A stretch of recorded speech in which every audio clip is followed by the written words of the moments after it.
I could've got popped. I'm still on the block. My nigga, I'm towing that Glock. You know I might pull off on cop. I don't give a fuck about you niggas. I don't give a fuck about you niggas. I don't give a fuck about you niggas. I'm tryna go run up these figures. All these hoes be ready to go. I wake up, put that pack on the road. Ran it up, doing 10 every show. When it's time, you know I'm the go. I don't give a fuck about you niggas. I don't give a fuck about you niggas. I don't give a fuck about you niggas. I'm tryna run up me some figures. I can't front that nigga, you not my kind if you don't know what that mean. Buy me some water, I'll serve your partner, then I went and jumped in a pull of codeine. They counted 500 by hand, they don't call me the bank for nothing, need no money machine. She fuck with the gang, she loving the cool, baby, you can come get with my team. Yeah, you really my dog, I can't fuck with your truck cause you charging too much for that lean. I'm just riding through the city, sticking my passenger coupe and that Glock got a beam. Keep my eyes wide open, can't even shut, I guess I'm just living my dream. I can't fuck with these niggas, can't fuck with these bitches, they green. I got rich off of one triple beam. I could've got popped. I'm still on the block. My nigga, I'm towing that Glock. You know I might pull off on cop. I don't give a fuck about you niggas. I don't give a fuck about you niggas. I don't give a fuck about you niggas. I'm tryna go run up these figures. All these hoes be ready to go. I wake up, put that pack on the road. Ran it up, doing 10 every show. When it's time, you know I'm the go. I don't give a fuck about you niggas. I don't give a fuck about you niggas. I don't give a fuck about you niggas. I'm tryna run up me some triggers.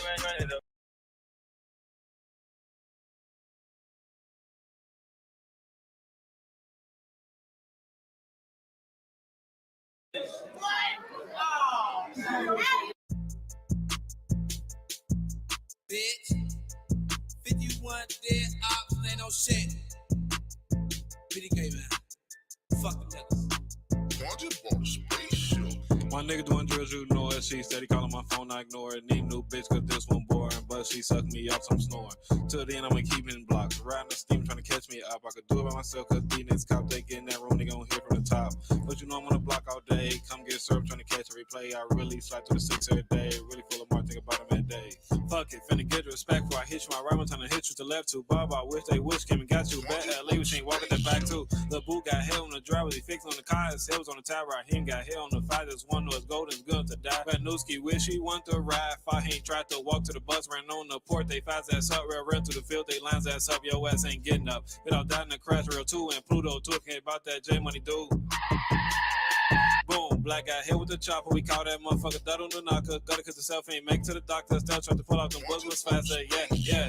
Then Millie get hit on the 9. I don't really know his ass as long as he died. Lil Dale got hit on the 9, but he was on the east side. Yeah, Chino got hit on Stone. They hit him in the stomach since he was hungry. Quinn got old. Then they hit Tony. Why they call him dope boy? He don't get no money. Yeah, Lil Rob got hit on the foe. Left him on normal, leaking on the floor. Wop got hit, then retaliated they hold. Went to the grave and pissed on O. Smoking on Molly, you already know I'ma roll up Lico, Atmos, Stowe. Roll up cheesy as that to go. Marty got killed, they was crying like, oh, bitch. Stan got hit on the 7, early in the morning, sent him to heaven. Smoking on Carlee, died from cancer. Obi was sick, Lodi sent him a present. And Noodle got hit on the hit. Nigga fuck Tony got hit in this shit. Rob was on the 5, but he got all 6. Juju a goofy down the lick. Yeah, arrow down the stove. Triggered it too. Nigga got killed by his bro, was body retarded. He looked real slow. Big Mo pick his side, so he gave him a stove. And we dropping L's for a little Mo. Freddy too high, he wasn't ready to go. Shout to the G's, fuck Chris Mo. Shout to the G's, fuck Chris Mo. T-Roy died with his 2X. Don't get was we forgot about that when I'm OT. I'm smoking, only got tricks, so I kill, so I eat. I pull Jack, say so did. They gon' die about that. Fuck the Steve, saying bro, where you at? Fuck Ski, I don't know him either. But he died why, so I'm glad he finished. Yeah, Shaq got hit on the brick. D3A2 did HK really try to shoot. Nigga fuck Sherrod, hold your homie ain't shoot. Fuck say night for the flathead dude. I don't know what to say about Whitey. Been in the stew too long writing. This 51 day ops. Hope I don't get indicted. Bitch, fuck your homie dead. Fuck your homie dead. Fuck your homie dead. Most of their ass got hit in the head. Fuck your homie dead. Fuck your homie dead. Fuck your homie dead. Most of their ass got hit in the head, bitch. On phone now. If you want me, come get me. It's nothing to get up with me. I'll move that Sammy.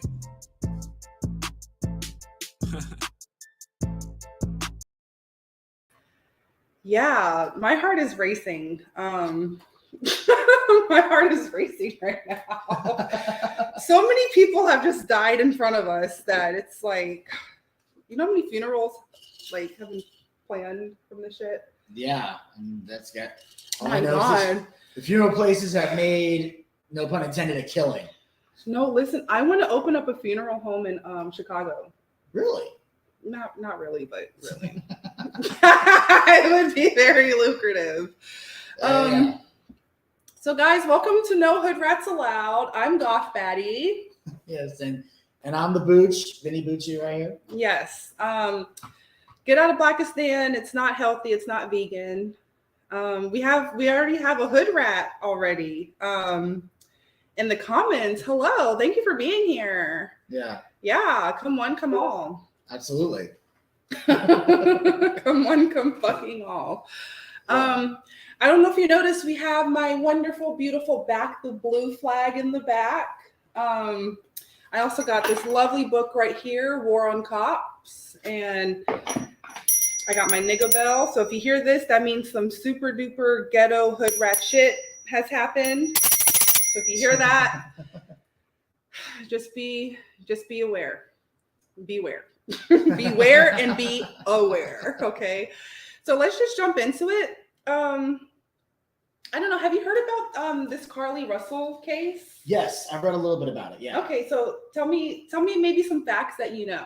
Basically, apparently from what I've read or what I've watched, I should say, lady was walking down the street, says she found a toddler walking along the street just by itself, just a toddler walking around. Okay. She goes to help the toddler. She called, I don't know if she called her parents or a friend. I can't remember exactly who she called, but I know then all of a sudden there was a scream and she got kidnapped. And I saw this whole video where they talked about, was she kidnapped? Was she not kidnapped? She's gone missing. She came home a few days later. Everyone's asking a million different questions. And I was the only one in the comments section, only because the video that I saw, and I don't want to necessarily hate on the person that made this video because she does make great content from what I saw.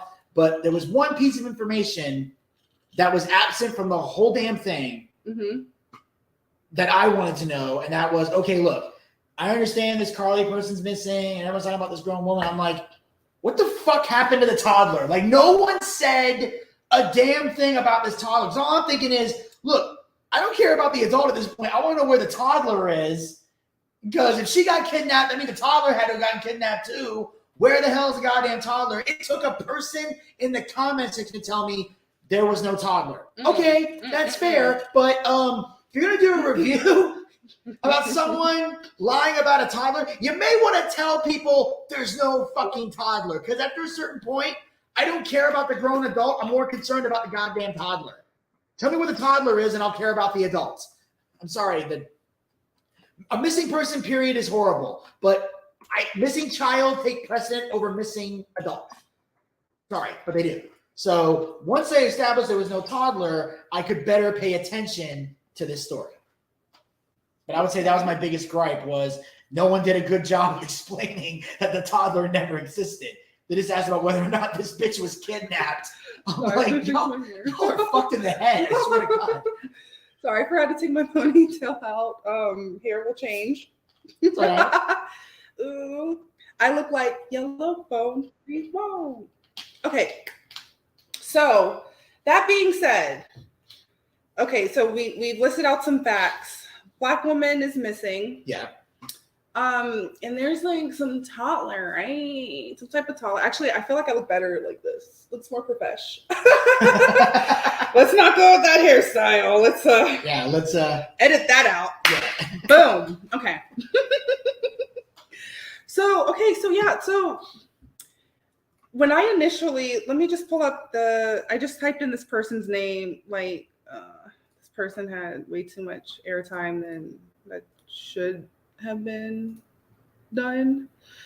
So just looking at this, you just type in this person's name. She's all over the news. Someone even joked that Russia and Ukraine were even looking for her. Yeah. They weren't, but someone joked about this. Well, yeah, because this is getting more attention than Russia and Ukraine, which that pisses people off because they're more concerned about World War III happening than this alleged kidnapping. For sure. But do you see, I just randomly right now just typed in her name on Google. You see, as of even 1 hour ago, 3 hours ago,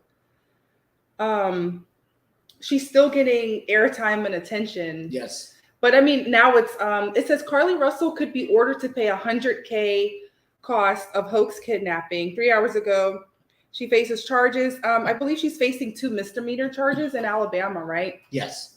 So the reason why we're bringing this up is because the initial time I heard about this, I think it was a Saturday. I think it was June or July. What? Let's pull up a calendar.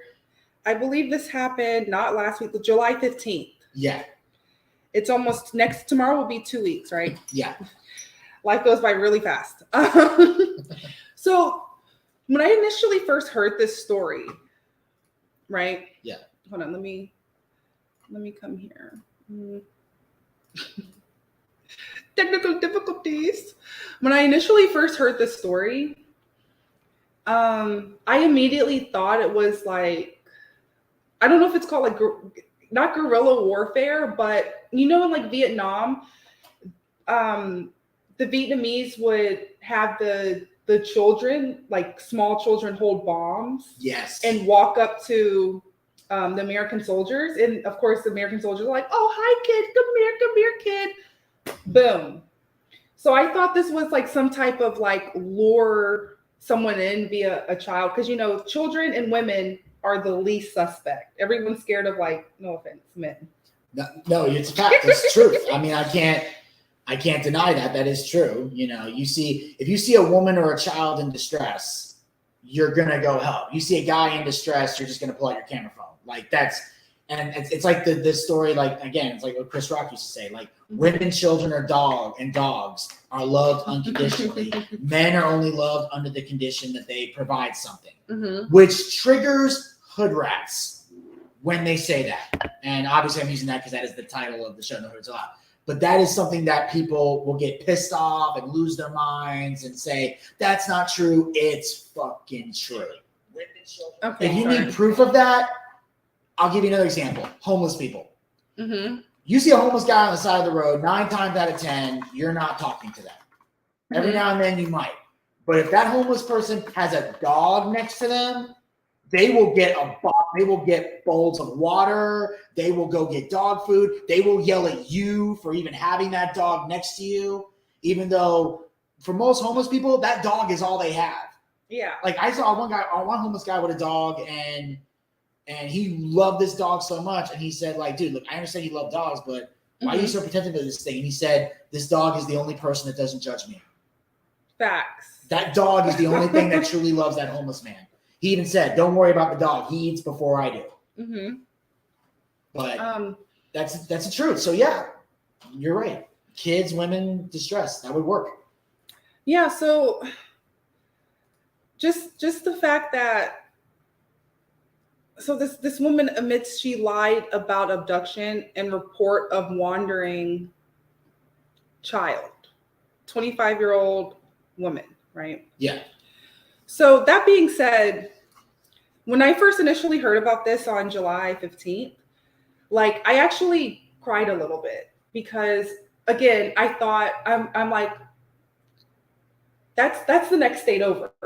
That exit is probably like what, outside of Atlanta, maybe 2 hours, 3 hours max. Yeah. It's usually 3 hours to Alabama. Yeah. Well, to that specific part, because I think that's right past Birmingham, because that's right outside of Birmingham or Montgomery. I forgot. Yeah. No, Birmingham, because then there's Hoover. It was the Hoover Bessemer exit. Yeah. Fun fact, Gucci Mane is from Bessemer. So, so when like that's kind of close to home to us because we're in Georgia, but I was thinking, oh my gosh, because mind you, this is before I saw Sound of Freedom, right? Yeah. This is before then. What are all these sounds? Before we saw Sound of Freedom, but I'm just like, oh my gosh, like they're really pulling this like Vietnam war tactic up the street from my house because that may as well be up the street, right? Because if it's a 3-hour drive, that's close as shit, right? And just the fact that honestly, the police knew that there wasn't a missing child extremely early on. Police know a lot. Yeah. Right. And then they come out to the public and say this or that. Right. So I think it wasn't until like it was days later when I guess the general public finally realized there's no child. But even before we even knew that there wasn't a child, everyone's so focused on the woman. Yeah. Right. And you know why? I honestly, tin hat conspiracy theory coming up. I'm not saying any government officials are in on this, but it blew up and extremely blew up out of control. I just feel like the Liberal Party has something to do with this. Like the left has something a lot to do with this. I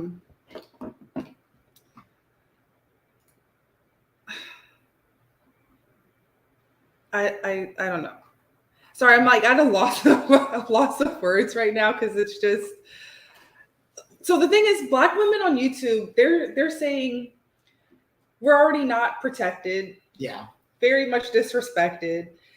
But then this shit happens, and a lot of Black women are very upset, and they're like, now they're really not going to believe when we're in distress or have problems, because even in the medical industry, they think Black women can withstand pain more. So I just hear stories about darker skinned women going through horror stories, birthing stories. Yeah. So all of that ties into all of this shit. Well, that's kind of the thing. Exactly. Now they're worried about that because all it takes is one liar to kill an entire movement or cause or whatever. It's it was and I always use this as an example. It's when the Me Too movement got ramped up. Mm-hmm.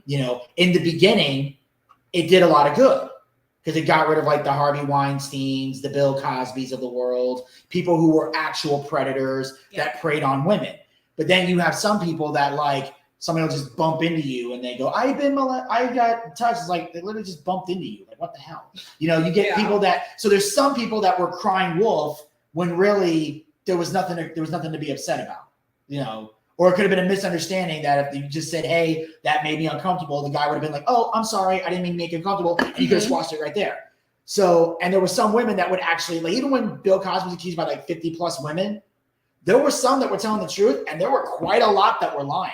Yeah. So, but there was enough telling the truth to send him to jail. But the point is, once a story comes out, everybody just blindly follows it. That was the thing. Believe every story.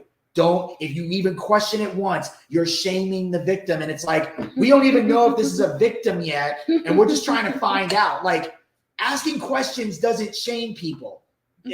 Especially to liberals it does. Oh, it does. I'm just saying, I'm trying to speak common sense is what I'm trying to say. But then if even one of them lies, it makes all of you look like liars. That's why I always tell the Me Too people, you should want to fact check this shit more than anybody. Yeah. Somebody comes to you with a story, you want to make sure 100% that story is true before you endorse it. Because once you endorse it and it's a lie, your credibility gets hurt alongside that other person. Because, she might be lying. Well, maybe you're lying too. Maybe you're lying. Your whole movement gets fucked. And it was and I'll even throw another one in, the Jussie Smollett thing. Mm-hmm. Everybody jumped on that. Oh, man. All the freaking liberal talk shows, all the liberal actors and actresses, and everybody that comedians and musicians. He was on the front page of the BLM website. Exactly. They all were, and they were all condemning racist people and everything. Then they found out it was a lie, and they all looked like fools. So they have Black women should have every right to be mad at Carlee. You have every right to be pissed. Yeah. Because there are some black women that do get kidnapped and do deal with things like this. Like I said, there are people who do actually get sexually assaulted and are really traumatized. So when someone lies about that shit, it fucks everything up. Mm-hmm. That's why me, I always ask questions. If something doesn't make sense to me, I'm going to ask you a question. And when I ask you a question, all I'm looking for is a sensible answer. Yeah. If you give me a reasonable answer, I shut up immediately. Wait, this doesn't make sense. Then you explain it to me and I go, oh, okay. And that's literally the end of the conversation. I'm not going to sit there and go, you're lying, unless I honestly believe you're lying, which most of the time I don't. Just, it's a sensible question, give a sensible answer, and you're good to go. But yeah, Carlee lady lost her goddamn mind. Okay. So let me just pull this up real quick. I don't think a lot of people seen this, but a guy actually went to the exit at night where she claimed all of her stuff, Yeah. all of the stuff she said. Um, and like let's just play it. Let's just play it. He vanished within a couple of minutes before police arrived on the scene. They got there in less than 5 minutes from the initial 911 call. Carlee called them. They got on the phone with her brother's girlfriend. That was about 2 minutes after the initial call. Then she screamed and left the scene. She was gone within 2 minutes. There's a man investigating down in Alabama who uncovered a trail that Carlee could have used to get away. Shout out to Jonathan Lee Ridges for his work. We're going to get into the actual path that Carlee could have traveled. But first, take a second to make sure that you're subscribed to the channel and click the notification bell for all updates. If you're watching from Hoover, Birmingham, Tuscaloosa, or anywhere in Alabama, from Huntsville to Montgomery to Mobile, Monroeville, and everywhere in between, definitely let me know below in the comments. This is what y'all been waiting for. I am at the actual location where Carlee Russel called 911 on the side of 459. It is pitch black out here. Look at this. Look at how dark it is. Pitch black. There's no way you could see a baby from a half mile away or a quarter mile away on the interstate at night. Not even a white baby. It would be hard to see deer on the side of the road here. Unless you're right on them, you could probably see them better as you're passing by. So yeah, this proves what a lot of us already knew. Carlee picked this spot specifically, and now we see why. Look at the trail there. Carlee knew this trail was here. It looks like she planned to stop here to go down this trail. That's why she traveled 600 yards down the road while on the phone with 911. She was inching down the interstate looking for that trail so she can stop her red Mercedes right there at this specific spot. I'm going to show you how easy you can see going down this trail at night. Because if you turn the light off, it's pitch black. It's pitch black. But if you got a flashlight, you can see. And this is the area. This is the area. You can see. So if you know this exists, you can clearly go down this trail. And that's what we're going to do. We're going to go down the trail.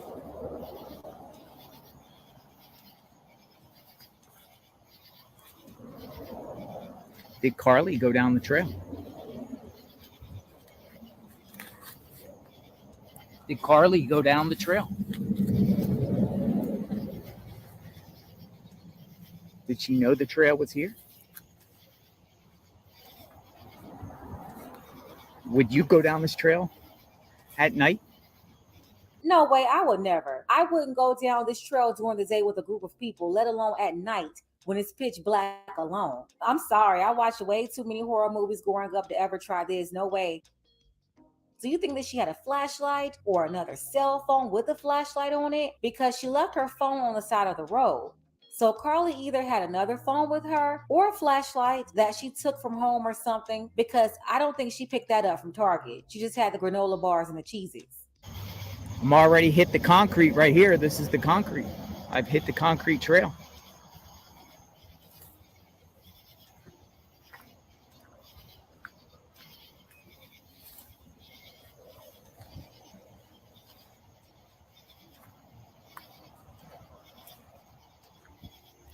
Easy walk. Easy walk. I can clearly see ahead of myself. Now, if you turn the light off, pitch black.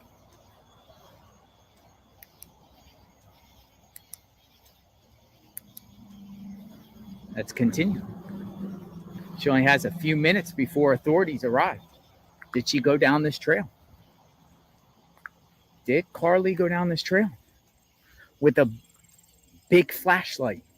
Yeah, this is wild. If Carlee went down this trail, I'm 100% convinced that she 100% had to know it was there already.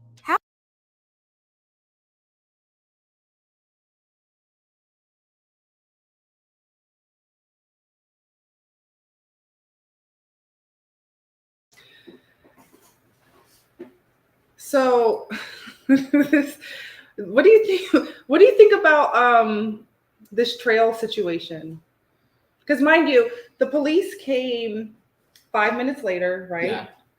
Right, because according to my people, police don't come, they don't care. But honestly, she made it bad on herself by saying there was a child involved. And I don't know if you know, do you know that she was looking up on her work computer minimum or maximum age for Amber Alert? Did you know about that fact? No, I didn't hear that. Okay, so that's why she said something about the baby, and that's why it was specifically a white baby. And she said her kidnappers were white people. So this is why we're talking about this on Leaving Pakistan. Okay. Oh, wow. Yeah. This is Jesse Smollett with a vagina, basically, is what we're dealing with here. They're calling her Carlee Smollett. Yeah. Surprised she didn't say they were wearing MAGA hats. If anything, they would have helped her. No, I'm saying, yeah, exactly. No, I agree. People would have saved her. I agree. I agree. I'm just saying, I'm surprised she didn't throw that in there because that's what Smollett said. They were wearing MAGA hats and they beat me up, and even they were like in Chicago. Like, no, on the streets of Chicago, people openly wearing MAGA hats. Nah, that no one's buying that story. Yeah, that was a bit wacky. So there's this trail. Let me go back to presenting this. Let's do that. So just going back to this video. I need to show you something very, very funny when he gets further along. So he comes across this tunnel, and I need you to see if you see this Easter egg real quick. Wait, hold on. Do you know more about the story? Do you know she went to Target and bought snacks? I didn't hear that part. Oh, okay. So she went to Target, bought some snacks. She bought Cheez-Its and granola bars, right? So I guess she can sustain herself. I'm not saying, I don't know why. I don't think she wasn't in the woods. I think she was at a Red Roof Inn hotel with sneaky link of some sorts. But no, just take a look at this. Look what we got. In the trail. We got the tunnel. Wait, do you see something? In that upper corner, I see something. I'm trying to figure out what the hell it is. I know it's a lot of people out there who still don't want to believe that Carlee went left or right. They don't want to believe that she went down this path in the first place. But with the evidence in her initial statement, the highway footage never showing her leaving the highway, using the highway, she told police she was forced over a fence, but I don't see a fence. But clearly we see the path right here. It's a concrete path at that. And after walking down about 60 to 90 seconds, she would have already made it to where she could escape through the houses or the tunnel. I don't care how old she is. This girl need her behind whooped for this, while her mama was defending her. All of this, and she's hanging out in Atlanta celebrating while she's supposed to be traumatized. Got the tunnel. Ooh, there's bats in there. Ooh, look at the bats. There it is. I see it. Look, somebody put a cheese box. That's crazy. That is crazy right there. Now, y'all know y'all play too much. Who put that cheeses box up there? I just can't. Carlee didn't leave that there. Those bats. That's crazy. But you could go that way, or you could go up here. But no, there's Carlee jumping the fence. There's also a fence here, but I think maybe there was also a hole in the fence. But I don't want to get too hung up on this. But yeah, so apparently there's a trail, and also I haven't seen this report anywhere else but on the Pink Book lessons. Yeah. About this trail, right? So that's why it's good to watch even smaller creators, not just mainstream media. I believe the smaller creators that are they're better journalists than mainstream liberal media. They are, and they're better for two reasons. One, most of them, I'm not going to say all because everyone's guilty of this from time to time. Mm-hmm. Most of them don't have a bias towards anything. And number two, they have the time and the energy to get to the bottom of shit. Because mainstream media's big thing is, here's your story, here are your facts. Well, or our facts, I should say. Here's what facts. Yeah, here's our handpicked facts. This is what we want you to believe. Mm-hmm. Believe us. And then they move on to just the next story. They don't have time to stick to one story. They just move on. These people are doing like mini documentaries, doing research, going in the trenches, like going on Facebook, going through their old tweets, like all of that. The mainstream media, I guess they don't have time for that. They don't. Or it's more so it's like gossip stuff, but it's real life stuff. We see the evidence. Like even some people, so people are believing this shit. But they'll say like Sound of Freedom is a conspiracy theory. These same ass people. Oh, exactly. Yeah. But that's the thing, is because they're looking at the reason they're calling it conspiracy theory is because they have to believe if it's not mainstream media, it has to be false. Even though mainstream media, they're the ones providing the fake news. And notice that I said mainstream media. I didn't put a name attached to it. Now, I will admit myself, I have a personal bias against CNN because of the wrestling documentary they put out in 2007. But I'm just saying, mainstream media, period, all of them are telling you to think one way. Yeah. When in reality, this is supposed to be, here are the facts, you make your own opinion. With this video, this guy obviously has an opinion. He thinks this is bullshit. But instead of telling you guys this is all bullshit, he's just going through the trail, showing the tunnel. He's saying, and asking, "What do you think of this? Like, exactly. do you think she went this way? Do you think she went that way? Do you think she knew about the trail?" But the girl is saying, also, she's asking too. But yes, we know what's up. Yeah, she's throwing her opinion in there, but she's also giving you the fact. Here it is. Yeah. But what do you think? What do you believe? That's why most people say comment below. What do you think? And then that's usually meant to get dialogue going, good or bad. What do you see in the video? And so far, I saw a big ass Jesus box in a corner of a goddamn tunnel, and I'm thinking to myself, first of all, if she did go to Target to get snacks, okay, fair enough. If you're going to be hiding out, you want to get food. Why are you leaving it out in the open for people to see?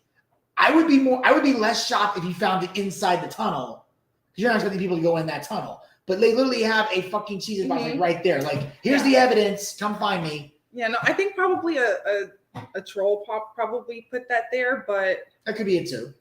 I don't know. It could be her tested for fingerprints. That's all I gotta say. That's what I'm saying. Yeah. Now it could be maybe some homeless guy living in a tunnel and he put it up there because he was done with it and he didn't want to litter too much. I don't know. Okay. There's many different things that can happen, but the bottom line is, why would if she did do it, why would she leave that box out in the open for people to see? Yeah. So we just really hope she gets some type of punishment. Yes. Because she took up resources, mind you. When I was texting you, and like after the Sound of Freedom, when we saw the movie, which we're going to talk about next, like there's an estimation of how many kids are getting kidnapped and trafficking, but mind you, something that's not measurable is actual kids getting sexually assaulted by their parents right this second. Yeah, like exactly. Like right this moment, especially during the summertime, especially during the lockdown. Oh, yeah. Like there's no stats that are out right now, but like because this is something that can't be reported or documented. During the pandemic, and the kids were forced to stay home like for school. I'm just thinking, for me, school was an escape from getting abused at home. Right? Yeah. Mentally, physically abused, not sexually. Thank God. I thank God every day I wasn't sexually abused, but we know it's a reality. It's not a conspiracy theory. Like, we're not going to find out until the future the kids that have been sexually assaulted like in the last 3 years. Yeah. Parents, family members, like neighbors, family, friends. Yeah. Like just you can't even fathom it, because we meet lots of adults that have gone through stuff like this. Yeah. And no one really cares about like the adults or the post effects of going through stuff like that. Like, right? Some people don't even feel comfortable talking about it in therapy. And what makes it even worse is when a lot of the people that are, and I'll just say a lot of the molesters that are molesting kids, some of them were molested themselves. So that's what they're taught. Mm-hmm. That's another scary thing. Like you're taught, like, because you were taught at a young age, this is how you show love, this is how you show affection, and there wasn't somebody there to tell you this is wrong. Now, not that I'm excusing their behavior, they still deserve to go to jail and be punished and whatever other torture molesters get. Yeah. But that's another issue too. There are some molesters that are just molesters and they're crazy and they're attracted to young people, or the MAPs as they're now fucking called. Oh no, they have a flag. Oh, I know. I'm telling It's you. goddamn But insane. the thing is just like the gay people, like when I always say they need to put that shit back in the closet, they're now advocating for people that are attracted to minors. Yes, minor attracted person. That's what MAP stands for. What the fuck? Like now it's getting to a point where you had support for a while, but then you start going on. And that's the issue, is that a lot of times things go off the deep end to the point where, look, I can't even back your cause anymore because now you're acting crazy. Mm-hmm.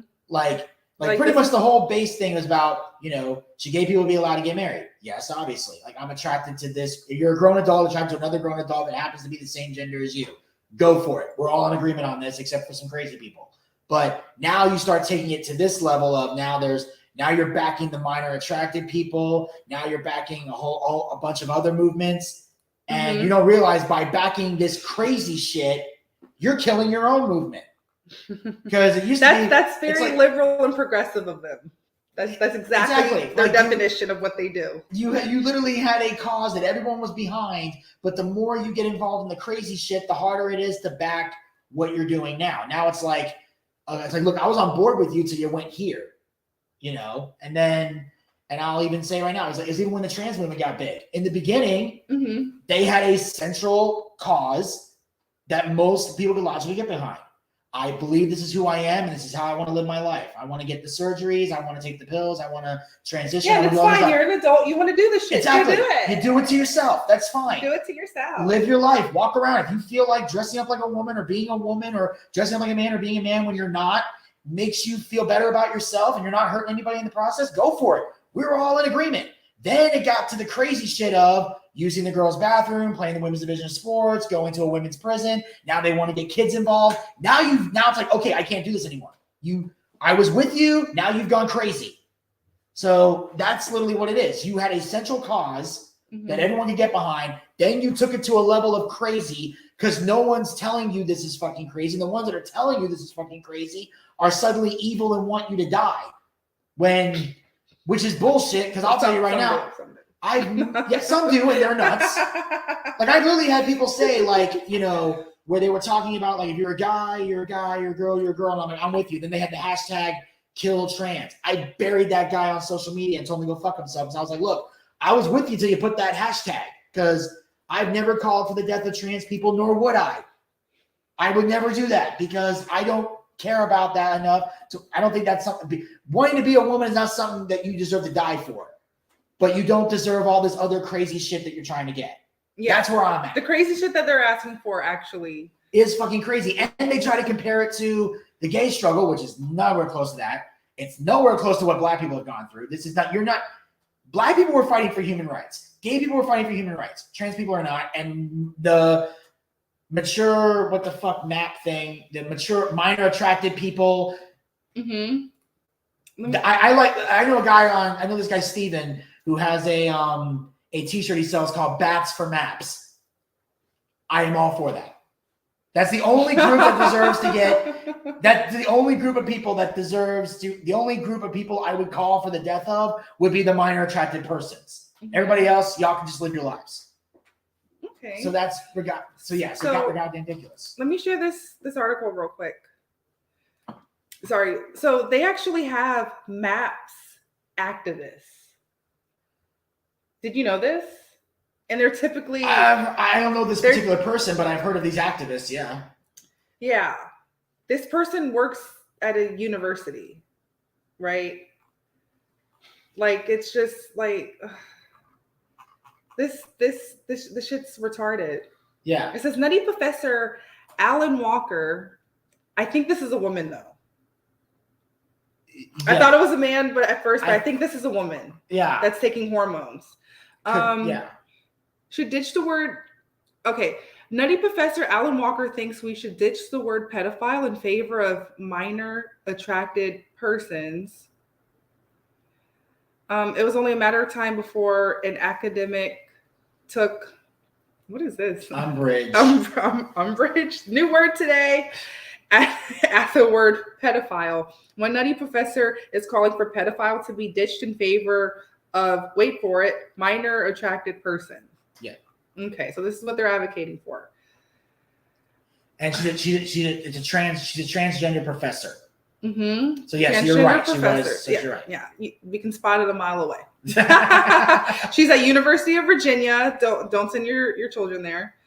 It says a lot of people, when they hear the term pedophile, and they automatically assume it means sex offender. And that isn't true. And it leads to a lot of misconceptions about attractions toward minors. Oh, I thought you were saying that. Sorry, I was focused on here because I'm No, but I was I'm reading like, that. Sorry. no. But I'm like, this is true. No, it is very true. Yeah, and then they go on to say that isn't true. So if you're a pedophile, so she's basically saying pedophile is not equal to sex offender. I think that's the definition. Those are synonyms. Yeah. The egghead. I think the writer of this article calling her an egghead. No, this is very much an opinion piece. I mean, don't get me wrong. 99% of us are in agreement with that opinion, but this is very much an opinion piece. This says it leads to a lot of misconceptions about attractions towards minors. I think, like, unless you're 18, 19, like, age of consent in Georgia is what, 16? If you're 18, 19 years old and your girlfriend's 17, that's okay, because, right? But once you get over, like, 20, 21, 30, 40, 50, you shouldn't be looking at people 30 years younger than you. Yeah, shit. that's kind of the misconceptions. I know a couple people that are like, I know at least one or two people where there was this guy who was 19. He had a girlfriend that was 16, so there's a 3-year difference. But because he was 19, he was seen as breaking the law. And when the girl's mom found out they were dating, she pressed charges against him. And he became a registered sex offender to the point where he has nieces and nephews he's not allowed, he legally cannot be around because they're worried he's going to molest the niece and nephew, even though he wouldn't. He just dated a girl that was 3 years younger than him. Or I know this one guy that was 18. He had a girlfriend that was 15. And I'm like, and they're worried, like, because you're over that age, does it make you a sex offender? It's like, no, it's a 3-year gap. That's not a sex offender. A sex offender is like, now if you're in your 20s dating a 15-year-old, yes, something wrong with you there. But like, 19, 16, or 18, 15. You're still children. Your brain's not developed yet. Yes. Also, well, in your 20s, your brain's not exactly developed either, but it's still legal. Yeah. But I'm saying, the point is that if both of you have the word teen in your age, you should be allowed to date with no problems. That's how I look at it. It's funny. When I was 15, my boyfriend at the time, he had turned 16, and he broke up with me because the age of consent in Georgia is 16. And he's like, I don't want no smoke about nothing. And actually, I respected him for that. I didn't say, oh no, why are you leaving me? Like, it's funny. He's still friends with me on Facebook. Okay. But I mean, I'm sure it hurt you a little bit because I'm assuming you love the guy at the time, right? Or were you all just doing a casual thing? Yeah, there's no love there. But yeah, okay. It was casual. Fair. Very, very casual. Just asking. just making sure. You know. Yeah. No, I don't think I loved anyone as a teenager. Like, other than my mom. Yeah. Or my pets. Okay. And schoolwork. No, that makes sense. Yeah, because you need to focus on, like, learning, because that's the prime of learning time. You don't need to be worried about, like, dating and shit, in my opinion. No, I hear you. Right? My first, like I said, I didn't get like a real serious relationship until I was in college. Yeah, I lost my virginity when I was 20. I was like 23, 24 when I had my first, like, real boyfriend. Yeah. So I hate when people are like, they dated people. I mean, yeah, the high school sweetheart thing. Some people, it worked for them. Congratulations. Oh yeah. I love those stories. Actually, those stories kind of make me cry. They do, right? What's even better is when you see some stories about where these two people, like, either dated in high school or had crushed on each other in high school, and then they don't meet up again until the high school reunion. Serendipity, isn't that what it's called? I think so, yeah. Like, to me, that's the thing about me, and I'll admit this, is that's a guilty pleasure that I have, is I am a sucker for chick flicks. Even though for most Oh, of my and I life, want to say Chick-fil-A. no, that's not a guilty pleasure. I probably admit I love Chick-fil-A. Are you fucking kidding me? Sorry. I have a friend. Chick-fil-A is a religion in Georgia, just so you know. Oh, yeah. I have a friend who's bisexual who loves Chick-fil-A, but she won't give her money to it. So it's like, she won't pay for Chick-fil-A. But if I'm stopping somewhere on the way to her house, I'll get Chick-fil-A and bring it to the house. She will eat it. Mm-hmm. Chick-fil-A also backs the blue. Yes, they do. I think they eat free. I think in some cases, yeah. Yeah. Yeah. The one in Alpharetta for sure. But I've been a sucker for Chick-fil-A. Like right now, currently, I'll admit I'm obsessed with this show on Netflix. Love is Blind. You have my attention. I'm waiting for season 5. I only saw season 1, but once I realized all the characters on there are entertainers, just trying to grow their brands, I stopped watching it. Well, that happened right around seasons like 3 or 4. Like this past season, you could definitely tell a lot of people were branding. But it's one of those things where but even season 1. Well, all of them were models and actors. Well, some of them, yeah, but they were actually there to get like one guy said that, hey, I figure worst case scenario, I get some exposure, but he ended up actually meeting the love of his life, and they're actually still married today. Yeah, and then you can grow your brands together. Exactly. So, and it's great because just because of the fact that how the process goes and how some of the marriages actually, it's like at least 2 people per season get married. I've learned that statistic. Okay. At least there's like 5 couples in there. 2 of them are guaranteed to tie the knot. The other 3 don't. So I'm looking forward to the day when that ratio changes. But so far, the only couples that are still together are the 2 from season 4 and the 2 from season 1. The other 2 split up. The interracial couple from season 1. They're still together, and the other couple from season 1 as well. So, and again, it kind of falls into a reality show trend. And I know this is a lot. One example is when I talk about the Real World on my YouTube channel, is the first season is usually the best because starving artists or you're hungry. Well, not just that, but also they go in there with the expectation of a reality show. Like with the Real World, they had starving artists brought together, but this is what they did. They just turned the camera on and whatever happened. They didn't stage anything. They didn't plan anything. If there were fights, and they were organically done. Okay. They were organic. If somebody got into a fight with somebody, it wasn't because a producer came over and started stirring the pot. It's because 2 people legit wanted to beat the shit out of each other. But then as the Real World progressed, it became this thing, the fighting gets a lot of attention. The parties get a lot of attention. So it became all about parties and drunken fights and not about what the show was about. It was about people coming together, living in the real world, trying to make it in life, and all different people. Yeah. Love is Blind the same way. It had people that were looking for love, looking to get together, and going through that. But then eventually, as it progressed, you see some people that are just on there to get famous.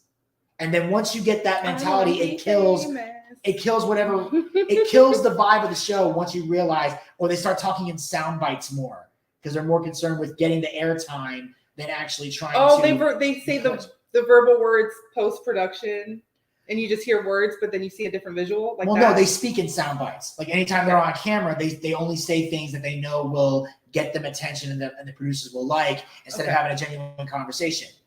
Like here's the thing. Like we're gonna say some soundbite, controversial, crazy shit on the show, but we're also having dialogue and a discussion. So it's gonna be it's kind of like, hey, there's a conversation in between, but at one point I'm gonna say something to cause outrage. You're gonna say something to cause outrage, but that's not every other word out of our mouth.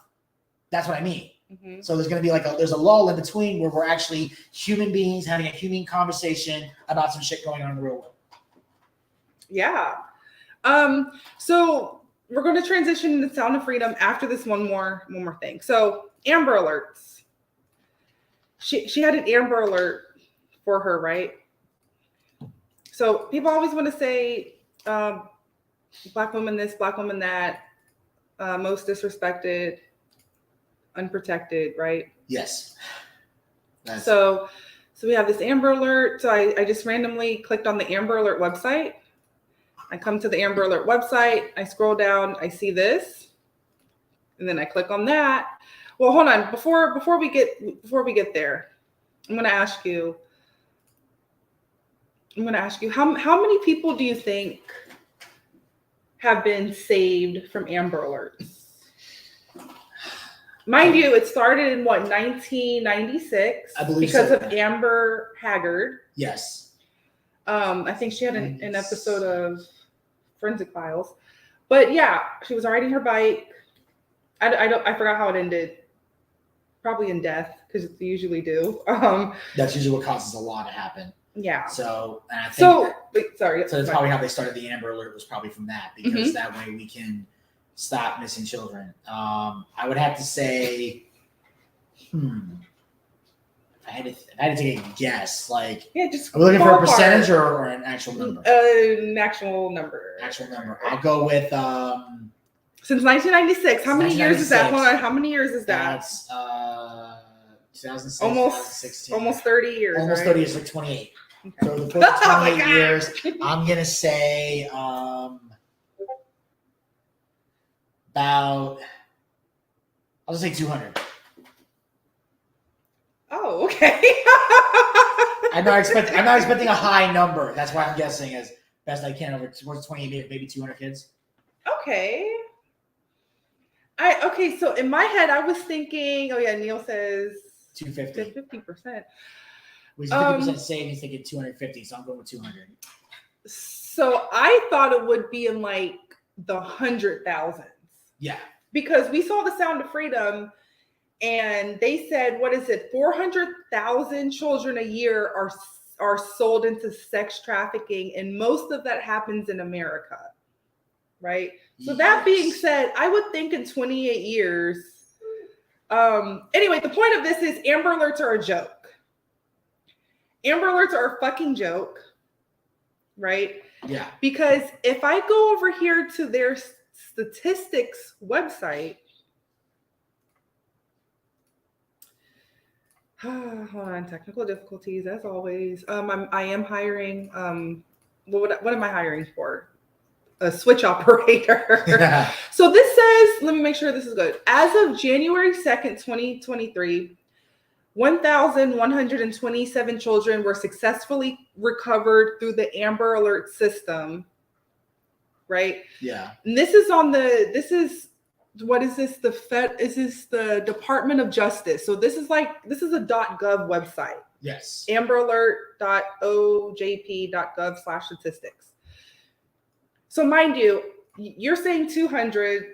I mean, thank God it's more than your 200, but yeah, I'm over here thinking it's in the hundreds of thousands, especially if that's why I say Amber Alerts are a joke.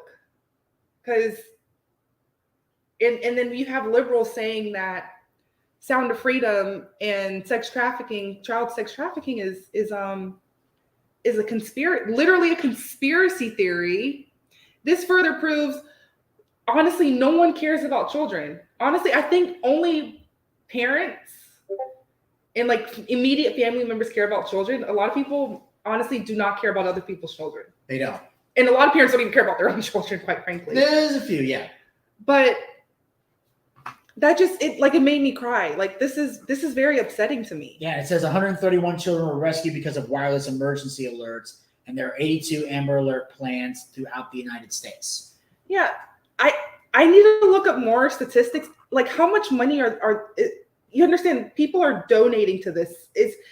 This sounds like some BLM shit.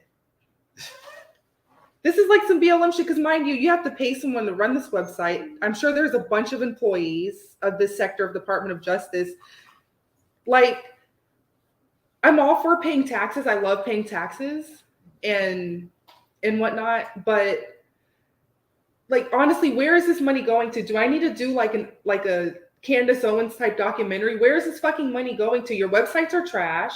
You're not saving any children. Where the fuck is your money going? Well, that's been always the big issue with the taxes. Not necessarily. Some people hate the fact they got to pay taxes. Period. That's just how people are. But we have to pay for shit. We do. We have to. And I literally had a debate about that in school, and I won. I won about why taxes are. I was given the stance of why taxes are important. The other person was given the stance that we don't have to pay them at all, and I was able to win that debate very easily. So. But the thing is but also the problem is you don't know where the money's going. Like you don't get to decide where your taxes go. You don't get to decide how much taxes you give. Like all that is decided for you. And we do vote for certain things where it's going to go and certain things we are informed of. Yes. But like, for example, like they don't know, and the thing is, they always need more. And here's the problem: they tax literally everything is taxed. There's not a damn unless someone pays you in straight cash, you're getting taxed on something at some point in your life. Yeah. Because even like when you're on a game show and you win a fuck ton of money, once you get that check and you're celebrating on TV, there's the IRS wanting their cut. You can win the lottery. They're going to tax that shit from you too. Or just everything they try to tax you from. Because they're taxing the heart and soul out of everybody and we still can't pay for shit. So that tells you somebody up there either doesn't know how to handle money or they're intentionally using it for other shit, but then saying we need more. You know why? Because the people aren't. If anything, that's something that needs to be protested. Yes. Right? That needs to be protested. Hello, Kuzi. More people should give a shit about that. But the thing is, there's so many issues, and mind you, they just keep on writing bills to fix shit that old presidents put into place, and then it's just a lot of shit. Honestly, if you're thinking about this from like a software development perspective, I feel like America needs to be, if you're thinking about code, tear it down, start from scratch from that first bracket, that open bracket. Yeah. Honestly, like no, I hear you. We're dealing with stuff that was put into place by like George Washington, like all these older people that have been gone. And a lot of things really do need to be rewritten. Sorry, yes. tongue twister. Yes, happy Friday. Yeah, tons of changes. So yeah, I just wanted to share that about the Amber Alert shit, and then we can transition to the Sound of Freedom in our Sound of Freedom movie review. Yes. Here we go. I'm going to play the trailer just in case no one has seen it or know what it's about. And me and him, we actually saw, was it last weekend? Yeah, I believe it was last Friday we went. Or was it Friday or Saturday? I think it was a Saturday. It was a Saturday, yeah. No, it was a Sunday. It was a Sunday. It was a Sunday, after I worked at my thrift shop. Okay. Yeah, after you left the first shop, and then I remember. Yeah. So that Saturday, I was at a comedy show that past Saturday. Okay, so let's look at the trailer. Let's look at the trailer real quick. Is this the official trailer? 4 weeks ago. 4 weeks ago, though. Oh man. I'll give my input after. Let's play the trailer real quick.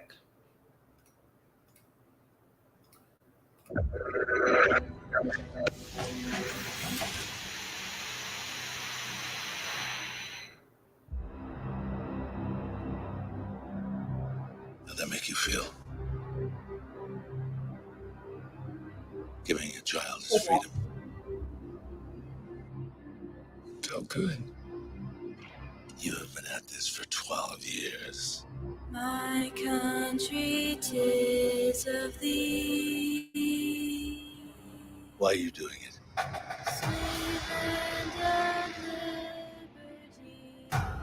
Because God's children are not for sale. It is the fastest growing international crime network that the world has ever seen. For Homeland Security, you know we can't go off rescuing Honduran kids in Colombia. This job tears you to pieces. And this is my one chance to put those pieces back together. And yet somehow you have failed to bring me one real-world lead. It's over, Tim. Close up and come back home. So you quit your job and you go and rescue those kids.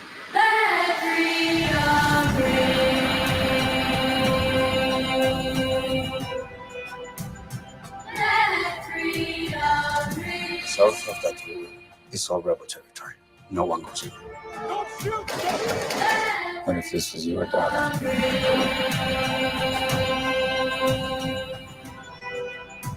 So, she's gone.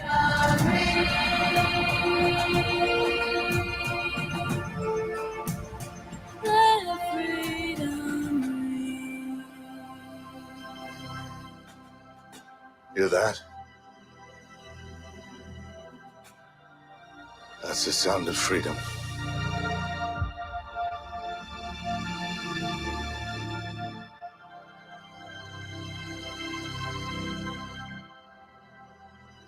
Sound of Freedom is one of those films that can legitimately change this world. So we want to ignite a fire in audiences and open their eyes to the dark reality of millions of children that need our help. Let's make this film a historic event and the start, the end of child trafficking. Theaters across this country are already selling out.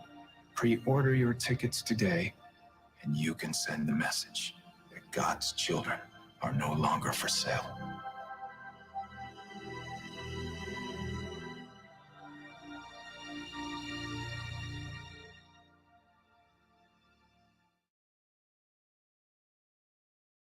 Next topic, Sound of Freedom. Have you seen the movie yet? So we need to see what other people are saying about it. But oh my gosh, I ended up crying. Trying so hard not to cry. It's hard to do. Oh my gosh. Okay. Whew. Yeah. So what do you have anything to input? Give me a second. Let me kind of go back to that. Yeah, I can mute it. Well, for me, and I remember saying this when we were walking out of the theater, was this movie was definitely intense. Mm-hmm. And, obviously it can make you uncomfortable, but despite all of that, it is a great film and it is spreading awareness about something that's real. So it takes you on an emotional Oh no, the liberals say this is a conspiracy theory, even though there's actual footage of this island sting. We saw it in the film too. Like there's actual footage. They show it at the end. I'm really at the point where do you need to see actual, I don't want to say it, but XXX of this shit happening? Because they want to cause, they say that there's outrage. Like they're turning off the AC at theaters for this movie. Like, have you been seeing that on Twitter? What do you mean turning off the AC? You don't know about that? I mean, I've heard something. I mean, are you talking about like the air conditioning, or are they talking about like the actual, or at the AMC, they're shutting it down? Okay. So at certain movie theaters, not like the one we went to, because we live in a very Republican state, in liberal cities, they're saying they're not even letting them buy tickets to see this movie. Like if the movie's in the theater and I go to buy a ticket, they will not say, they will not. Yeah, or they'll put on the fire alarm, or they're spraying fart spray to get people to walk out. I swear to God. No, I believe you. I'm just like, well, first of all, that's fucking childish. I can possibly pull it up and look for it on Well, first of all, it's fucking childish. I'll make that clear right now. And second of all, I'm gonna. And I said this when I posted on Twitter after, because I know Goth Batty posted on Twitter that she had saw the movie, and then I quoted it and put it up, and I said how intense it was, but it's a must-see film. And I said this: if you love Jim Caviezel, who you guys don't know, that who plays Tim Ballard, and you hate pedophiles, this movie is for you. Now, I am not the type of person that likes to label people. Or I try not to. Like when people say things like, like this person's a racist, and if you support them, you're a racist too. Like that kind of shit. I don't do that crap. But in this case, I have to make an exception because unless you endorse pedophilia, what other reason would you have to stop people from watching this film? And that's a serious question I want to ask. What other reason would you stop people from watching this? In fact, I'll even say this right now. I think the fact that Jim Caviezel is a conservative, and he's obviously a religious person. The guy played Jesus. He played Jesus in The Passion of the Christ. So I think that's the reason that they're trying to shut this down, is because they're literally at a point where anything conservative has to be an insane conspiracy theory. If liberals were bringing this to light, they wouldn't have a But problem with it. how is protecting children something conservative? Wouldn't you think any human, regardless of libertarian, agnostic, atheist, Christian, Catholic, wouldn't you think humans would care about children? You would think. That's but again, you're bringing logic to we're bringing see this, what you and I are doing is we're bringing logic to a situation that has none. Yeah. And trust me, as someone who analyzes wrestling, that's practically what I do every day. Mm-hmm. So this is easy for me to do. But because they don't care about the message, they care about the messenger. You can literally have a Republican or a Democrat. A Republican could literally say, like, children need to be protected. And liberals will go, fuck you. That same Democrat will say, children need to be protected. Oh, you're so right. You're such a brave candidate. All they care about is they don't care about the message that's coming from their messenger, whoever they think the savior or the Messiah is. That's who they care about. For example, the whole, like we talked before about BLM, Black Lives Matter. Who was at the forefront of that? Mostly liberals. So they will march. So they'll do justice for someone that gets shot by the police because that's very much a liberal cause. Not that conservatives don't care about unarmed people getting shot. We do. We just look for circumstances and evidence of why this person got shot before we side with things. At least that's what I do. I read the case before I give any opinion on something. I'm not one of those like, oh, another black person got shot, we're going to add them to the list of say their name. No. I look at the case, you know, and I looked at all of them, like Ahmaud Arbery, justice for him. George Floyd, justice for him. Not a nice person, but he still shouldn't have died the way he did. Breonna Taylor, definitely justice for her, but there were a few muddle incidents in there. And Rashard Brooks and Jacob Blake, they were fucking idiots. I'm sorry, I'm gonna say that. I don't care. Hate me on Oh, that. his family actually got $1 million. So I can be a drunk driver, point a gun at the police or a taser, right? Was it taser? Point something at police, and my family gets $1 million. Like you're actually incentivized. And you know why the guy used a taser? Because he didn't want to kill him. No. Here's what happened. What? When they went to arrest him because he failed the breathalyzer, he was resisting, he struggled, he threw the cop on the ground. Yeah. When that cop hit the ground, he pulled out his taser. Think about that. A cop in the heat of the moment pulled out a taser and not a gun. The guy took the taser, ran, and then turned around and fired it at him. If the cop had drawn his gun, he would have had a gun in his hand and would have shot that guy with a gun. But he had a taser because the cop pulled his taser and he took the taser. So since he has my taser, the only other option I have is my gun. Here's my gun. Bang. That's what happened. But anyway, I don't get a little off track here. My point is, that's the problem. They only care about who's delivering the message. So because you have conservatives delivering this message about child sex trafficking, nobody gives a shit. Okay, and another case in point, it's like the whole Jeffrey Epstein thing about the Epstein Island. There's a lot of liberals that went to Epstein Island. Bill Clinton was allegedly part of that. A lot of liberal celebrities are part of that. There's a lot of people that are in the Epstein field. But when the Epstein thing came out, you want to know what most liberals are talking about? Trump went to Epstein Island. Now, whether he did or he didn't, I don't know. I'm not going to say he did or he didn't. I wasn't fucking there. But that was the only name that was coming up. Why? Because he was a conservative. He ran for president, and the liberals did not like him.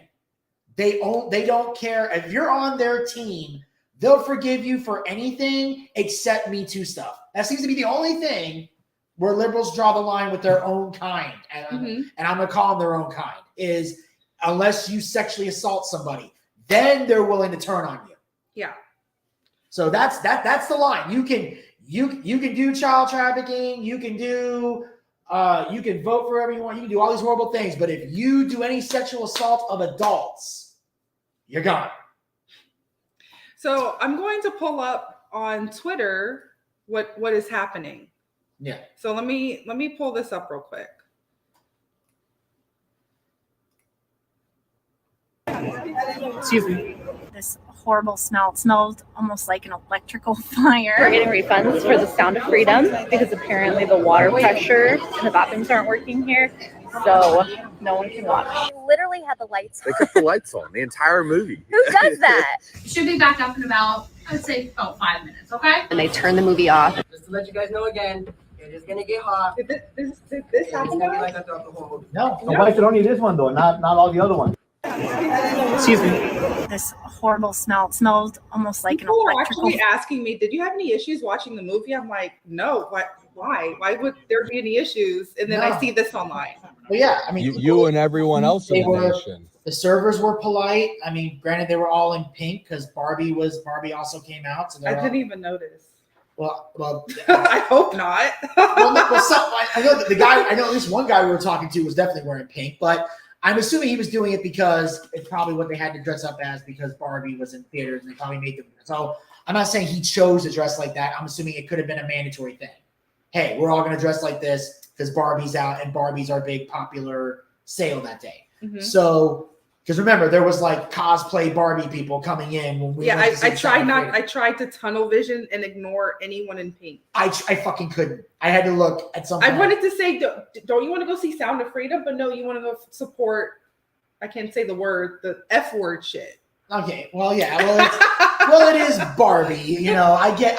But why Ryan Gosling, yes, and the Margot Robbie and John Cena makes a cameo as a merman, which is the only thing I would want to see in that movie anyway.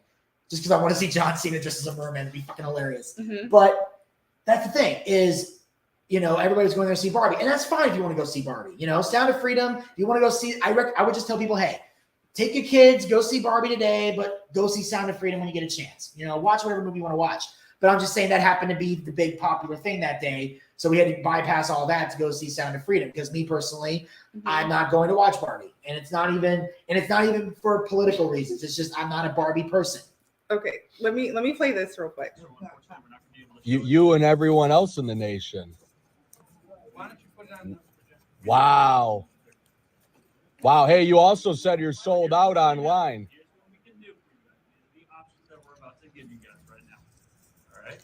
So everyone's going to get a pass for a future movie, and then you can also get a swap into a different showtime for another day or for later tonight. Wow. Or you can get a refund. How come online it said all the seats were sold out?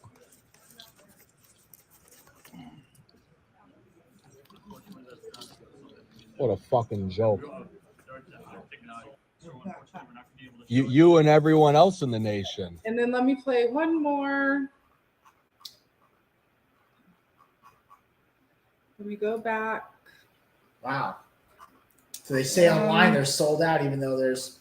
Yeah. Let me play this real quick. Give me a moment.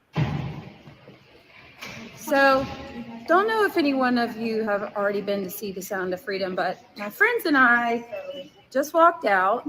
Hi. And we are curious what your experiences were in the movie theater because we pre-ordered our tickets, paid for them, they were claimed, got the link sent, and this is an AMC theater in Pineville, North Carolina. Some point today, the tickets got refunded to my friend and we couldn't figure out why. So we come anyways to the theater after dinner and they're like, oh, well, we refunded all the tickets because there's no air conditioning in our theaters. Okay, whatever. We don't care. Are you still showing it? Yeah, you can still watch it. So we get to thinking, why did they not send out a notice in the email saying, hey, we refunded your tickets because there's no air conditioning. And we just are curious why didn't they let us know? There was no one in that theater. There was us 4 and 4 other people, 8 people in the theater on a Friday night. There was air conditioning in the lobby. There was air conditioning in the hallways. There was air conditioning in the bathrooms, not the theaters. They don't have the bartender or anything in the theater. I smell something stinky, and I think it's shit. Yeah, so that's the get you up to date on what some theaters are doing. How do you feel about that?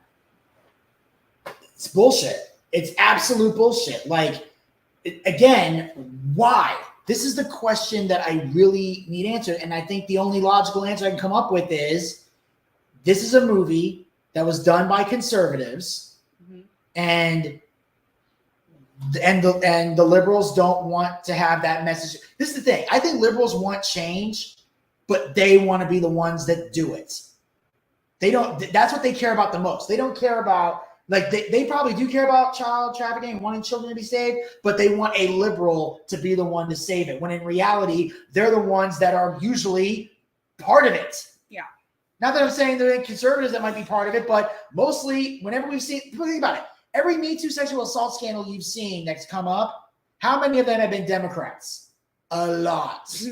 A lot. The Democrat-Republican ratio, it's Democrats way the fuck up here and Republicans way the fuck down here. That's why when the Me Too thing started, y'all turned it loose because y'all thought we're going to feed this monster and it's going to eat all the conservatives, but then you didn't expect that monster to turn around, and every creation must kill its creator, and damn if that ain't what happened, y'all. So again, how can you say you care about children? How can you say you're against pedophilia? How can you say that children are the future and your well-being, and yet you would shut a movie like this down? That's based on a true story. Like, there's no conspiracy. Nobody made this shit up. Yeah. Tim Ballard is a real fucking person who went to fucking South America and rescued a fuck ton of kids. Yep. And was so passionate about it, he quit his job. And here's the crazier part. And the fact that he quit his job isn't really what shocked me. You know what shocked me the most? His wife. And what woman you know endorses their husband to quit their job? Even if their husband hates their job, at the very least they'll say, find another one, don't do anything rash. No, she said, you quit your job and you go save those kids. And she also said, I felt like the girl you're trying to save is my daughter. Yeah, they felt that way because they have kids, and because that's what parents do. It's like they think about, if this was my child, what would you do? And that was the mentality he had. And also, also for liberals, their thought process is, this isn't my child, I don't care. Exactly. Unless he gets shot by the cops, then all of a sudden you fucking care. Like, apparently, and stop me when I lie. Seriously, comment. Tell me when I'm telling lies. Continue. I mean, seriously, a young teenager gets shot by the cops. You will march in the streets and pray for justice. The power of Christ compels you. Exactly. And speak, demon. What is your name? Gucci Mane 1017 Brick Squad, I command you in the name of God to vacate this young man's body. Sorry. One more time. Gucci Mane 1017 Brick Squad, I command you in the name of God to vacate this young man's body. And if you know where that's from, I love you guys. Hashtag hood exorcism. So anyway, fucking, that's what bugs me. Like, if you're going to care about kids, care all the way. Like, and that's the thing. Even if you talk to conservatives that back the blue, here's like we do. We have sympathy for a teenager that gets shot to a degree. We don't want to see kids get shot. And if they were shot unjustly, that's the one time we don't back that particular blue person. But if a person committed a crime, did some stupid shit, and did something to warrant being shot at, I'm not going to cry. You committed a fucking crime. Now, and I even told you there was some that did and some that didn't. But I'm just saying, if you're going to care about kids, this is something you should care about too. How can you call yourself a parent? How can you call yourself a decent human being and have a problem with this movie? No lies were told. And if it makes you uncomfortable, why? Because there's uncomfortable graphic moments. First of all, there was nothing. I do want to talk about that. First of all, graphic moments, weren't a lot of them, ladies and gentlemen. If anything, if you really want some outrage, they could have played those quote-unquote graphic moments. If they played an extra 10 to 20 seconds, then I understand. Yes. But again, if these people are still calling it a conspiracy theorist or don't want to bring awareness, I'm like, do they need to see actual adult, like, pornography. I'm trying Yes. to change up the words. Do they need to actually see a child getting molested? Well, you censor yourself. It's YouTube, so censor Okay. yourself. Okay. A child getting assaulted. Speak pig Latin. Even that A word is something you can't Okay. really say. You have to really censor yourself. Okay. A child get touched repeatedly. Does that help? I would still kind of say we need to work on it, but Jesus Christ. Okay. it's fine. It's fine. Okay. Okay, a kid get kidnapped. Let's just say that. If you want to say a kid get kidnapped, I mean, but even in the movie, even you can see this shit all day, every day. Like even one imagery that we saw that really bothered me, like a homeless woman sleeping, and they took her tiny infant baby. Like there's videos of this. You can see it. Like it's true.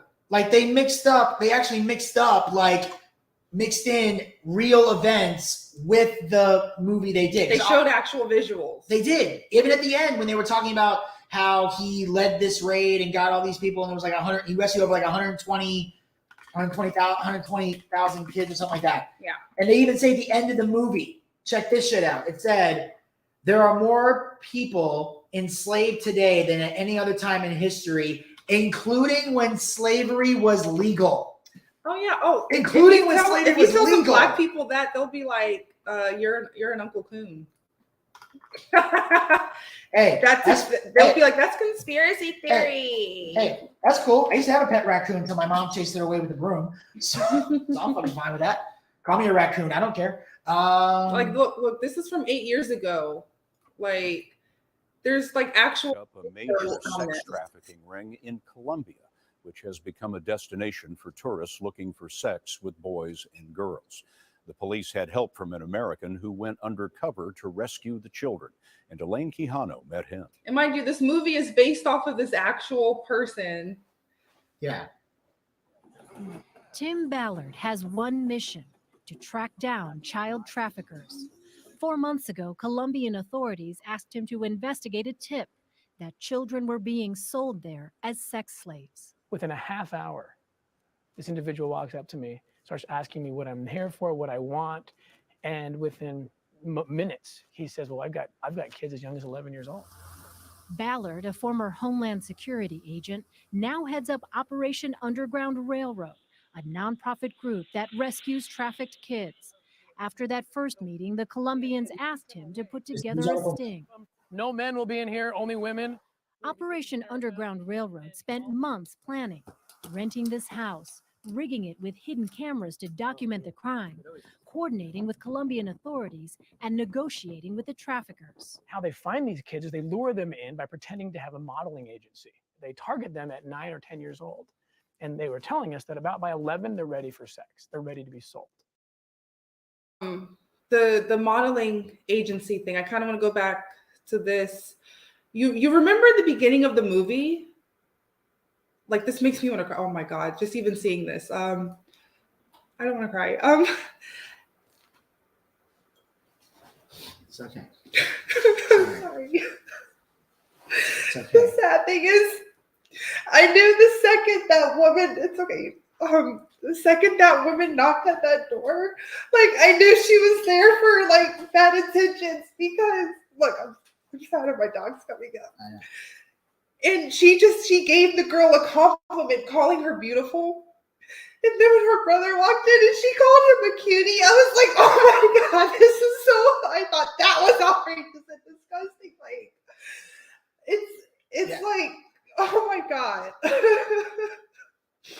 Like, people want to be outraged and upset over, like, when the dude had her in the hut, like, unbuckling his pants. But like, I'm like, literally, these stupid people like need to see like the actual shit that needs to be like put in front of them. And like, they love this grooming shit, like calling the children, oh, you're gonna be gorgeous when you grow up. Oh, you're gonna be a heartbreaker when you grow up. Like, just saying little grooming shit like that really pisses me off. Yeah. Right. Like, this clip right here is in the beginning of the movie when she answered the door for that stupid black bitch with the wig on. Like, there's a scene on here on this trailer when they actually like show that woman, Like I think it's like right here. Sorry, right here. This fucking bitch. Yeah, her. Yeah. She went to their house and basically recruited them, and even oh my god, just in the beginning, like they just put lipstick on them, take your hair out. They made it seem like it was an innocent kid shoe. And remember, she was like, "We're gonna go to the beach." They put them in the van, put them in a shipping container. It's like, yeah. Oh my god, that was a lot. It was a like lot to deal with. And the thing is this, like the ultimate red flag in all of it, because it's like the modeling agency, and you're like, okay, and this is the big red flag if you want to catch this. Yeah. Was parents aren't allowed in there. But they said you can come back at 7:00 sharp. Now, I'm not judging the dad. He honestly thought he was getting his kids a modeling opportunity, and he didn't know his kids were gonna get kidnapped. But I just know me personally, if someone tells me I'm not allowed in here and to come back at 7 p.m., you know what I'm doing? I'm sitting right outside that fucking door. Yeah, I will wait right here. But the thing is, they had them in a van, so even if the van drove by after it got out of that garage, he still wouldn't have known. Which also makes me extremely pissed off and sad. Well, I'm just saying, unless she sent the kids out the window. Oh, you mean the front door, not like the front door of like the building? No, the front door. I'm right outside that front door. You open that door. Yeah. Yes. I'm not leaving. Because she rented a room for the day. That was a rental with just chairs in it. It was an empty room with chairs. Yes.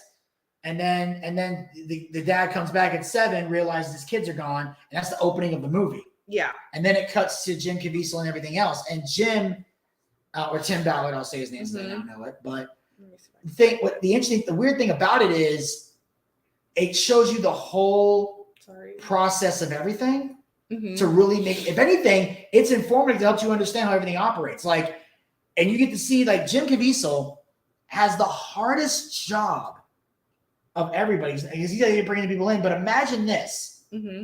That when they go to that guy's house that was downloading all the porn and the child porn and stuff onto his computer. Yeah, this dude. Yeah. And they arrest him and put him in. They arrest him, and put him in jail. Because one of the things you do when you arrest somebody is you fill out a police report, or in this case, a Homeland Security report. So because there's videos, his job is to watch these videos. Oh yeah. And transcribe what's happening so they have proper documentation to arrest. And the thing is, you see the thing where his eye, in the trailer, when there's tears coming out of his eyes. Yeah, he actually had to watch the we're going to call it CP. The child. The CP, yeah. The child P. The child P, yeah. He actually had to watch all this in order, and he's doing it for because this man was selling the videos, and also like, do you want this child, like selling. They sell videos, and then they also are selling the children too. Well, yeah, and then there's the interesting. So he's seeing all this, and then he storms over to the guy's house, and your first reaction is he's gonna beat the shit out of this guy. He can't take it anymore because he's watching all this stuff because he's forced to watch it because he has to transcribe for his report. Yeah. So and then all of a sudden you look up, there's a camera, and he says, "Let's take a walk," and you're like, "Oh boy." So they go take a walk, and he's sitting there telling him that he's an undercover like pedophile and stuff. And there was one thing that this guy said that I thought that really caught my attention, and it reminded me of something similar I saw in a movie a long time ago. And one thing he said was, "I don't act out my fantasies." So apparently, the message I got, and I could be totally wrong, is even though he is a creepy pedophile, he doesn't actually touch kids. He just watches the videos. Yeah, but he's still just as bad because he's uploading basically an OF for children. Oh yeah, absolutely. Yeah, he's still bad. He's still bad. Taking part in the selling and trafficking of the children. But that's actually that's another thing too. Is there are some I think that's probably, and I'm going to give the benefit of the doubt here, that guy that was talking about the misconception between pedophile and sex offender. I think what he might have been referring to is the fact that there are some pedophiles who don't actually touch kids; they just watch CP. Yeah. Either way, you're sick and twisted.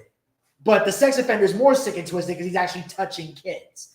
So I thought that was another, and the reason I hate to say this term, but I'm going to say it as far as a movie goes, that I liked that was that it showed different perspectives of pedophilia, not just one area. So I honestly feel like we back the blue, but mind you, these liberals don't. And I think that's why, because Tim Ballard is the hero. They need to see a movie where it's more so this guy with the glasses. And the thing is, they save the audience a lot with terminology and visuals. Like when we left the movie theater, I was like, do these people need to see and hear like actual grooming sessions and whatnot? Because like we have the Chris Hansen stuff, right? But again, it's still like a TV show format, even though it's real people getting arrested. Yeah.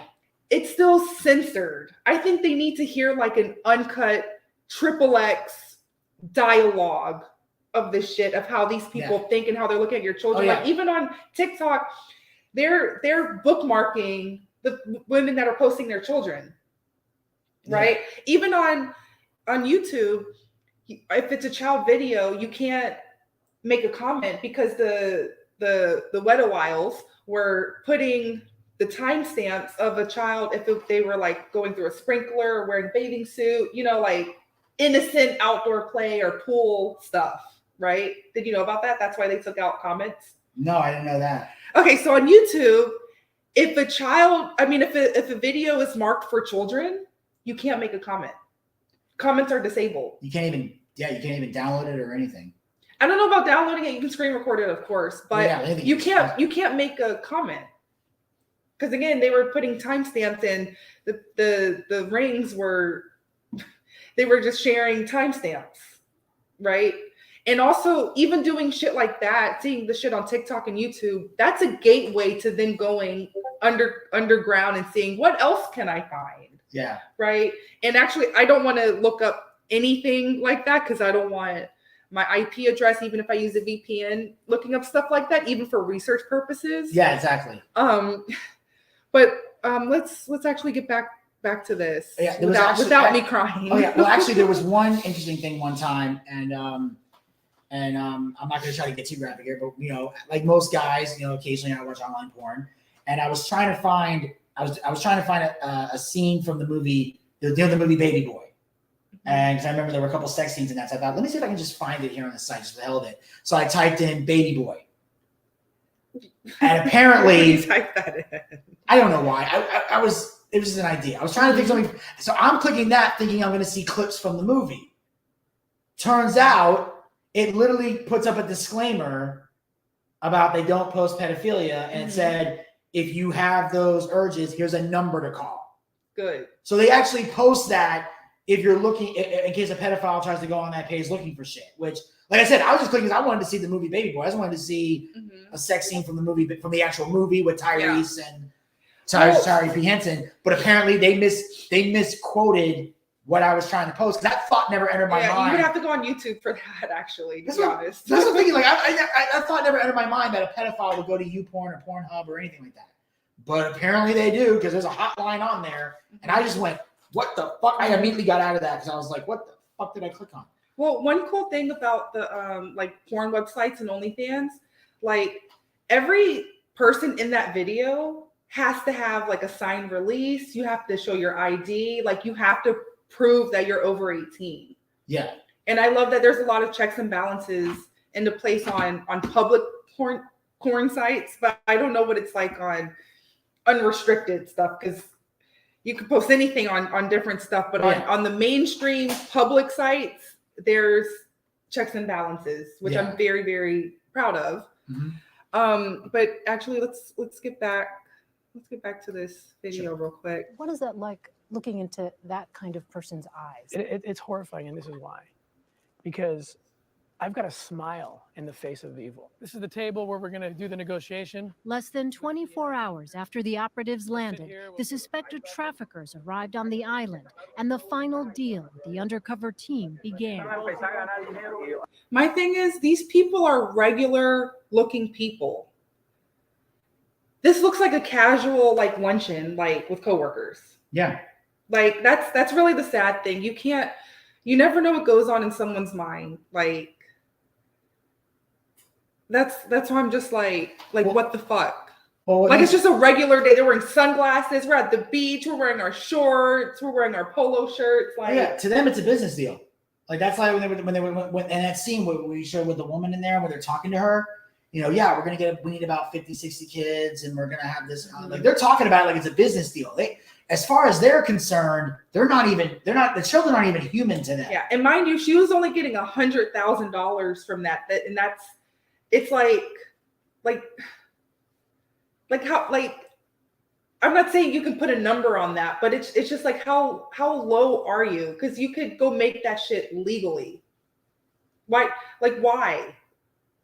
Like 50 children's lives to you is worth $100K. Apparently. And I know in some cases, like for example, in the movie Taken, when the guy's girlfriend got kidnapped and he interrogates that guy to find out where she went, and he said that they sold her, and they said she was a virgin, worth a lot of money. So if you're a virgin, there's more value in it than if you've had sex before. But that was back when they were auctioning, but she was a teenager and stuff. And they were auctioning that stuff up. Still child trafficking, just she wasn't as young as the people in this video, in this movie. So but the thing is, they're like all completely calm about it. And like he said, he has to smile in the face of evil. And there's a scene in here that caught my attention when they're on the island. And the whole goal of this is Tim Ballard is doing this. In his mind, in that moment, he has to make these people believe he is an actual pedophile that is into the same sick shit that they are. But when he saw that one guy with the kid, he almost lost his cool. So he almost blew his own cover. And that guy had to come over and say, hey, let him do what he's got to do, because you got to play into that. And it reminded me, and this is a weird comparison, but here it is.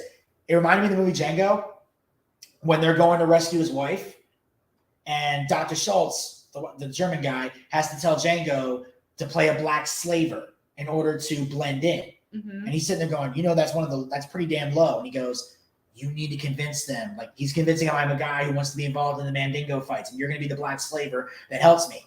So Django, throughout that whole time there at Candyland, he's yelling, he's talking down to the slaves. He's saying all this mean, deplorable shit.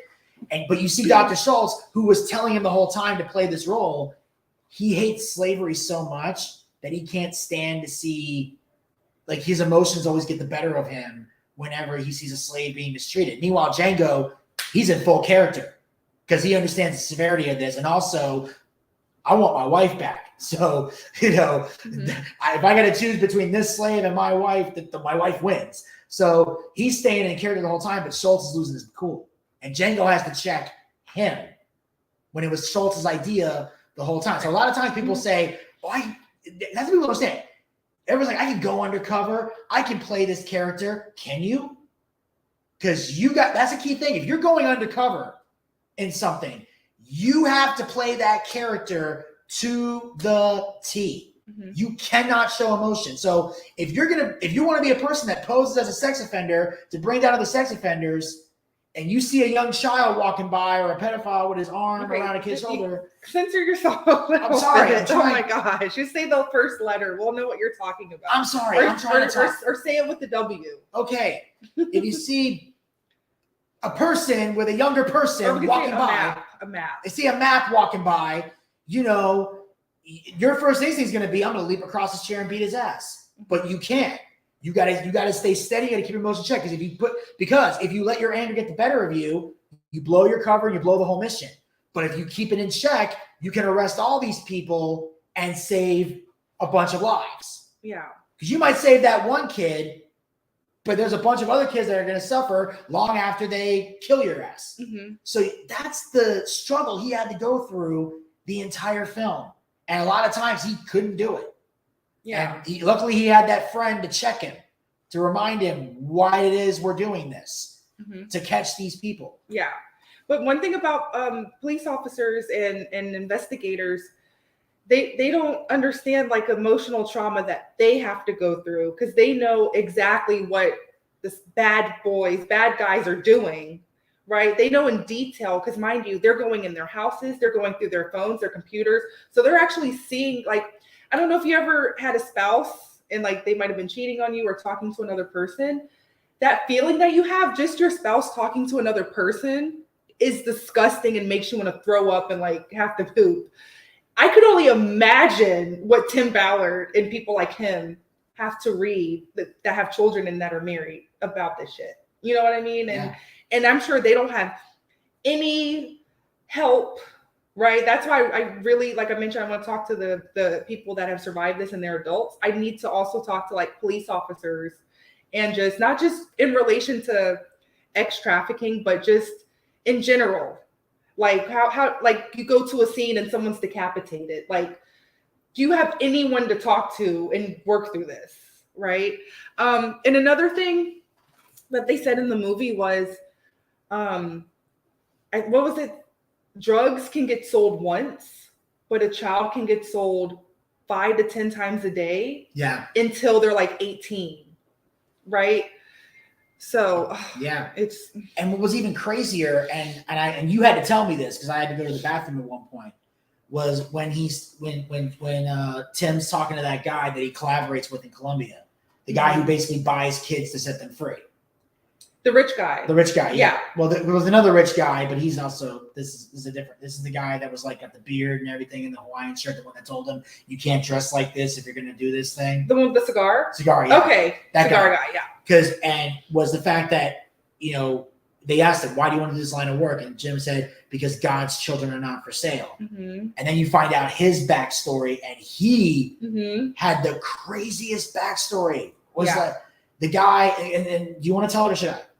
Yeah, so he thought he was buying a sex worker. Yes. Right? And then at the end when she was putting her clothes on, he noticed her toenails had cats painted on them. And he's like, wait, this woman's not 25 or 22. And he asked her, like, what's your age? And she said 15. And mind you, she had been doing that since she was 7. So she was, or 8. So she was a professional. Yeah. Right. And a lot of the women like in Thailand or Colombia, like they're professionals. Like you think the bitches in Atlanta are the sex worker professionals. Like, but the thing is he bought this woman, this girl, right? And the thing is he was so disgusted with himself because he accidentally had bought a sex worker that just so happened to be underage. Yeah, he went in there thinking she's 25. Yes. But didn't find out till it was done that she was 15. Yeah. So this is someone that had a good heart that helped take over this. Oh, Hoover Police having news conference. Oh, send the link. We'll review that again. But let's get back to this real quick. Do you have something else to say? No, only that he felt so guilty he was going to kill himself, but then he felt like God. No, instead of killing yourself, let me go save people, right? Yeah. So that's why he found that was his calling. Mm-hmm. 54 boys and girls aged 11 to 18 were ushered in for what had been billed as a sex party. They were given candy and drinks and told to wait in this small room. This little 11-year-old boy, I remember, he asked one of my operatives if they could give him some cocaine or something. But mind you, in the movie, I saw a lot more children that were way younger. It seemed like they were like 5 to 10 versus like 11 to 15. Or 18, they even said. Mm-hmm. But regardless, it shouldn't be done regardless of age, absolutely, right? Because they've even said there's down to 3-year-olds that have to go through this shit. Yeah, and I think that was one of those things where, and I mentioned this when we were talking, when we were leaving the theater and we were talking about it, that in some cases with a movie, you take some artistic liberties to make a point. Even in a biopic, when you're talking about someone's true story, they'll move some things around a little bit to tell the story, but they're as accurate as they possibly can be. So there might have been people of older age at that island, but they knew to make the point, we're going to use younger kids. Mm-hmm. Now, there actually are younger kids that go through this. They just might not have been at that particular island. And I guess they felt like it wouldn't have sent as strong a message if you saw 17, 18-year-olds. Yeah, because when I look at this, like they're very much older, but yeah. I do like in the movie. I'm not saying that I like it, but it was it's bad regardless. Like No, it under is bad 18. regardless. No, when you say But I in the like it, you're movie- clarifying about the movie, not the actual action. Yeah, like for the movie, they casted younger people. Yes. Because that is something I am glad that they did, because they're trying to captivate you. Like, you need to see this. Like, this is happening. Because mind you, we know that newborn babies go through this shit, I'm sure. Like, even in Twitter Spaces yesterday, I was talking about, I know that there's women out here that are having children just for this shit, and that shit is not documented. And that shit pisses me off even more, because there's undocumented children that are being sold into the slavery. Yeah, it's usually the undocumented ones because it's harder to track. And and that's these low self-esteem ass bitches having home births to sell them into that. Because do you even know about the stories like the mom letting the dad touch the children? Yeah. So just knowing this and knowing that there's billions of people on this planet, like that's something honestly only God knows. And there's one thing I loved about this movie is that of all the people that were in it, only 2 of the actors you actually know. Yeah. And that is obviously Jim Caviezel, he's a star, and the guy who played his boss. Now, I don't know the guy's name, but I recognize that face. I've seen that guy in tons of different movies. Yeah. If you're watching this and you're a wrestling fan, he's the bad guy in No Holds Barred. So with Hulk Hogan and Debo. He obviously wasn't called Debo, but that's the name people remember. Because so other than that though, every other actor was unknown. And I like that because I think it made it easier to believe what you're seeing. Like I think, like for example, if one of the maps was played by like Matt Damon, I don't think people would have taken it seriously. People will just think about all the other movies they were in. Exactly. And be like, oh, I loved him here, I loved him there. And it's a distraction in your mind. And you'd be sitting there going, wow, Matt Damon played such a great map, instead of going, this is fucking creepy. So because they were different people in there and they all fit the stereotypes of what maps usually are, that's why you see them like, they got the mustaches and everything and they look creepy as hell because most of them are creepy. The only problem is there are some maps who aren't creepy looking at all, and that's why they're able to get away with it. That's why, the guys that are sitting in this actual video, I like the fact that they're normal looking people because it lets people know, hey, you don't have to have glasses, a mustache to be a map. Anybody can be a map. It's just, that's the main look people tend to look for. Okay, let's get back. I think that he said they usually give me something because I'm really scared. By the time the deal was done, the alleged traffickers were set to make $25,000. That transaction was never completed. 25 Colombian special operatives stormed the party, arresting 5 suspects, 4 men and 1 former beauty queen, all charged with child trafficking. The victims, 29 of whom are under 18, were evacuated, given medical exams, and placed in a rehabilitation center where specialists are working to undo the damage. Right before I got in the boat, we had to walk by this room where the kids were, and they put their hand up. And I touched their hand and see that there's liberation now. Liberating one child at a time. Elaine Quijano, CBS News, New York. One part, I thank God I didn't cry because I'm a loud, ugly crier. I'm glad I didn't cry when the guy was like, after they got arrested and the children were clapping, oh my God, I'm gonna start crying. And he was like, that's the sound of freedom. And these stupid liberals don't understand. The sound of freedom is children clapping when they get saved. Yeah. And they want to boycott this fucking movie. Yeah. So that tells me, liberals don't want children to be saved. They just want them to go through all this stupid shit. And then mind you, that's because these people end up become criminals. And it's just a never-ending cycle. They're in and out of jail. They have no one to talk to. Because even my favorite uncle, he died last year. He was sexually assaulted because my grandma left my 2 uncles and my aunt at a family friend's house, and he was sodomized. And mind you, my uncle was 5, 6, 7 years old. Jesus. And my aunt is in her 60s, still crying, like mad at my dead grandma. Like, why did she drop us off over there? Do you understand? This is decades. This is shit that happened in the 70s. Did she know that he was like that? She didn't start figuring stuff out until like a couple years ago.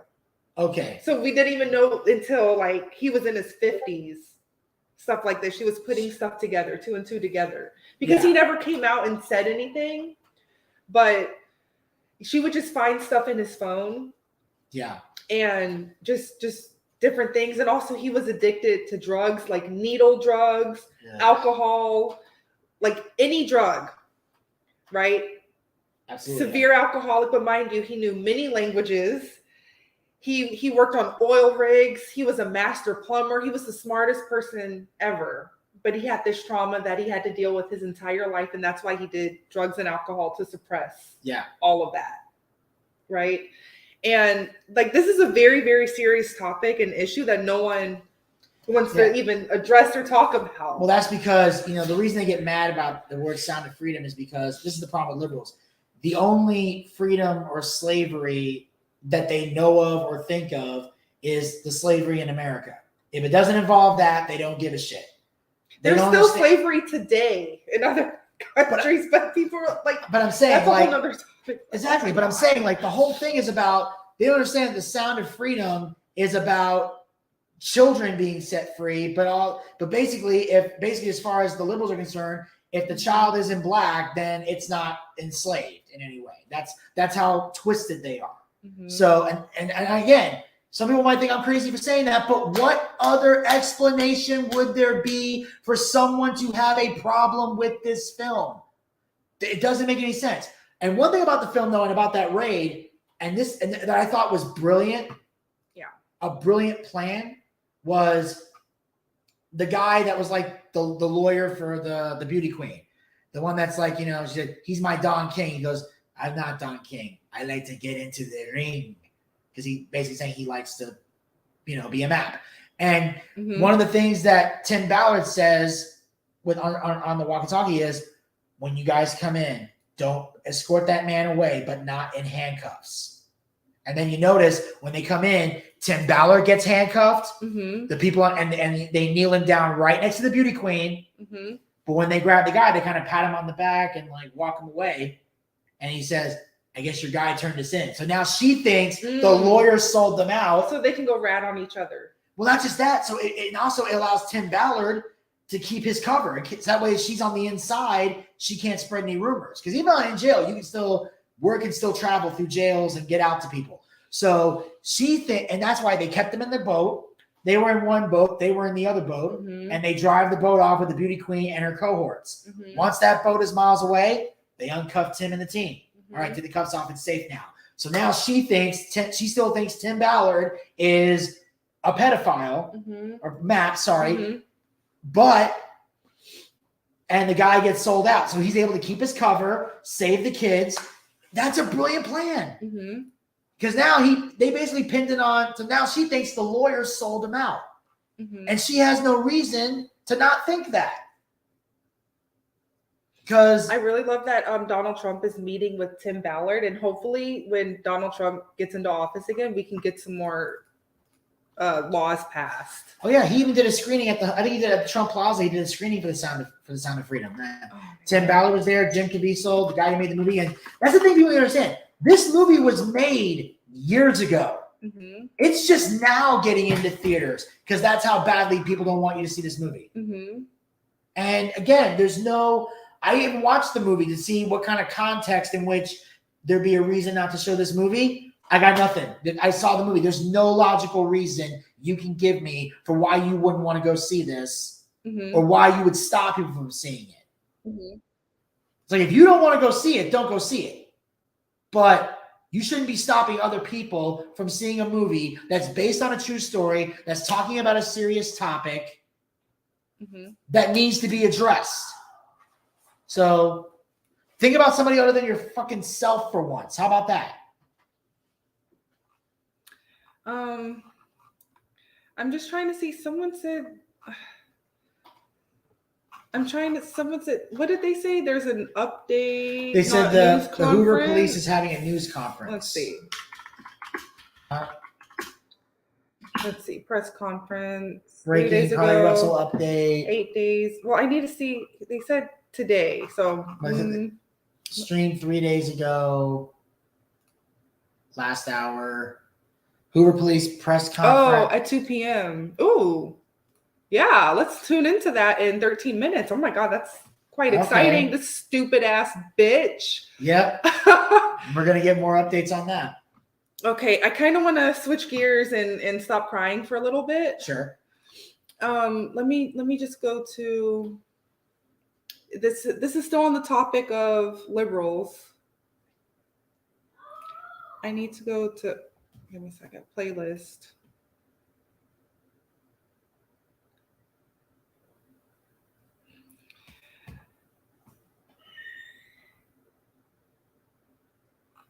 Where is it? This one. Do you watch Black Conservative Perspective? No, it's the first time hearing this channel. Okay.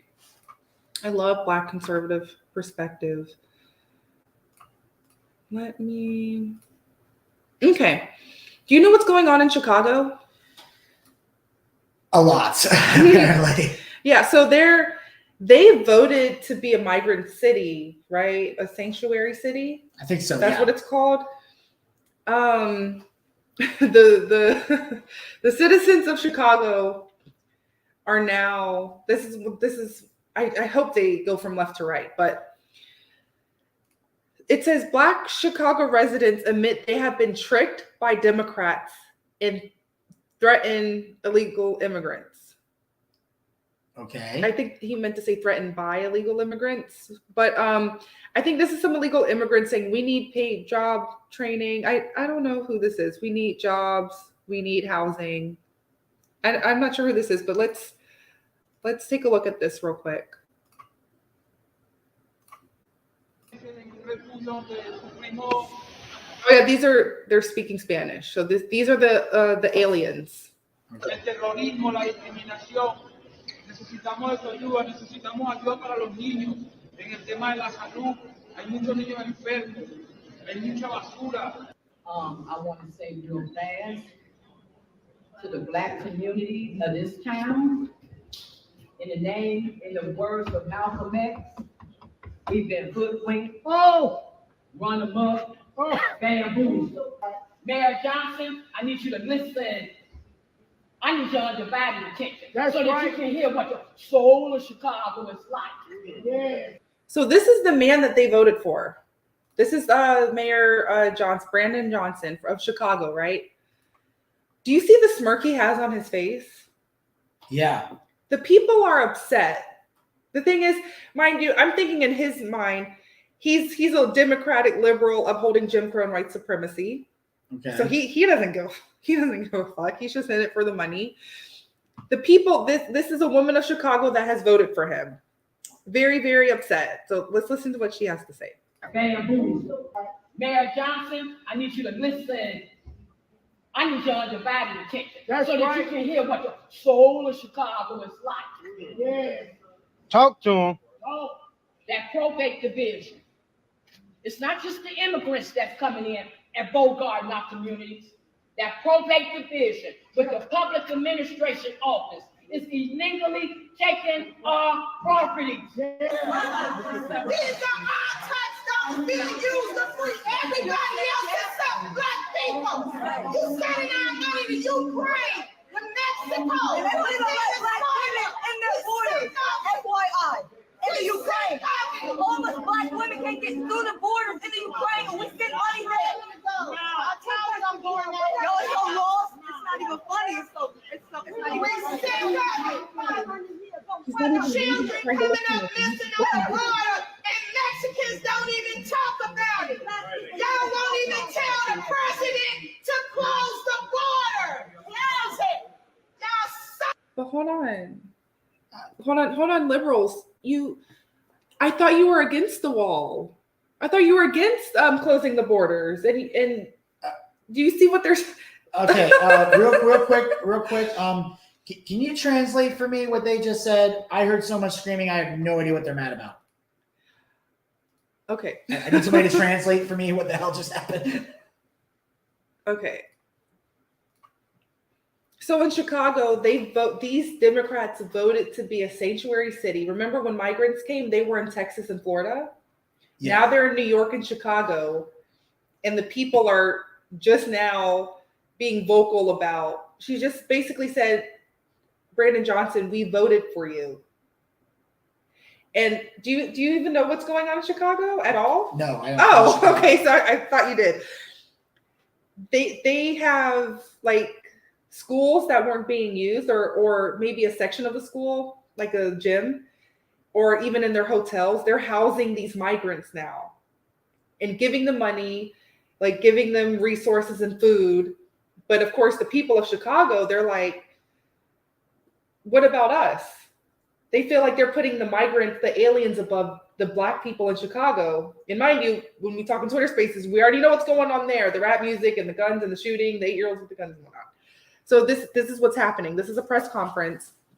And it says, Black Chicago residents admit they have been tricked by Democrats. So they're screaming and standing up. I can bring it back a little. We can't get through the borders in the Ukraine and we send money there.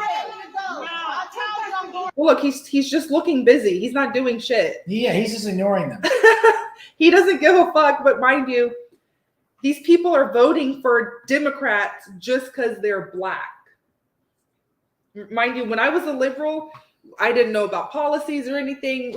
They always say, who are we voting for? This is what happens when you're a sheep. Yeah. We're seeing the sheep speak right now. Well, here's the thing, because they think, and it's not even necessarily if the Democrat is Black, because there's plenty of Republicans that are Black that run and they won't get votes from the Black community because they honestly think the Democrats have their best interest at heart. And they felt this way ever since the Great Depression.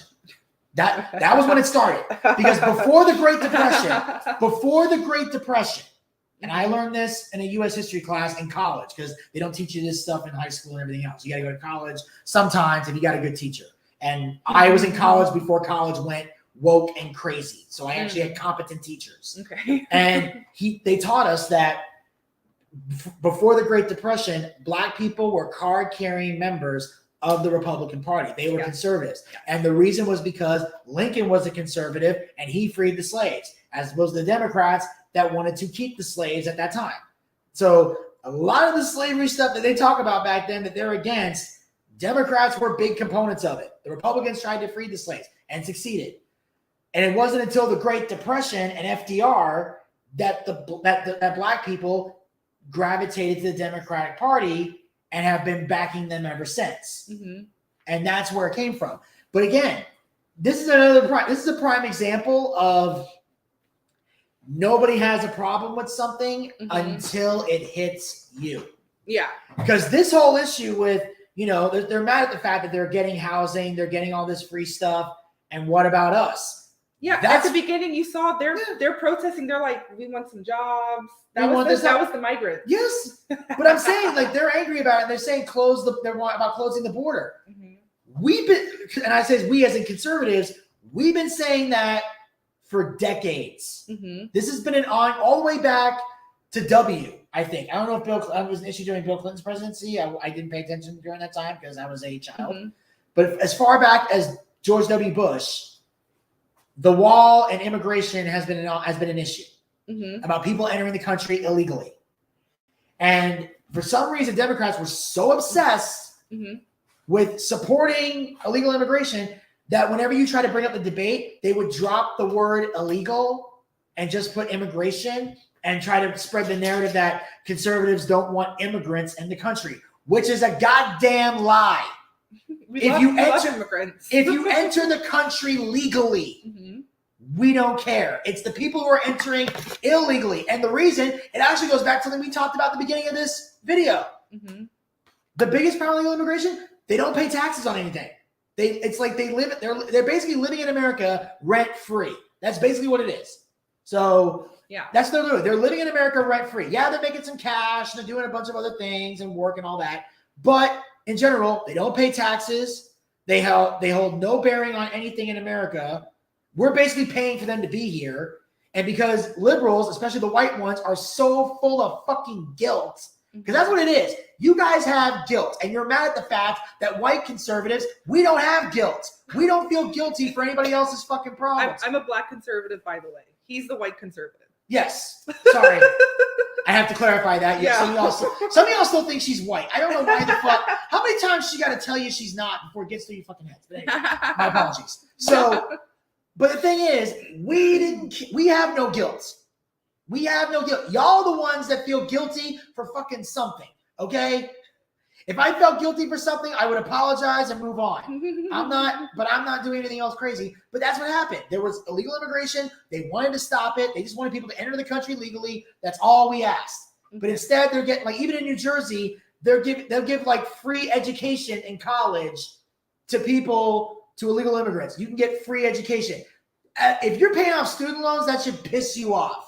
And as someone who only recently paid those damn things off, that's a level of insanity that I didn't even that existing. That you just get they're basically handing them everything for free, and y'all don't care because you were guilty. But now that it's in your backyard, now that they're moving north instead of just staying in the south, now all of a sudden you're all upset and have a problem with it.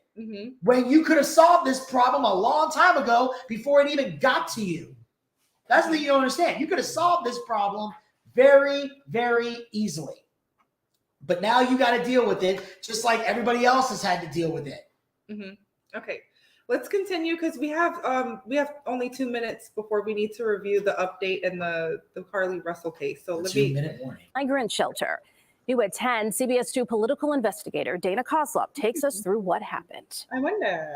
Let them talk so they have a voice. A call for order during a heated meeting at Woodlawn's Apostolic Church of God. Who's helping me? The focus, this migrant shelter in the old Wadsworth Elementary School. I'm sorry. This is liberals. Who's like, who's helping me? Where's our help? Like, let me come here, bitch.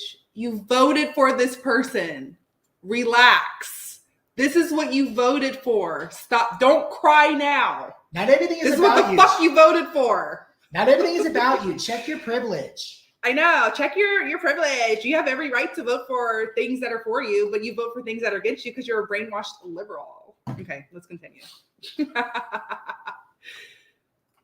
Would ask you all to go out there at night, in the middle of the night, and see what goes on. Okay, the thing is, they're mad about these soccer playing migrants and aliens, but what about all the drill rappers and the thing is, these people, they're like, it's okay that we're killing each other, but we don't want these people over here around us. Where's the outrage for the young boys killing each other? Oh, but that's just the culture. They're just it's part. That's why. Wait, where's my nigga bell? Yeah, nigga bell. I'm just saying. That's why when they'll get mad about, like, they don't have a problem with rappers talking about bitches and hoes and guns because it's part of the culture. We're just expressing our culture. But try it in a small town is racist. Fuck you. I'm actually mad he took out BLM protest imagery from there, even though they're the terrorists. Who's the real terrorist over here? Yeah. Well, let's continue. Going on, according to community members, is loitering, late night partying, littering, prostitution, and at least one fight between migrants and residents. It got a little heated. Objects got thrown. But many of these residents say they no longer have any tolerance for the disruptive behavior by those seeking asylum here. It's making them feel unsafe. They disrespect us. They rob us. They hurt. Hold on. The migrants are making you feel unsafe. They're disrespecting you and robbing you. So niggas aren't doing that shit.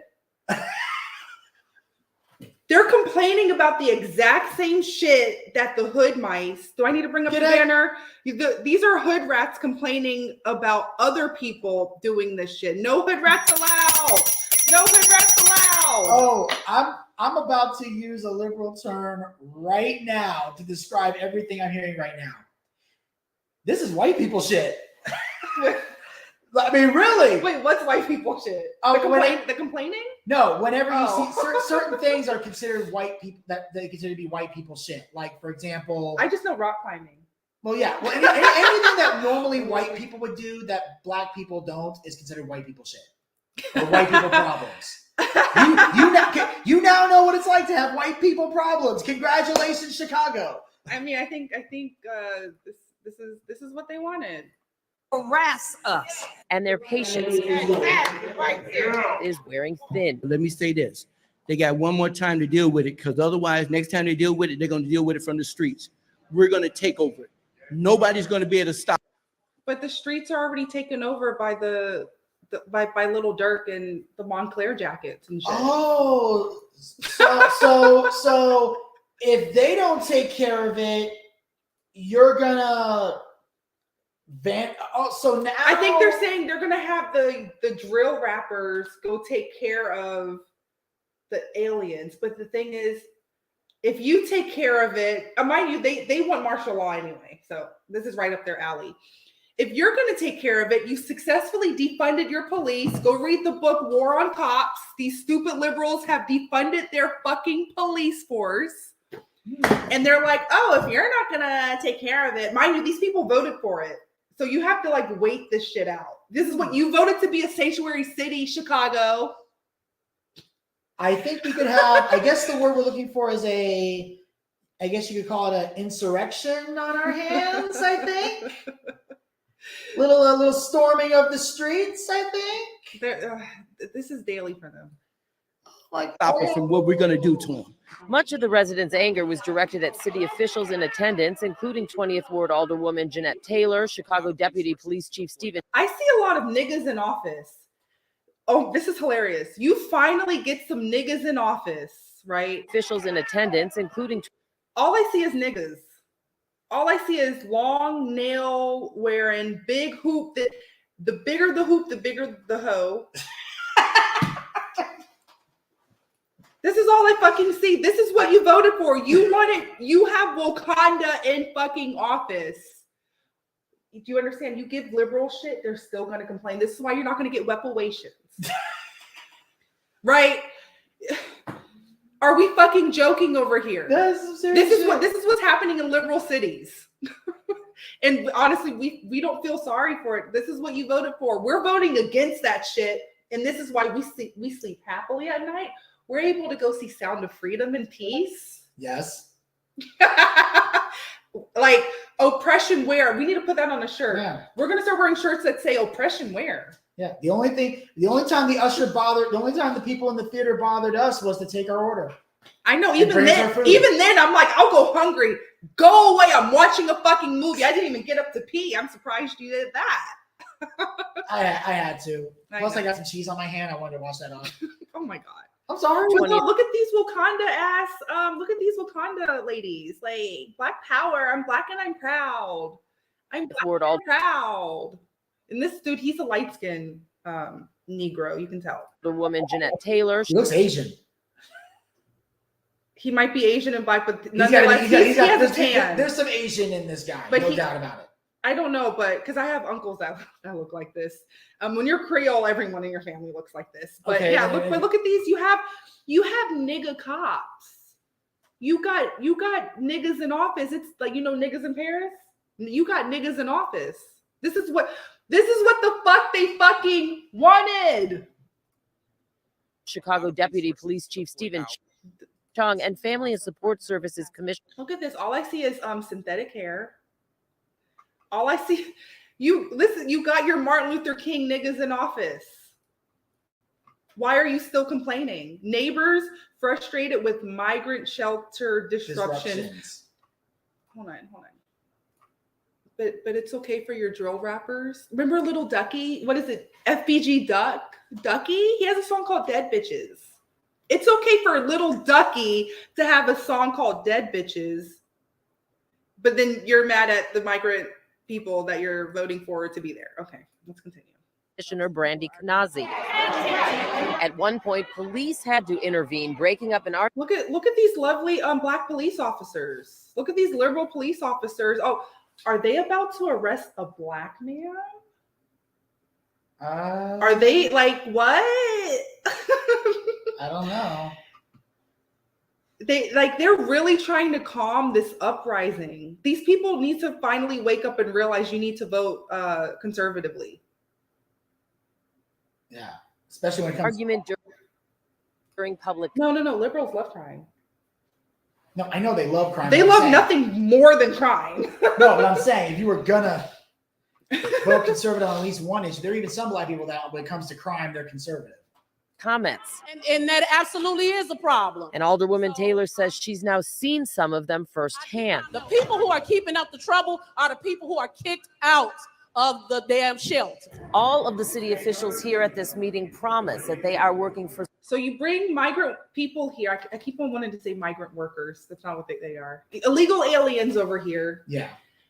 They're causing their chaos, their Hispanic chaos. I don't know what's happening in there. They're getting kicked out of these shelters that you voted for them to be in. Now they're on your streets doing what? Prostitution, fighting. And then you have black liberals saying, we're going to take care of it. And mind you, if they get the young boys to take care of it, you're going to have your people get locked up. And it's just a never ending cycle. Yeah. Then you're going to be protesting. Why did you lock them up? You told them to go take care of the migrant issue. You get just because you think it's the right thing to do doesn't mean it's not illegal. Murder is still illegal. Or even assault. Like it's not even I think in LA, assault is legal right now. Assault and battery is legal. Oh, that's a whole nother thing. Like, don't go to LA. I don't. Shoplifting is legal. I don't know. Did you see there was a CNN report or MSNBC? They went to a Walgreens.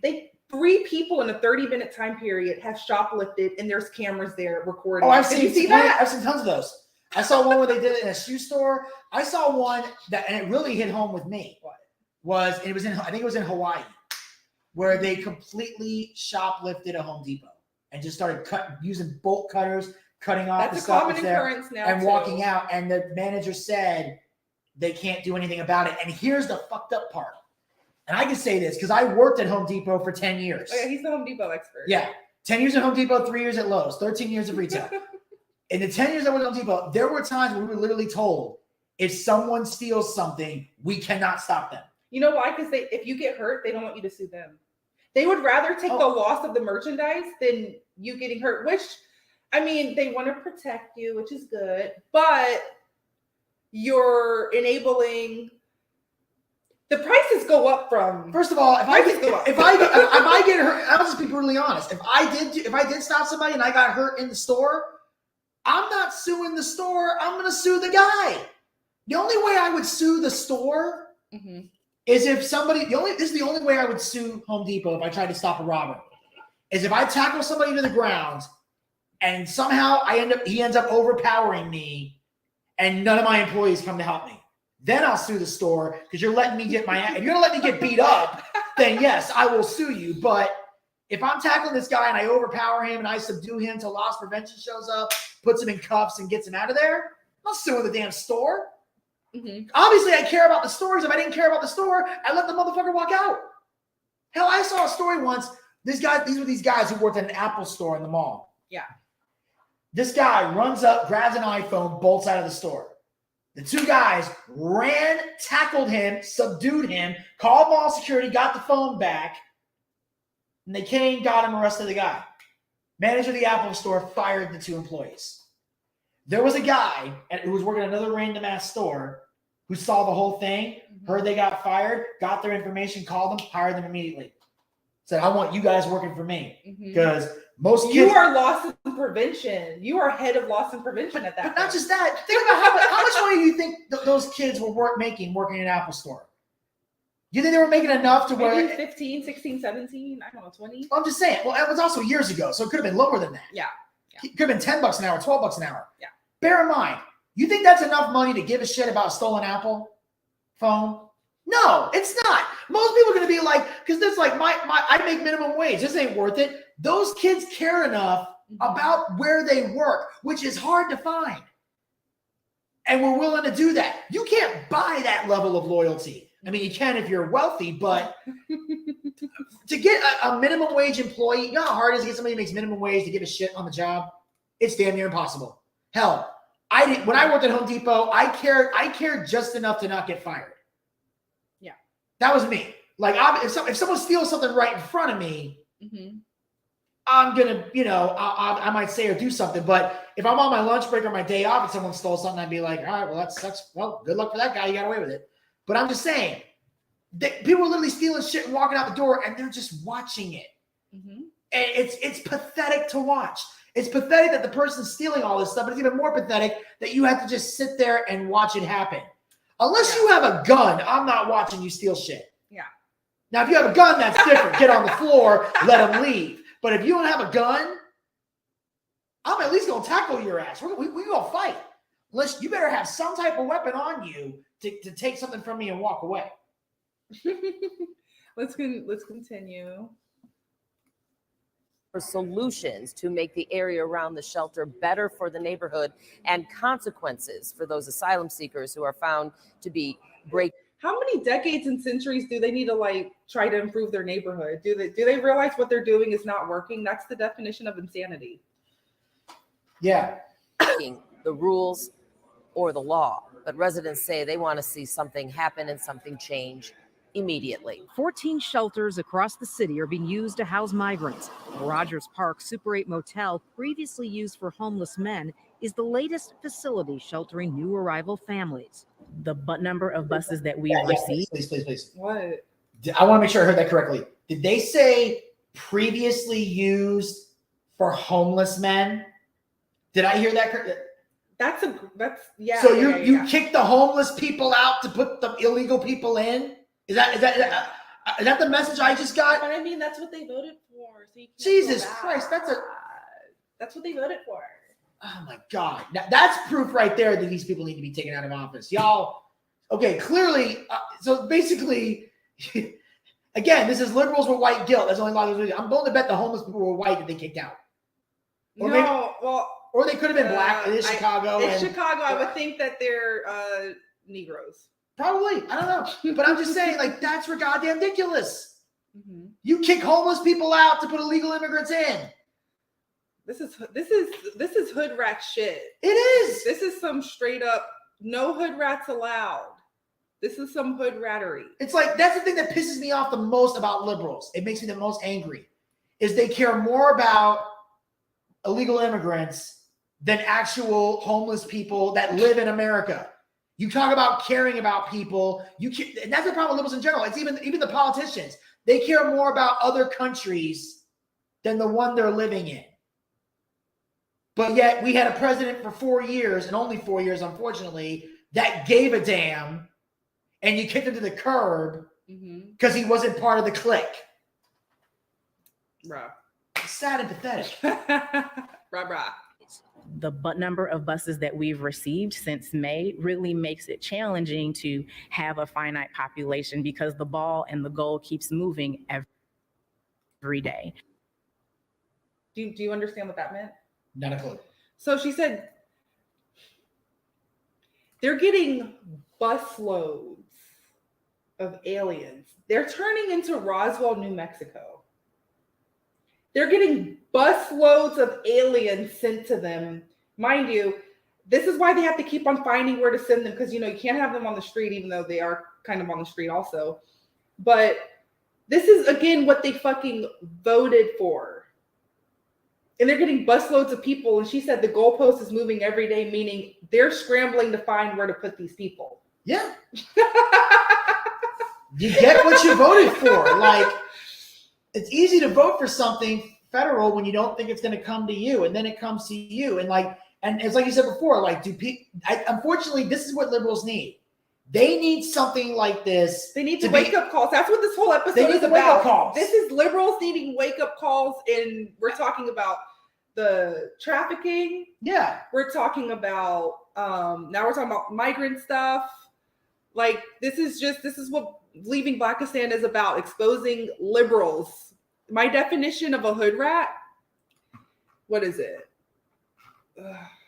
It's mostly it's basically liberals. It's not necessarily it doesn't necessarily mean ghetto black women. It just means.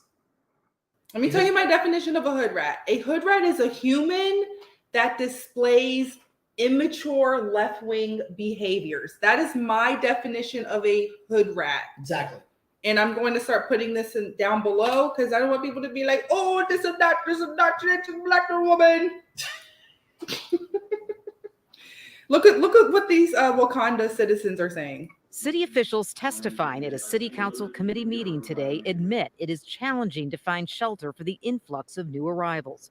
12,000 have arrived since last August, many since January. Just from January. Hold on. That's 12,000, not 1,200.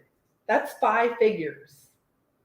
That's a lot of people. Yeah. Mind you, hotels, but also a lot of them are families. But what? This is. So this is the deputy mayor of immigrant, migrant, and refugees' rights. So the thing is, this Ponce de Leon lady, her whole job is for this. But mind you, the black liberals, they really think it is all about them. They are that selfish. They think it's people of color does not just mean you. Color means everyone but white. That's exactly what or maybe Asian, I guess. Well, no, Asian. Do Asians count as people of color? Yeah, well, they throw in the minority category because people of color is basically minorities, and they say that because and everyone's a minority except for white people. Yeah. Basically, if you're not white, you're labeled as a minority, and you're labeled as a person of color. Mm-hmm. Let's continue. And today, you're white. You're we just have white. seen No one cares about you. an increase of 43.5%. The city says 68 buses of about 50 people per bus have arrived since January. 60 of those have come since May when Mayor Brandon Johnson took office.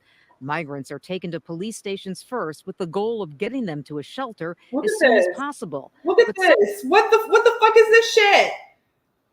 This is a police officer just on the phone and did you am I going? I have mine eyes deceive me. May when Mayor Brandon Johnson took office. Migrants are taken to police stations first with the goal of getting them to a shelter. Have you ever seen a police station that had? It's like San Francisco. It's like Skid Row. In these Chicago police stations. There's people sleeping in the station. Is that what I'm supposed to see there? Those are people sleeping? Yeah, it looks like blankets on the ground, luggage. This is what you voted for, liberals. This is insane. This is what you voted for. This is insanity. That's the definition of a liberal, actually. Yeah, and that's the biggest problem is when they try to, they always say they want this, they want that. You never put a cap on anything. It's just free range. And that's liberal. Liberal means free, out in the open. Like, think of like ketchup. You're pouring it liberally. You're squeezing the ketchup bottle. It doesn't stop. But if you're conservative, you just get like a little bit, and you decide where to put it, and you think logically. After a certain point, you're going to realize that's too much ketchup on your. They say you got more ketchup than you do fries, and you're like, what the hell's going on? And it's just chaos. And that's a problem. Chaos. We see the chaos. You see the chaos. We're over here. That's why it's you cannot operate on feelings and emotion. That's why you operate on logic to prevent chaos from fucking happening. No, not to liberals. Not to liberals. Y'all claim to be woke. You're the most asleep. They're so woke. They have like sleep paralysis. Like they're hallucinating. They have gone. They're so woke. They haven't slept in like centuries. Yeah. And now you're hallucinating. As soon as possible. But some aldermen say the overall plan is not working. We ain't prepared for any more buses. And so what? Why does she have a blanket on? This is unprofessional. I think it's either A, she's cold, or B, she can't find shirts that fit her anymore. So she just has to say, fuck it. No, but this is Alderman Jeanette Taylor, 20th Ward.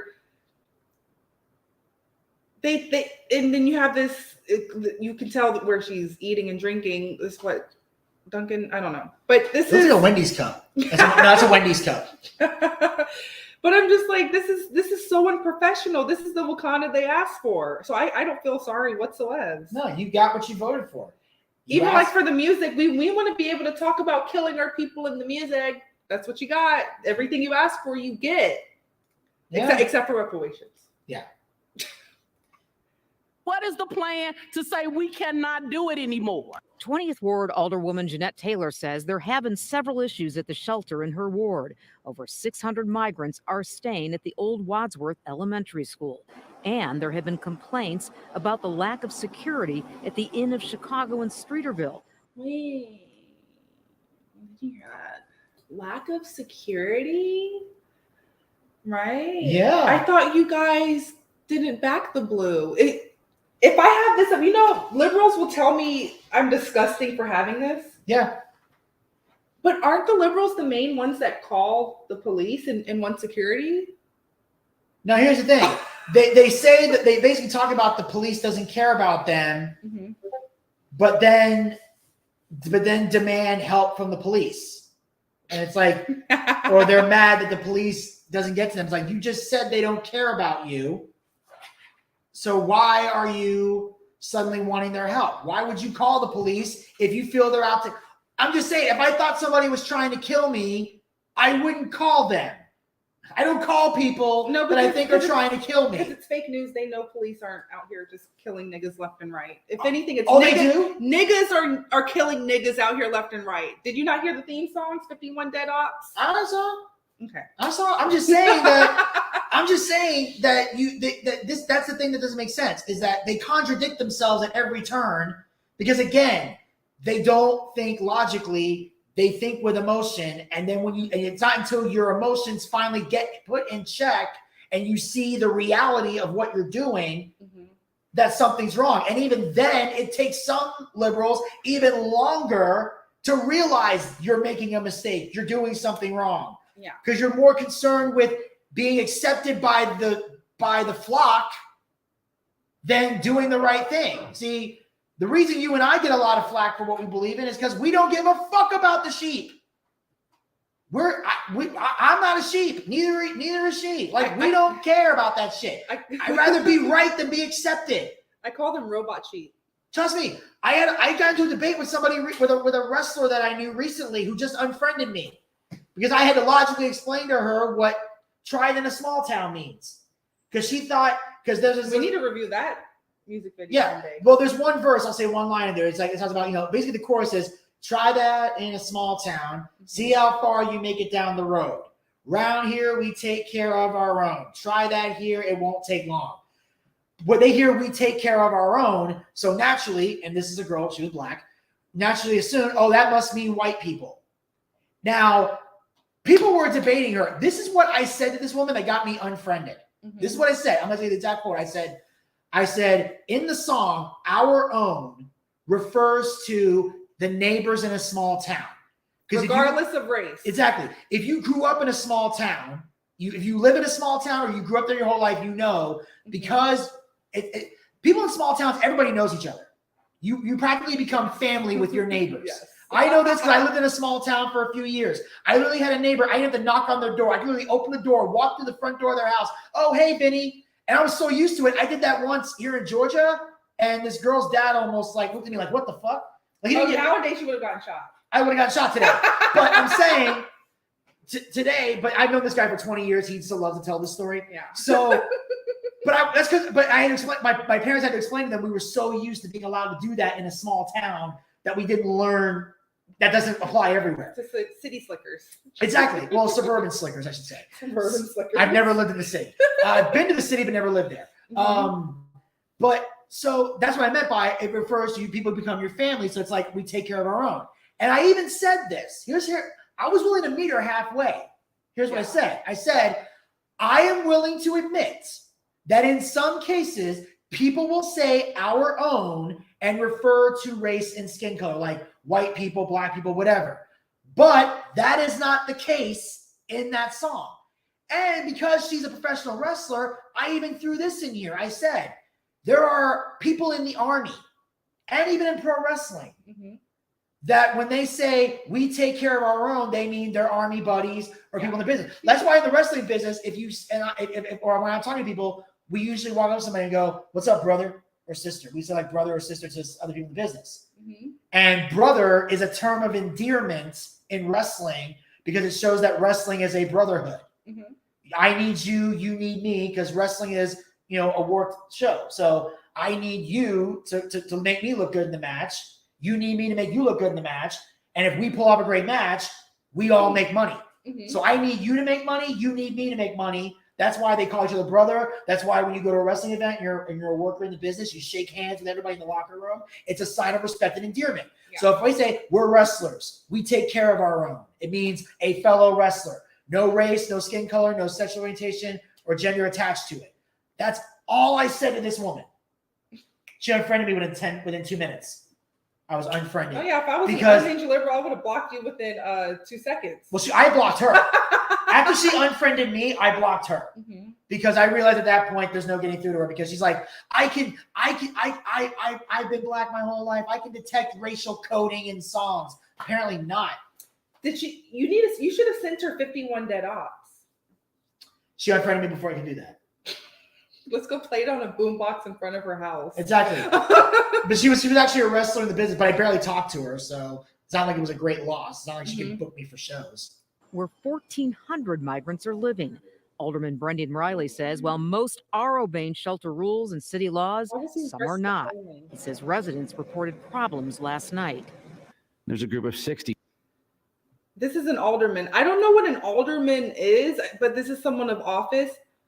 Why are they dressed casually? This tells me they don't take shit seriously. If this was in Georgia, you're wearing at least a button up. Oh, I have a whole bit about stuff like this. I did this joke in my act where I talk about how no one knows how to properly dress for court anymore. Because I've gone to court for like minor things. And I said I walked in one time for like a traffic violation or whatever. There's a bunch of people in the courtroom. I was the only one wearing a suit. I got people in there, they're wearing hoodies and white beaters and fucking shorts and t-shirts and crop tops. And I'm like, do you fucking idiots know where you are? Well, I'm like, this is court, not a weekend at Bonnaroo. Put a goddamn suit on. Well, this is a press conference at a church, but nonetheless, be fucking professional. Oh, it gets better. Before you play that, let me tell you this part. You're gonna laugh at this because it's 100% true story. When I was in court, this lady walked in. It was being called into court for a charge. I don't know what it was. Yeah. She was wearing bright pink yoga pants and she had a red t-shirt. And on the shirt, it said, "Nothing to lose." Yeah. No hood rats allowed. I don't care what race this person was. That was a hood rat. Here's the thing. If you're going to court, pretty sure you got something to lose if you're going to court. That's why I laugh, like, nothing to lose. That's actually what her shirt said. I would have given her a hard time, even if it was for a speeding ticket. 2 years in jail for this stupidity. Unfortunately, bitch. Unfortunately, my name got called before hers, so I don't know how that ended.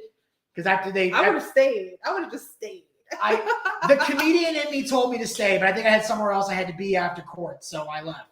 But oh my God, I was just so happy to get out of court. To get out of there after I was done talking to the judge. Let's continue. The kids, many of them with guns in their waistbands. Hold on. Who has? Are they talking about drill rappers right now, or are they talking about the illegal aliens? Do they have press conferences like this over FBG Duck and Little Dirt? Probably not. Kids, many of them with guns in their waistbands. Consuming alcohol and marijuana on the public right-of-way, unchecked, and this is not a one-time occurrence. Riley and Taylor are calling for a special city council meeting with all departments present to discuss the plan for migrants. The city says there is definitely room for improvement. We haven't done enough bridge building between the local residents and the people staying in our shelters. So this woman, remember, she's pro. Her job is to take care of the illegal aliens, right? Yeah. And she's saying we need to build. This is some liberal shit. Hold on, let me come on. You need to see me. This is some liberal shit. We need to build a bridge. We need to connect the Negroes, the outraged Negroes in the community. and the aliens. Like, we need to just bring them peace and bring them together. Okay. I tried so hard not to. Okay. Now, here. Okay. And what the fuck do you think that's gonna do? Okay, you want us to have a conversation. Here's the conversation. I pay taxes, you don't. Get the fuck out of my city. That's the only conversation that needs to be happening. That's what they're saying. But the thing is, again, you voted for this. But I know, but I'm just saying that should be the only dialogue. You're not legal in the country, so get the fuck out. Unless you got some work-related visa and you're in the process of trying to become a citizen. Yeah, come pay taxes. Come. That's we love the you. thing. Come. But if you're not doing any of that, and you're just coming in illegally and leeching off the country, go. And I know there's people who live here legally that leech off the country, and I fucking hate those people too. Yeah. So just be clear, I fucking hate those people too. They cost us trillions of dollars a year. Yes, but I'm just saying, they were born in America, so we can't kick them out. All we can do is make them get off their ass and get a job eventually. But the illegal ones we can send back, so send them freaking back. Or no, we can give them reparations. Yeah, fuck that. Oh yeah, give them reparations.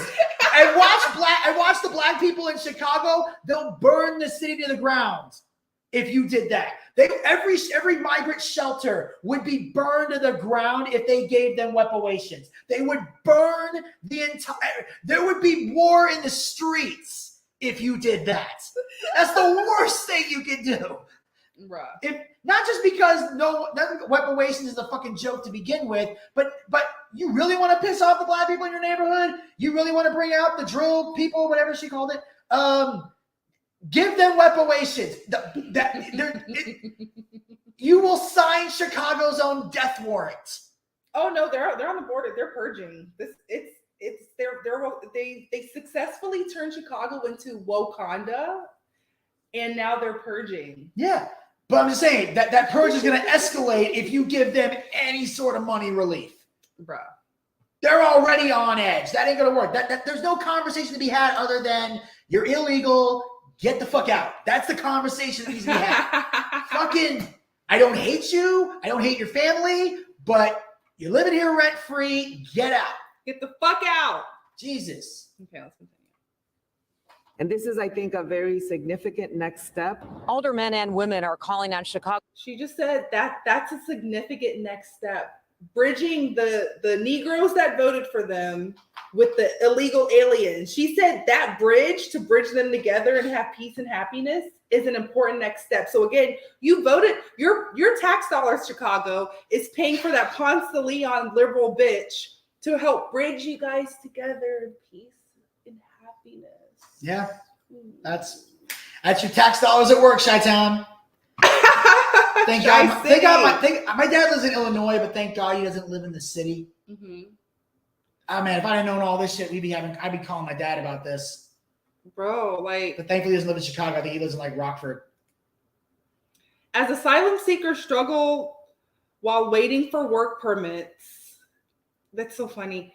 They're gonna get work permits. Which I love that. Like, at least while you're here, do something. Don't just be fucking and creating more children here, which they also are doing too. Chicago businesses can't fill jobs. Okay. Do you understand? This is why Brandon Johnson this is why y'all are a sanctuary city. Because the drill rappers and the young boys, right? That's what you were. They don't want to fucking work and pay taxes. So they have 12,000 migrants that have came into Chicago since August, almost a year. It'll be a year next month. If you care about Chicago so much, go fucking work and build your city. But no, you vote for shit like this. Yeah. This shit is fucking hilarious. Because you all still think you're going to make it as a rapper, even though nobody knows your name. And you're practically or they die. FBG Duck. Oh, King Von. Remember we reviewed a King Von video? Yeah, I think so. And remember, it's all just death and murder. I'm Tony Montana. I'm shooting like I'm Sosa. You're fucking with the best. Fuck fuck out of here. Okay, let's kind of switch gears because we need to. There's actually an update on the Carlee Russel case. Ooh, yeah. Yes, like oh, my dick is so hard for this. Look at this. I'm a girl. I'm a girl. We have a press conference that literally just happened. It's happening now, actually. Let's just take a peek on police hold press conference on Carlee Russel case. Like this is happening like as of like 20 minutes ago. Don't hit your volume. You turn the volume on. Yes, thank you. Thank you. Let's make sure we're good. Let's take a look. Podium today will be Police Chief Nick Durzis, followed by Alabama Attorney General Steve Marshall. He is country. I thought I was country. Oh, boy. Chief Durzis will make a prepared statement. After Chief Durzis' statement is over with, Attorney General Marshall will also offer a few comments. Once that is completed, both gentlemen will return to the podium and you guys will have an opportunity to ask questions. With that, I will turn it over to Chief Durzis. Thank you, Captain. Good afternoon. Earlier today, Hoover Police detectives obtained warrants for the arrest of Carlee Russel through the Hoover Municipal. I have to say, this man is sexy as fuck. He has the freshest suits. Hold on, what did he say? I was too busy like salivating over him because we back the blue. I'll turn it over to Chief Durzis. Thank you, Captain. Good afternoon. Earlier today, Hoover Police detectives obtained warrants for the arrest of Carlee Russel through the Hoover Municipal Court for her actions related to faking her kidnapping and subsequently making false statements to detectives as they investigated this case. Her decisions that night created panic and alarm for the citizens of our city and even across the nation as the concern grew that a kidnapper was on the loose using a small child as bait. That being said, all I have to say is lock this stupid hood rat up. No hood rats allowed. Fuck this stupid ass bitch. Okay, we talked about the trafficking earlier. Yeah. Like, bro, this is exciting. This is great. I'm so Yes. happy, and it's like fake because it's happening during No Hood Rats Allowed. Yeah. He basically just said no hood rats allowed. Yeah, they arrested her. I'm over here like you ever seen when he's like looking at the, I think it's Wolf of Wall Street. Yeah. This is me. No hood rats allowed. Numerous law enforcement agencies, both local and federal, began working tirelessly not only to bring Carlee home to her family, a located kidnapper that we know now never existed. Many private citizens volunteered their time and energy into looking for a potential kidnapping victim that we know now was never in any danger. This story opened wounds for families whose loved ones really were victims of kidnappings, some of which even helped organize searches in hopes they could find Carlee's alive. This is also weird. Don't you find this weird that this case happened literally 2 weeks after The Sound of Freedom came out? Yeah. Like, if you think about it, that's why I titled this Carlee Russel compared to The Sound of Freedom. Yeah. Because it correlates. She basically made this a trafficking case and a child abduction trafficking case, right? Yeah. And like everything we know, like, oh, sorry, kitty.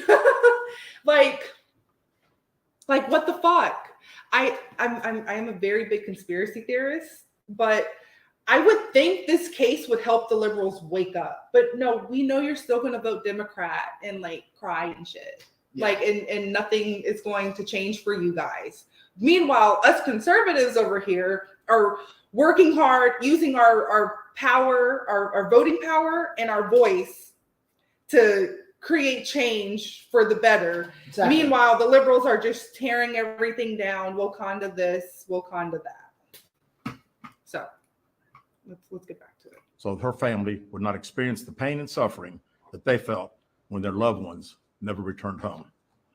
As we know, actions can have consequences, and that's why we're here today. This afternoon, Carlee Russel, with the assistance of her attorney, turned herself into the Hoover City Jail, where she was arrested for the following charges: false reporting to law enforcement authorities, Class A misdemeanor, $1,000 bond; falsely reporting an incident, a Class A misdemeanor with a $1,000 bond. Each of these charges carry up to a year in jail and potential fine of $6,000 upon conviction. He said each of those charges, that means up to 2 years in jail. I've been seeing reports on 1 year. No, that's up to 2 years in jail. Yes, and a $6,000 fine. Her bail is set at $2,000. Mm-hmm. So that's literally where it's at. She could be fined $6,000. No, but he said they use federal and local resources. Yeah. That's not enough to pay. It's been 2 weeks. That's not enough to pay, not even the dude speaking. No, you're right. Like, she needs to be charged $500,000 and serve like 5 years in prison and do hard labor and I don't want to say capital punishment, but borderline capital punishment, in my opinion. That's why they will never vote for me to be in office.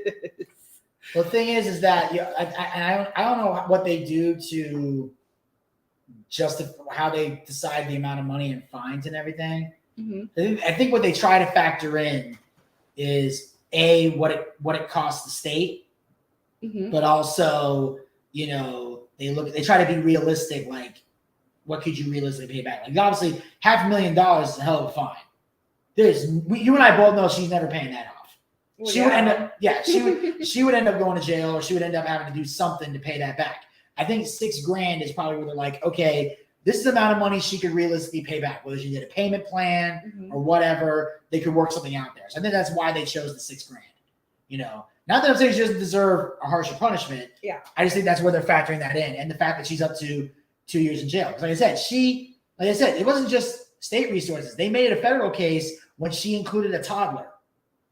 Because again, child trafficking, like we talked about the Sign of Freedom, is a big thing, and it does happen. And we even talked about that thing where sometimes in war, kids have been used as bait. I remember there's this show called The Ranch on Netflix, and one of the characters, he's played by Dax Shepard, who comes in like later in the series. He tells a story about how he has PTSD from serving in Iraq. Mm-hmm. And because there was a loud noise and he freaked out and almost got in a fight with somebody. And then the main character the dad went to explain it to him what happened. And he's telling stories about how a lot of times they would hear stories about kids they're trying to help. Mm-hmm. So then they would open up and they'd have the bomb. So there's a lot of times where you could be. And that's what I thought. They were using that war tactic in Hoover, Alabama. And I was very upset when I initially heard about this shit. And that was one thing that traumatized him, was because he said there were times where they'd be driving they're in a Hummer H1 and they would see a kid in the middle of the street, and you would either drive around him or you had to drive through him because they couldn't trust or risk getting hurt. Yeah. And you hear the guy and you see the dad going, Jesus Christ, because he sees how traumatized that guy was from the war. So, there is situations like that happen. And because of that, it made a federal case out of it. So I don't know what the hell she was trying to accomplish from that. She was trying to make her boyfriend jealous because he had recently broke up with her. She also lost her job that day, and she stole from her job. And they pulled up the records of what she was looking up, the minimum age or maximum age for Amber Alert. Like, she premeditated all of this. Whatever happened to just fucking their best friend? Like, if you want to make somebody jealous, fuck their best. No, find their best friend and fuck him. This is No Hood Rats Allowed. Remember, No Hood Rats Allowed. How did we go from this to that? Remember, this is No Hood Rats Allowed. I know. This is hood rat shit. I know. I'm just okay. I'm just saying all that to make your boyfriend jealous. If anything, he's sitting there going, I dodged a bullet. That's all he's thinking right now. Because this bitch is crazy and she's about to go to jail. So if he wasn't, I don't know if he was cheating on her or not, but if he wasn't before, he's sure about to now. You're going to jail. Well, they're broken up. Oh, obviously. Because she's a retarded hood rat. Yes. She's a liberal. Ms. Russell was released from jail after posting bond. We initially presented this case to District Attorney Lanice Washington, who agreed to handle prosecution through district court. After consulting with the Circuit Court of Jefferson County Bessemer Division, the case was referred back to municipal court for charging because the only applicable charges were misdemeanors. Judging from the amount of phone calls and emails that we've received from people all over the country, I know many are shocked and appalled that Ms. Russell is only being charged with 2 misdemeanors, despite all the panic and disruption her actions caused. Let me assure you, I too share the same frustration, but existing laws only allow the charges that were filed to be filed.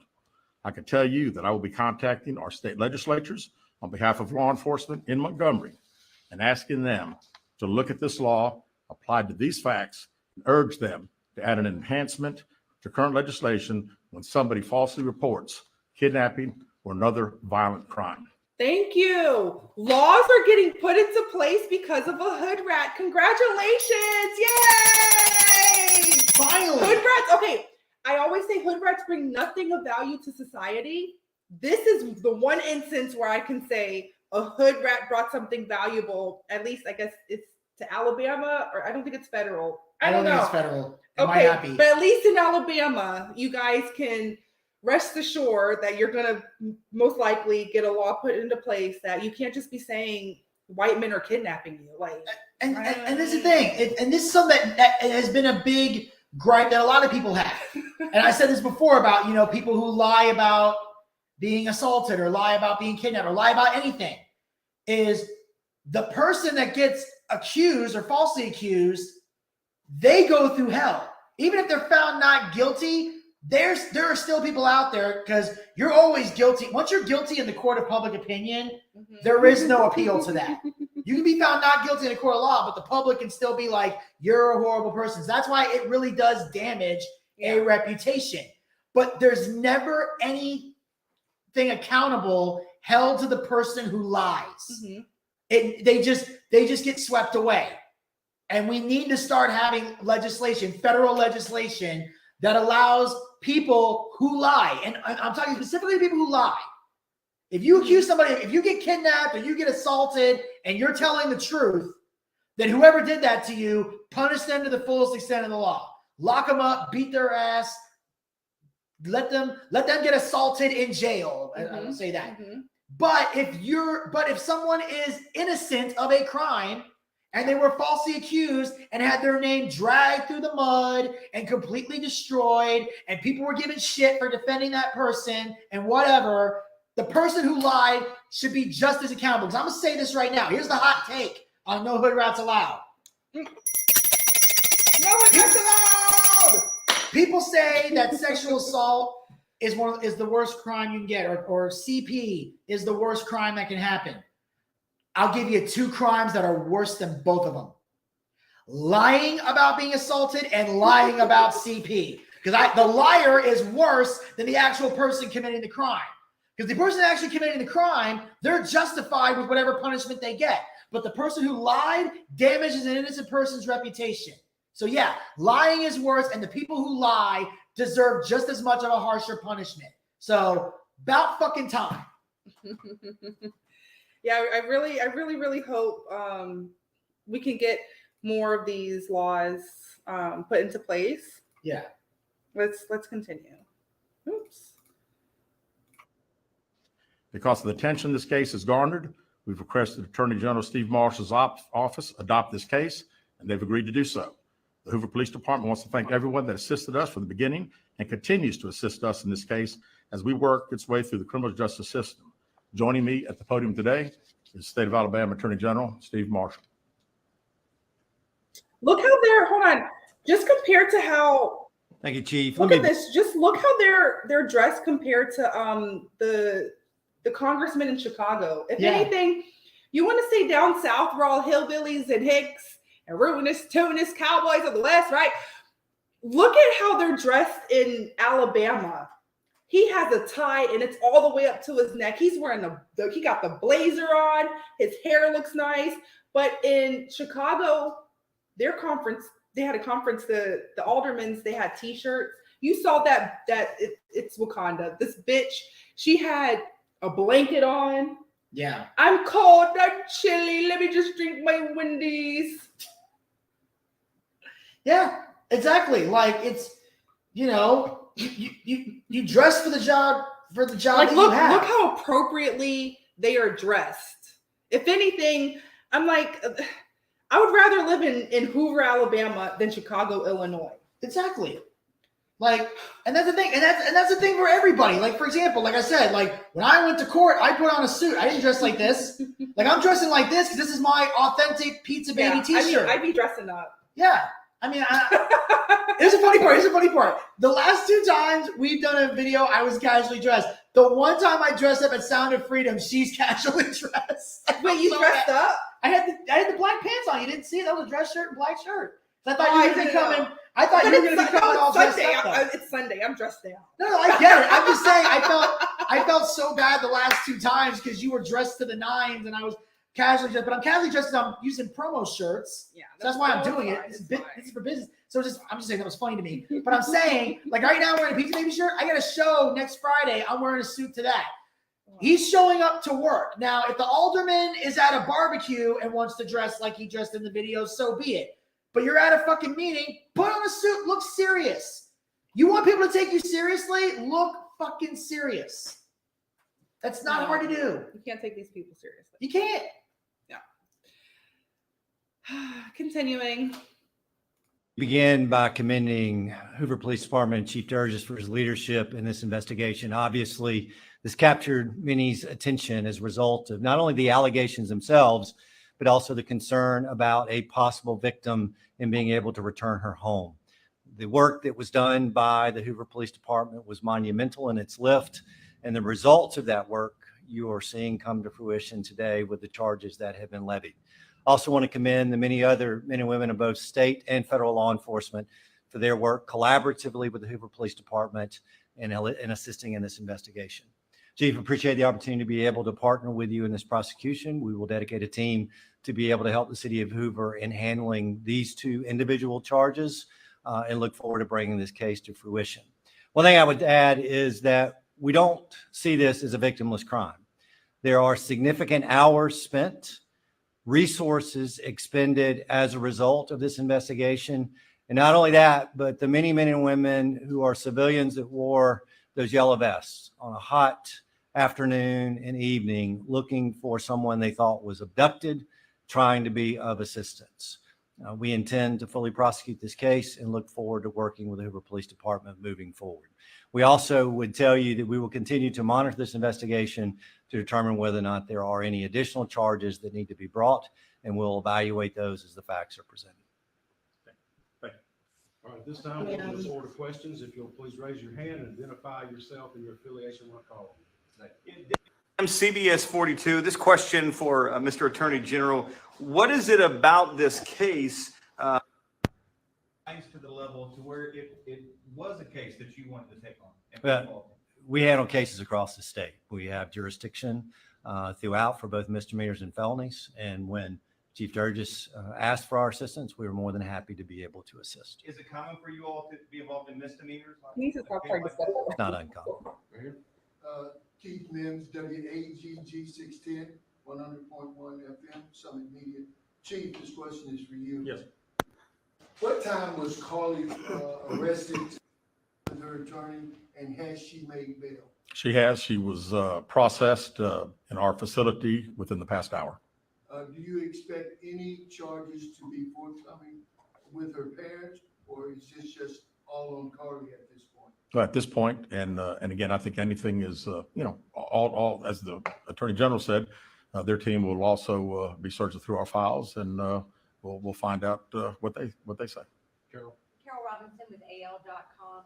Have you, since we spoke last in the press conference, been able to retrace where she was during the 49 hours she was missing? That's my biggest question. Where was she for 2 days? We have not found anything out on either one of your 2 questions. Valerie Bell, ABC 3340 News. Has there been any decision about a possible Not to choose by a ton. Carlee and or her family? Also, what impact would this have on Hoover Police Department filing a suit have on criminal cases? Yeah, we have not discussed that. Of course, we talked about the hours of overtime and all the significant resources that we used. And we'll certainly be talking to the Attorney General's office about possibly getting some of those funds returned to us. Lisa Crane, WBTN 13. In an earlier press conference, she outlined some items she had taken from her employer. Any potential theft charges for that? Those would have taken place in another jurisdiction, so we would not have charges ourselves. Ashley Robinson, WBRC. Chief, do you mind repeating those charges and fines one more time for us? Sure.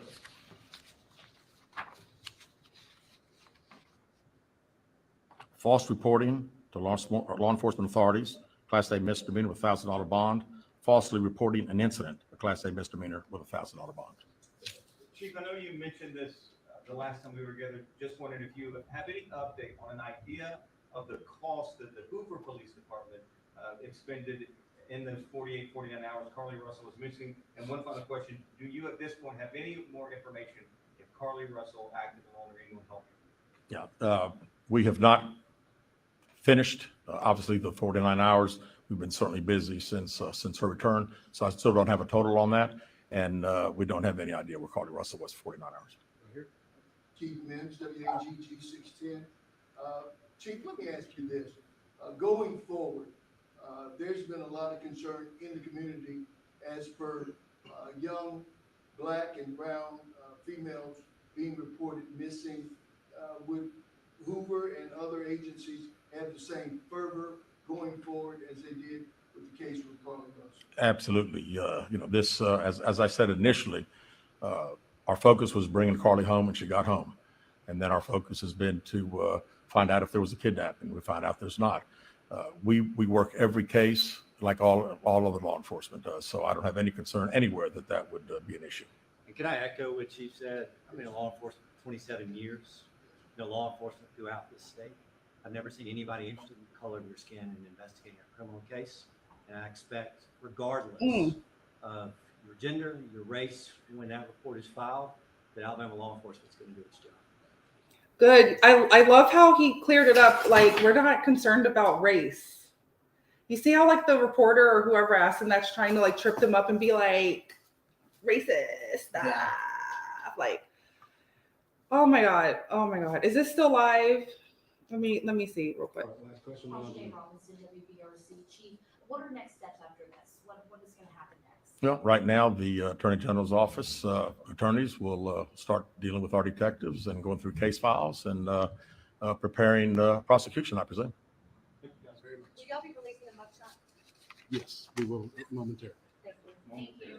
Oh my God. They said, someone asked, are you going to be releasing a mugshot? And he said, yes, momentarily. You know that shit's going to be fired up on Twitter. Oh, yeah. I'm so fucking excited. It's going to trend. Wig on, wig off. Like, what's the wig situation? I'm wigging out over here. Oh my God. Do you have any comments or final notes about that? Because I know you do have to get out of here. Well, I'm good right now. I'm just, okay. like I okay, said, good. it's not, like I said, my next, I'm good till 4:30. But I'm saying, basically how I feel about this is, like I said, I'm amazed that they only got it's a $2,000 bond to get her out of jail, $6,000 fine if she's arrested, and up to 2 years in jail. So, and I like the fact he said before, they are going to advocate to try to make that a more greater sentence because of what she did. Yeah. And the fact they said, they're trying to make this clear that this is not a race-based issue. This is about she falsified information to police and she's going to jail. Because again, anytime somebody black is involved in a crime, they automatically assume there's a race thing behind it. And it's like, no. In this case, it's somebody who committed a crime and is going to go to jail for that crime and should go to jail for that crime. And people need to stop looking at the skin color of the person being arrested and look at the facts of the case and then make an opinion based on that. And if more people did that, we'd have less fucking chaos. So, since you have a little bit longer, I want to show you two more videos. Let's just go to this one. Did you saw a sneak peek? Yes, I did. All right. Okay. Oh, this is Messy Michonne. I love this woman. So she reviewed this video. I didn't take the time to look for the original, but basically this is the elder black people the elder blacks that are speaking out about this new generation. So let's see. right. Let's see what an elder black has to say.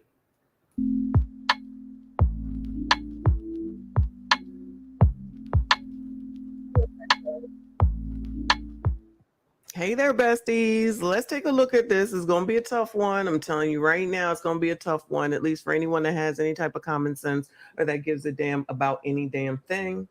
So shout out to Kelvin for sending this to me. Let's go ahead and take a listen. There's going to be a lot of interruptions because I'm not going to wait for this video that's a whole 8 minutes long, which equates to approximately 20 minutes of a video by me. I'm so disgusted. There has never been a time in my life where I was ever ashamed of being a black man. No matter how bad things got, I thank God every day for making me a black man.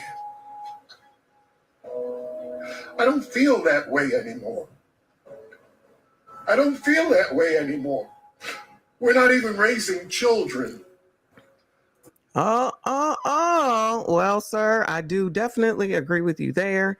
No matter how many ways and plays and shows and content videos or anything that I say it, I'll still hear all the negativity from all the other people. You don't know, you can't judge. You don't know, you can't judge. Okay, so we can continue to fall down the abyss, and then you can continue to produce these gremlins that are out here gremlinizing anything and everything and everyone and everywhere, and or going to jail or going into the ground, but not being productive citizens. And I know someone will come through and say, no, not everyone.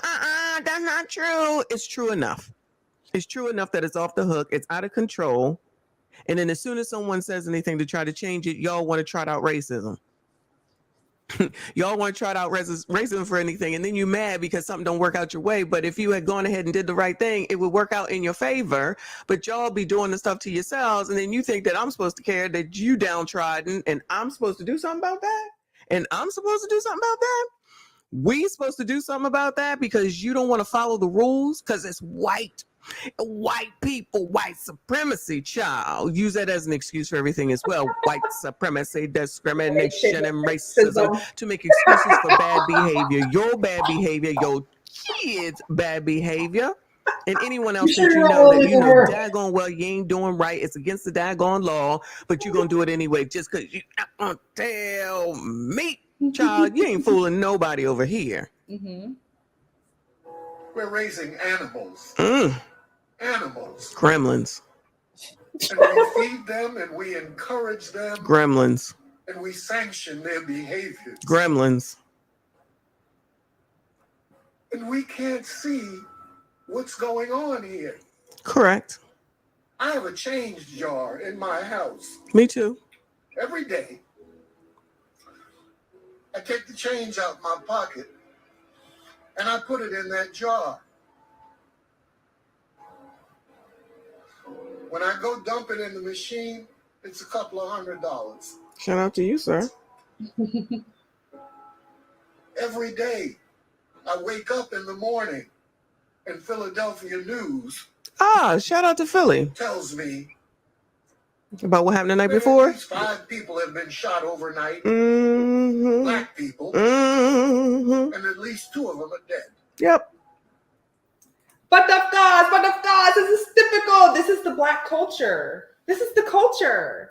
Yeah. This is culture.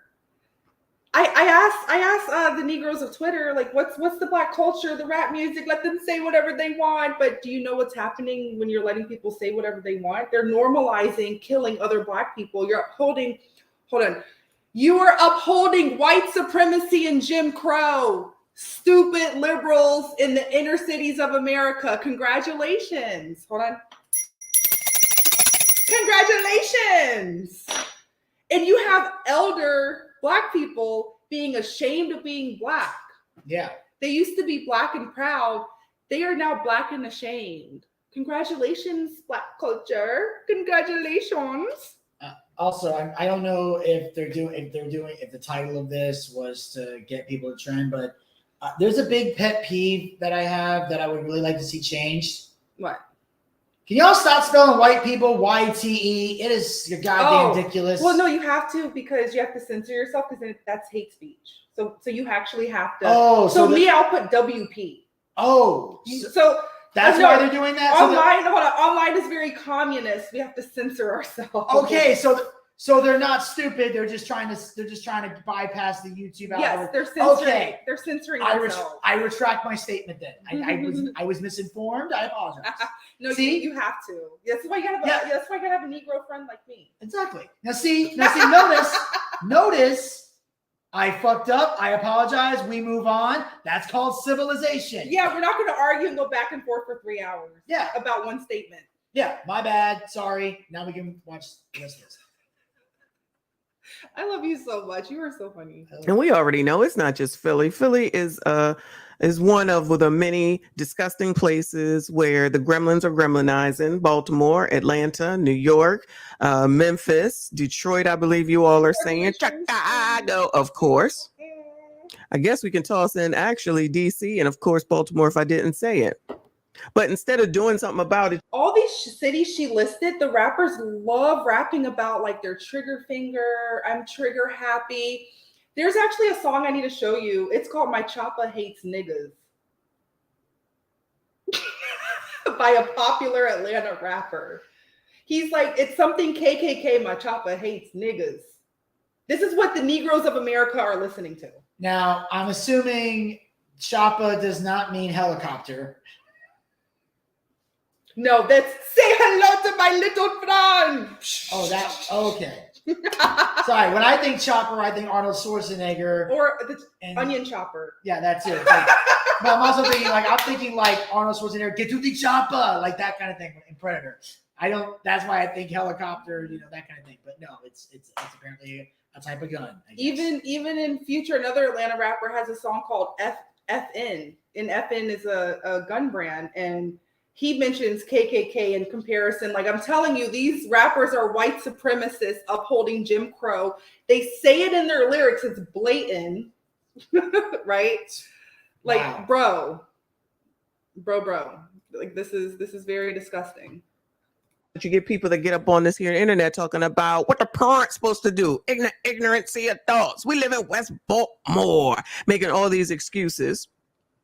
That's all Negroes know how to do is make excuses, but then complain about all the racism. You're racist to yourselves. I know y'all pro-blacks gonna come through and talk about you can't be racist. We don't own anything. Keyword right there. We don't own anything. All this talk about generational wealth, just talk, just something to say, just something to get on the internet and speak about. Don't make no daggone sense at all. Don't even know how to hold on to a dime.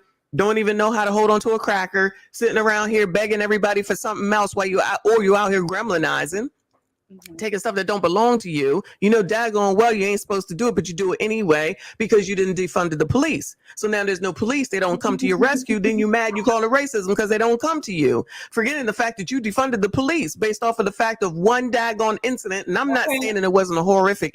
They've successfully defunded the police. That's why we have this book, The War on Cops. Make sure you get a copy. It starts out with how Barack Obama and the Ferguson stuff, and it's just been downhill since we had a Negro as a president. This is what you wanted. This is what you wanted. This is what you voted for. Yep, and the ding means we're accurate and right. You can hear the ding. Let's continue. Incident, but you don't even understand what you're doing to yourself. Just because y'all don't care about you don't mean that we don't care about us. But y'all won't look at things that far. You only care about yourselves. But then you get people that come up here with the activists talking about all those people in there and they did not help this woman. What did any person do to help anyone else? Not even particularly to talk about that woman because I'm off that subject. But it's always, how come somebody didn't do something for someone else? Well, why is it that no one is out here screaming from the rafters to say, do something with your freaking children, get them under control? let me skip ahead. And here's the crazy part. You can say that last part about all liberals. There's not even race attached to the part of get your children under control. Because Jesus, Jiminy, Cricket, Christ, I see so many, mostly white parents who literally have their nuts have been cut off, and it's pathetic. Nothing makes me sadder than seeing a parent who can't discipline their kid. Mm-hmm. And the kid just walks along. I had friends who did that to their dads, and I watched this, and my dad once saw that and grabbed me by my shirt, and said, "Don't ever fucking think you can do what he did. I will beat you like within an inch of your fucking life if you do what that kid is doing to his son." Oh my God. Now he didn't hit me, but he made sure to pull me in close and remind me that I ain't built like that. My father would put me through the wall. Today he won't, because he's in his 60s and he has heart problems. So today my dad and I ain't throwing down. But when I was a kid, oh my God. Yeah. So yeah, get your kids under black, white, whatever. Get your kids under control. Except for Asians, y'all have your kids in check. Bravo to you. Sorry. Well, they're not doing reality shows and showing the world stuff because of course they do discipline their kids because they might be like, I don't want to do math today. Because trust me, it's not common for us. It's common to let the news into our business. Everyone's in our business. They're talking on Twitter Spaces about personal business.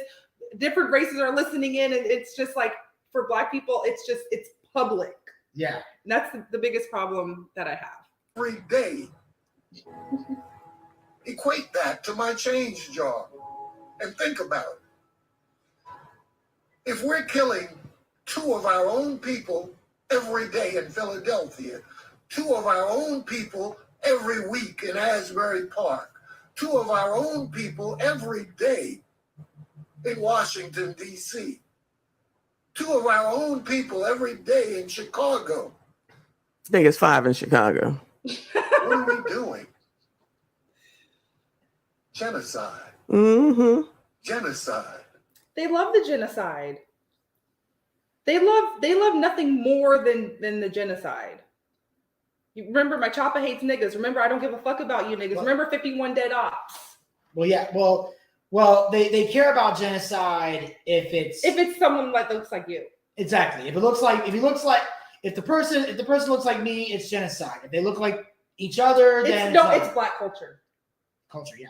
It's Black culture if it's another Negro. Yeah. But that's going to get old real quick. And then what? Oh, the rest of us got to suffer? Those of us that are not dying are going to jail. The ones that are successful. But remember, they love jail though. They love going to jail. They love being in and out of jail. They love their mugshots, putting it on the album cover, putting it on a shirt, rapping about I'm going to put your son on a shirt. Yeah. That's the thing. You get what? It's like we said on the last show. You get more respect coming out of jail than you do coming out of college. Mm-hmm. Oh, Patriarchy Strikes Back is here. Hi. That's a harsh reality. Mm-hmm. Okay, let's continue. Are marrying white people. Mm. Well, wait. Old real quick. And then what? Let's go back. The rest of us got to suffer? Let's just go back. Those of us that are not dying are going to jail. Mm-hmm. The ones that are successful are marrying white people. Mm. Yep. Because it's no hood rats allowed. If I make it out the hood, why would if I make it out my hood, why would I date someone that's like a driller, gun-toting driller? And if I'm a man and I make it out of my hood, why would I marry a hood rat? Like, why? Well, the hood rat answer would be what? To keep the race going. No. It's not just the race, because mind you, we still have one thing my people don't understand. They're still Africans. Imagine if there is no more black males, because mind you, because the women help continue it. we could go to Africa and get Africans and repopulate the Black American race. So that theory that Black Americans will completely be wiped out and go away is a myth. It is. It's a stupid ass retarded myth. Yeah, that was a sarcastic answer that I gave. That was clearly I'm being sarcastic there. So I'm just saying that's the answer they would give about why you should marry somebody like that. If anything, this is what the Democrats and liberals are doing. It's an ethnic cleansing that is happening right now that you're voting for. Yeah. You're basically, it's natural selection. Hell, they're killing each other off. It's natural selection. Yeah, and the thing is that it depends on the person. Like I obviously I had a girl that I dated a few years back. We broke up for reasons, whatever. But it was nothing race related, just regular reasons why people break up. Yeah. But she actually wrote on Facebook, and I know because I don't know, at one point actually her Facebook came up in my timeline because we were still friends on Facebook for a period of time, and she was talking about about interracial relationships and everything else. And she said, and I know she meant this, because keep in mind, we're broken up. So she has no reason to put me on any pedestal at all. And she wrote, I dated a white man. He treated me better than any black man I ever dated. So she actually regretted dating him. Or not leaving him. Not dating yes him, and leaving no. him. Like, she just admitted that I treated her better than any black guy she dated at that time. Yeah. But I don't know if she regretted leaving me or whatever. I'm a workaholic. That's been like that's part of the reason why the relationship didn't work out. I was a person who worked all the time, But mind you, she's probably also choosing her own race, and they're the ones that are not working. Because we saw in Chicago, they got the migrant workers to take the jobs because the Black Americans in Chicago don't want to work. Oh yeah, I thought one of the this one meme that I shared that somebody wrote. It's my favorite meme, one of my favorite memes ever. Someone wrote a post about like women will dump a guy who works all the time for a guy who doesn't work, and he wrote and she put in quotations, he had time for me, and the bottom it goes, I bet the fuck he did. Yeah, because that's my favorite line. One thing with the impoverished liberals, they know what Messi Michon always says, they know how to make a baby, blame someone else, and don't take care of the baby. That's her intro to her live streams. Well, that's the thing. And this is the thing about guys that they don't understand is this is the issue that, and this is not even just black men, it's all men in general struggle with this one thing, is the balance between time and money.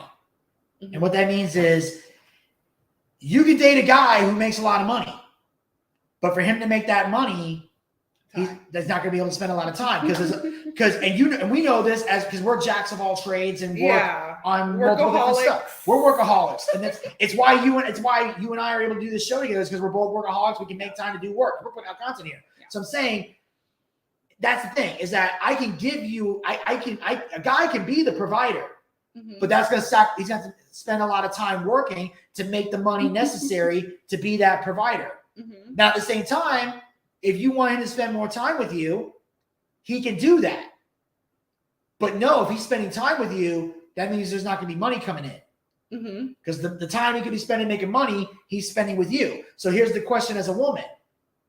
If you need the time that badly, are you willing to make that financial sacrifice? Or are you willing to also put in financially to the relationship so he can spend more time? If the answer is yes, congratulations. You can find a successful relationship. If the answer is no, then you got to pick one and you got to deal with it. And women always say they can deal with it. You know how many times I've been in dating with women, I tell them all the time, all the stuff that I do, and I'm a workaholic. All of them tell me they can handle it until they see the reality of what I'm talking about.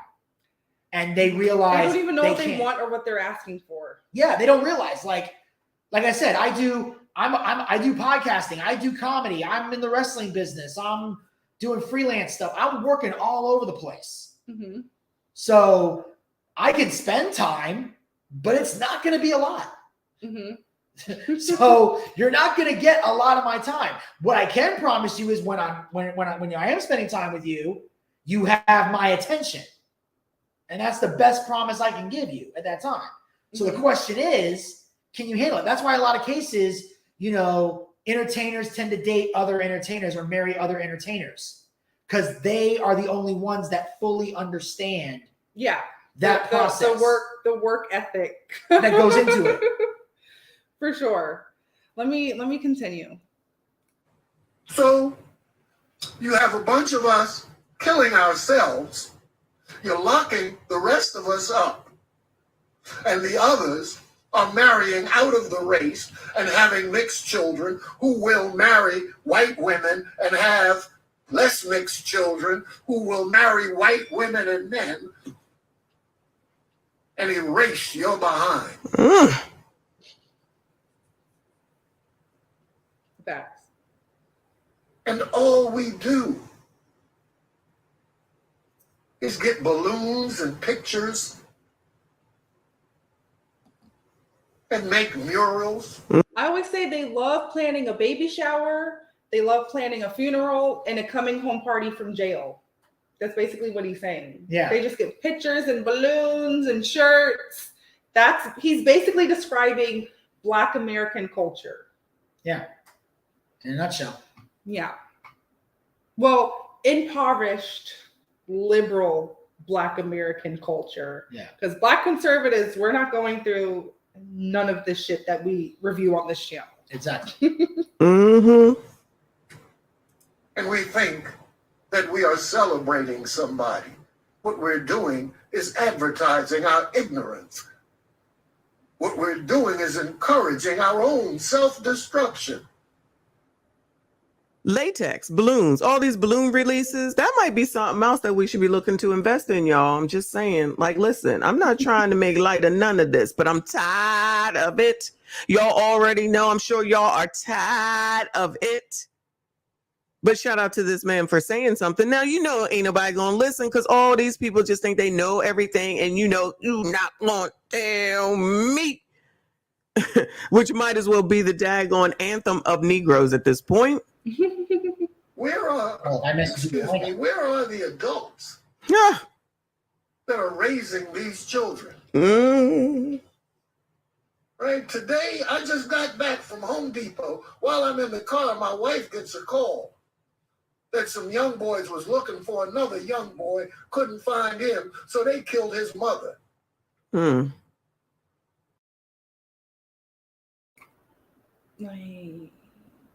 This is. Did you hear what he said? Something about killed his mother. So 2 young boys were looking for another young boy. They couldn't find him, so they killed his mom. And I'm just like, this is the start and the recipe of a fire rap song. But this is real life. So they were looking for somebody that I guess either owed them money or they wanted to kill or whatever. Yeah, teenagers, mind you.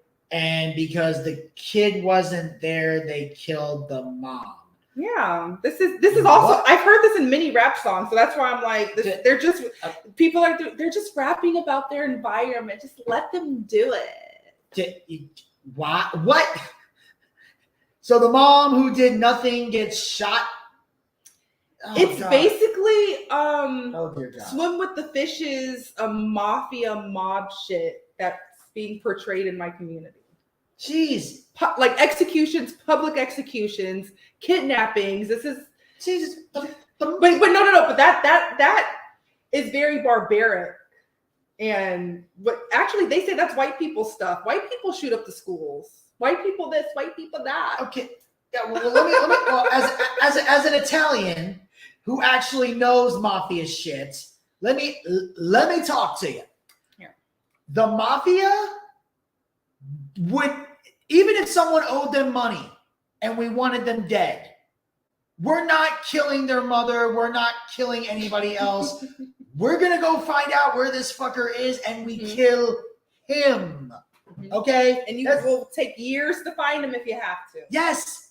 It's no, like, they're so impatient. Yeah. They're so thirsty for blood, they have to kill someone today. Here's the thing. The only way you would kill somebody's relative is if they tried to stop you from killing them. Like if you got in the way.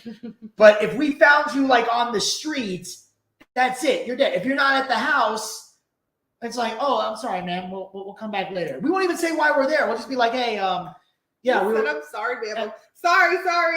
Yeah. Oh, my apologies, ma'am. Sorry for disturbing your time. Do you know what time he'll be home? You guys just have the thank you. briefcase and like some guns and shit. No, it's not even that. First of all, no, they think that. No, we have the gun tucked in here, but the mafia goes in secret. Like they don't come to you. They move in silence. Yes, and they come to you as a friend. They come to you in peace, and then it's usually something where like, hey, let's go take a ride. And then they get in the car. Down by the lake. And then as you're driving, that's usually when they wrap the thing around your neck and choke you back there, and then dump or they pull over and goes, hold on, like the scene in The Godfather where they pull over and they're in the sticks. In the yard. Woods? In the woods, like in the sticks, like in your cornfields and shit. And he goes, and the guy says, hold on, I gotta go take a piss. So he gets out of his car, he go to the bathroom. While he's doing that, the other guy that's in the car pulls out the gun, put the barrel to the guy's head, pulled the trigger, and blew his brains out. So by the time he came back to the car, way more the guy was already sophisticated dead. than what my people are doing. Oh, it was like, there's another scene where Michael had to kill his brother Fredo because he found out he was ratting him out. They didn't even seem like he was hanging out with a friend, and they were rowing the boat out into the middle of the lake, and they think they're going fishing, and while he's casting the line, put a bullet right in his head. They're very sophisticated about it. So yeah, that's a lot of planning. I actually. Oh yeah, that's quite impressive. Because I don't condone murder. We don't either. Unless it's a map. Unless it's a map. Unless it's a minor attracted.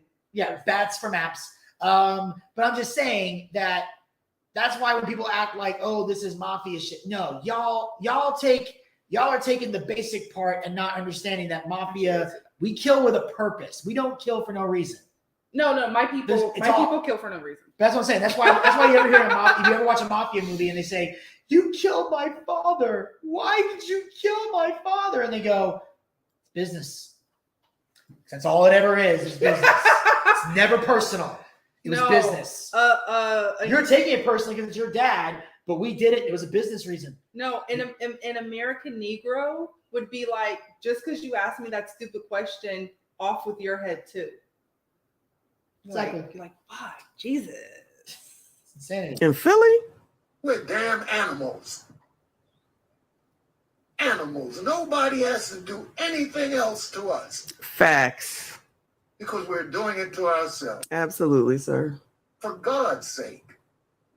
There's no God for them. There's no God for them. There's people on the earth has turned into animals, barbaric animals. Every situation calls for a gun. Mm-hmm. You know what your children are doing. Mm-hmm. You know. You can't tell me you don't know because you see who they're hanging out with. Absolutely. What their goals are. And It's the ignorancy adults. But the funny thing is, sir, is that when there were always, or not always, when there were a lot of MASs going on by the white people, and then they turned around and said, oh, they had this under the bed, they had this in the closet, they had this here, they had this there. All these Negroes were saying, they knew, they live in a house, they know. Oh, turn it around now, let's turn it around. And now that the black people want to come up on passing the white people with this, they want to say, you don't know, they don't know, the ignorancy adults, what do you expect? I didn't know, we didn't know, they don't know, it's not right, they can't do everything. So one thing that the Black Americans are doing when their sons are getting caught, like being the young boys and whatnot, the mothers are like, I didn't know he had a gun. I have no clue what he's doing. I don't know this. I don't know that. But then they say the school shooters, like the moms also typically say that stuff. But my people always want to point the finger. Y'all are the school shooters. Y'all are the school shooters. Like, well, here's the thing. You guys are wise enough to do it out of school. Our people are just doing it any old where in the middle of the street. Well, here's the problem is that once again, this is a prime example of deflecting blame. Mm-hmm. That's really what it is. Like anytime you're trying to explain this is a problem, they always want to say, well, white people shoot up the school. Or last time we were talking about black on black crime, we had somebody in a comment section pop up say, there's just as much white on white crime as black on black crime. Doesn't change the fact there's still black on black crime. So because more white people are doing it, we should just let the black people keep killing each other? Is that your solution? Like, yes. Because white people shoot up schools, it's okay for black people to just shoot each other on the goddamn street? Is that what you're saying? Precisely. This is still a problem that needs to be fixed. Obviously, the white shit needs to be fixed. I'm not saying it don't, but it's black people killing black people should be a black people concern. That should be more of a black people concern than anything. No, their concern is like when is the next album going to drop, or where's our reparations? Where's the reparations? Like that's all they really care about. And keeping good people out of office. That's their main goal. Y'all are ridiculous. Bro. Y'all are accomplishing nothing by doing this.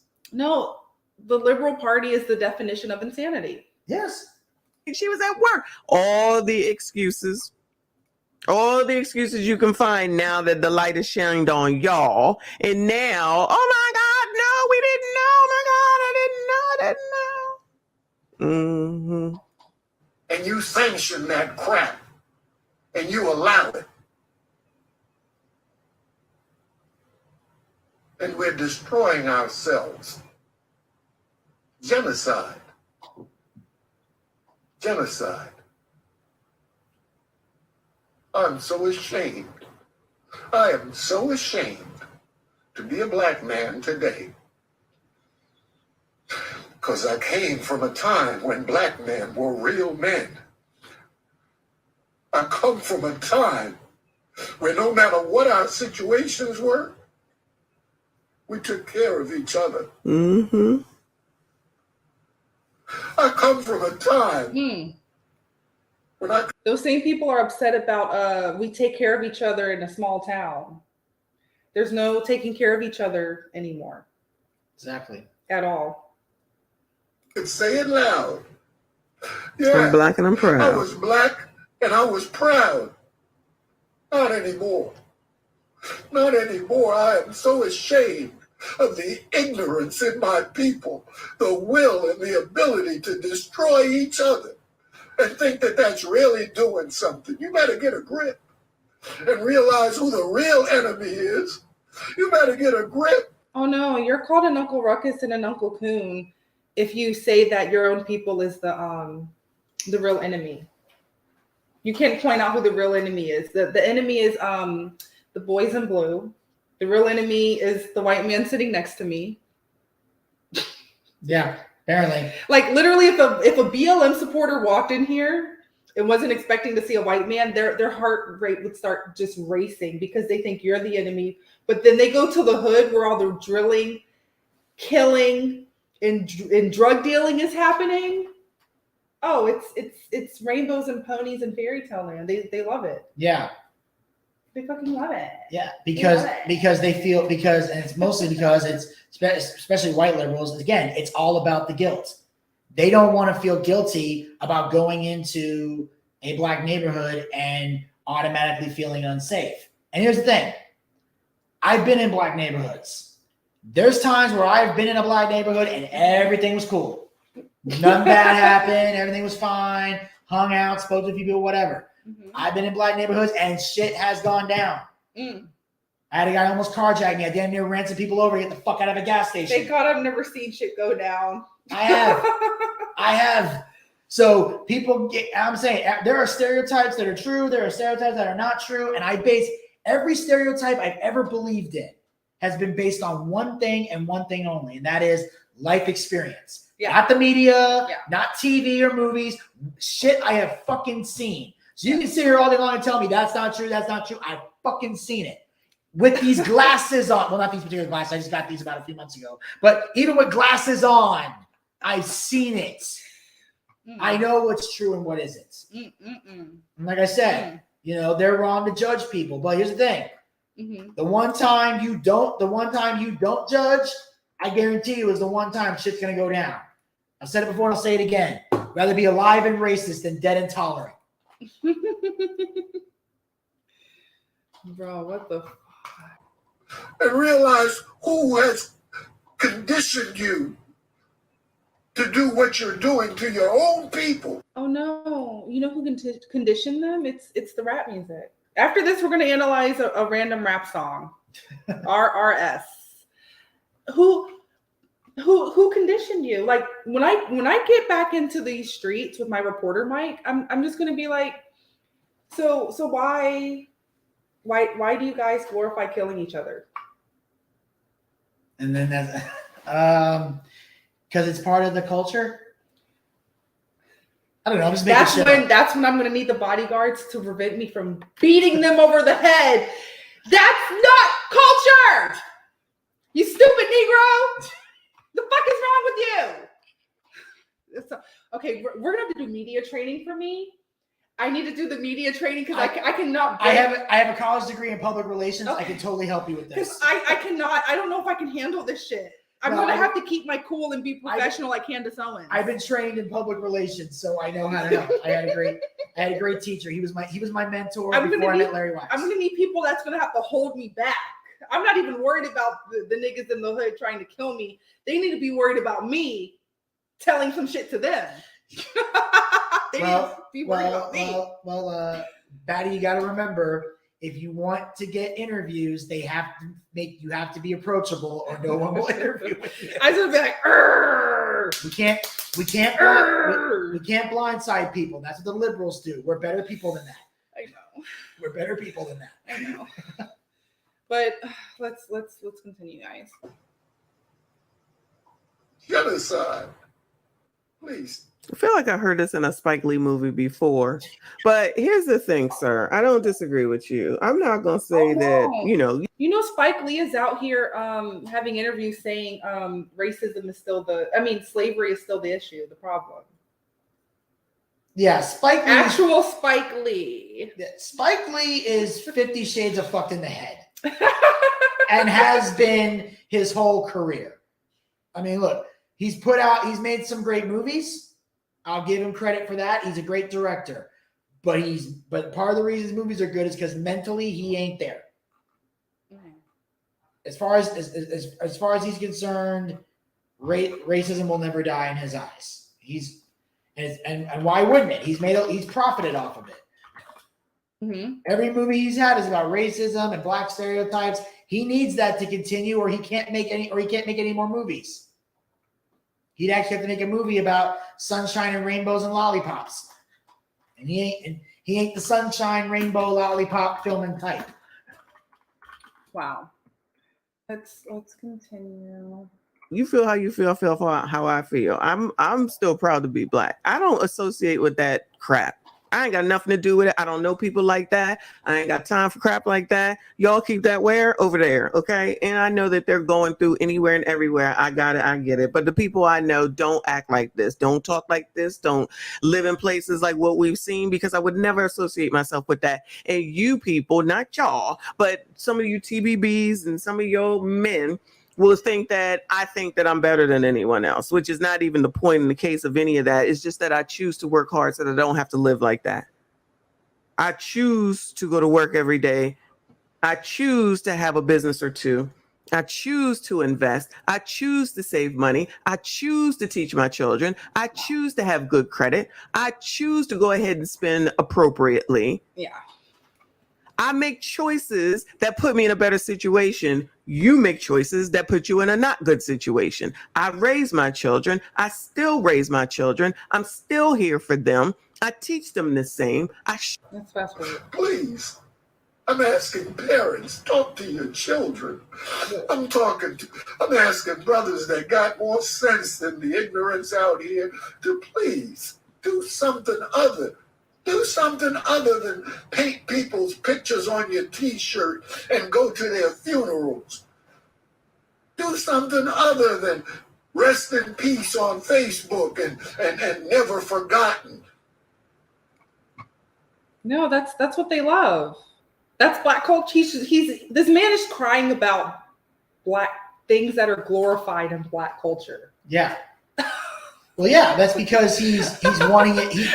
He's wanting it to stop. I'm telling you, it's not. Oh, I know it's not. We know. You know it's not going to stop. I know it's not going to stop. But he's trying to plead for it to stop because he he's tired of seeing it. He wants, he wants to see, Black people do better, and he's begging for it. He's like, talk to your kids, spend time with your kids, like do something, because most Black people, most Black conservatives, when I've heard them speak, is the number one thing they always try to talk about is the family home. It should that the biggest problems in the Black community are the fact that they don't have a strong household because the guy's not, because the dad's not around, because either A, he doesn't want to be, or B, the mom basically kicked him out because she thinks she can raise the kid all by herself. And I don't know. And the thing is this is what people don't understand about, because they try to glorify the single mom thing. I don't know anybody that is, and that's why I say, I'm going to say nobody. I could be wrong, but I'll say this. Nobody that's truly a single mom chooses to be one. That's what people don't understand about. I mean, no, there are women, once you get to have 10 kids out of wedlock, you're basically choosing to be a single mother. But what I'm saying is this, is that mostly when they hear stories about single moms that inspired them and make them feel strong, most of those single moms, they didn't choose it. The dad usually made the choice for them because he either A, was killed, or B, left. And that woman was forced to be a single mom and had to step up and had to work hard. And that's why she gets respected, because she was in a situation she didn't want to be in. In a perfect world, she would have loved for her husband to be there. The people that we're referring to typically don't get married. That is true. Okay, I'm just saying. The hood rats, no. Again, because they're looking at the story and want to be inspired by the story, but they don't understand that that's not a struggle they chose to have. If you're choosing the struggle, your story's not that great, because you're putting yourself in that situation. You're choosing to have a kid out of wedlock. You're choosing to be a single mom. So guess what? You don't get the single mother praise, because you're putting yourself in a bad situation you don't have to be in. The single mothers that get respect are the ones that were forced to be single moms and had to overcome that challenge. Yeah. And the sooner they realize that, the better off they'll be. Like, no kid wants to grow up in a broken home. Nobody wants that. Every child wants to have their mom and their dad in their life. And that's what most Black conservatives say is the problem. If you have more two-parent households in the Black community, a lot of things would change. And now, like I said, would they be now? Obviously, there's still some changes you would have to march for and change as far as legislation goes. But that's the best foundation to start with. Even Biggie Small said, "Can't change the world unless we change ourselves." Okay. Let's kind of wrap this up a little bit, and then we can go into the song that I want to review, and then we can get up out of here.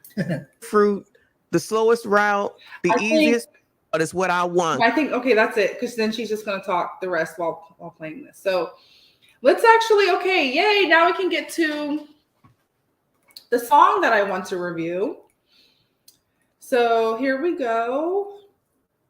We're going to review this lovely song. This probably needs to be my intro. This probably needs to be my intro. Actually, I have a cute little Doberman over there. He would never make his face look like that. But this song is called My Choppa Hates Niggas. What do you think of this title from a song from 2017, 21 Savage, Metro Boomin? Well, now that I know that they're not referring to a helicopter, this is, I was gonna say, for the white people out there, this is not like Arnold Schwarzenegger in the helicopter. That's not happening here. Well, I'm guessing that the person who wrote this song obviously has some issues with Black people, apparently. This is a Black person, by the way. No, this is a Black person. Okay. Do you want to see what they look like?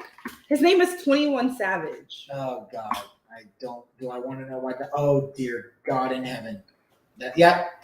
And that's exactly that's about the description I would go with. 21 Savage. I'm assuming he's savage because of the choppa. Because I don't see this guy being a verbal savage. Then again, I have to hear the song. But yeah, this is So his group is called Slaughter Gang. Do you know what slaughter means? Yeah, kill a bunch of people on. Yeah, slaughter means destroying, like destruction, death. Okay, so now that we know what this person looks like, I can play. Let me just. This is. You should know what it is. You're on YouTube. Yeah. Okay, so let me see how I want to do this. Let me bring this over here because I need to see. I need to see over here, and then we're also over here. So I can show you how to fit an M in a. Here. I'm trying to figure out how can I mute screen audio. Okay, here we go. I think you're just going to hear us, but I don't want you to hear.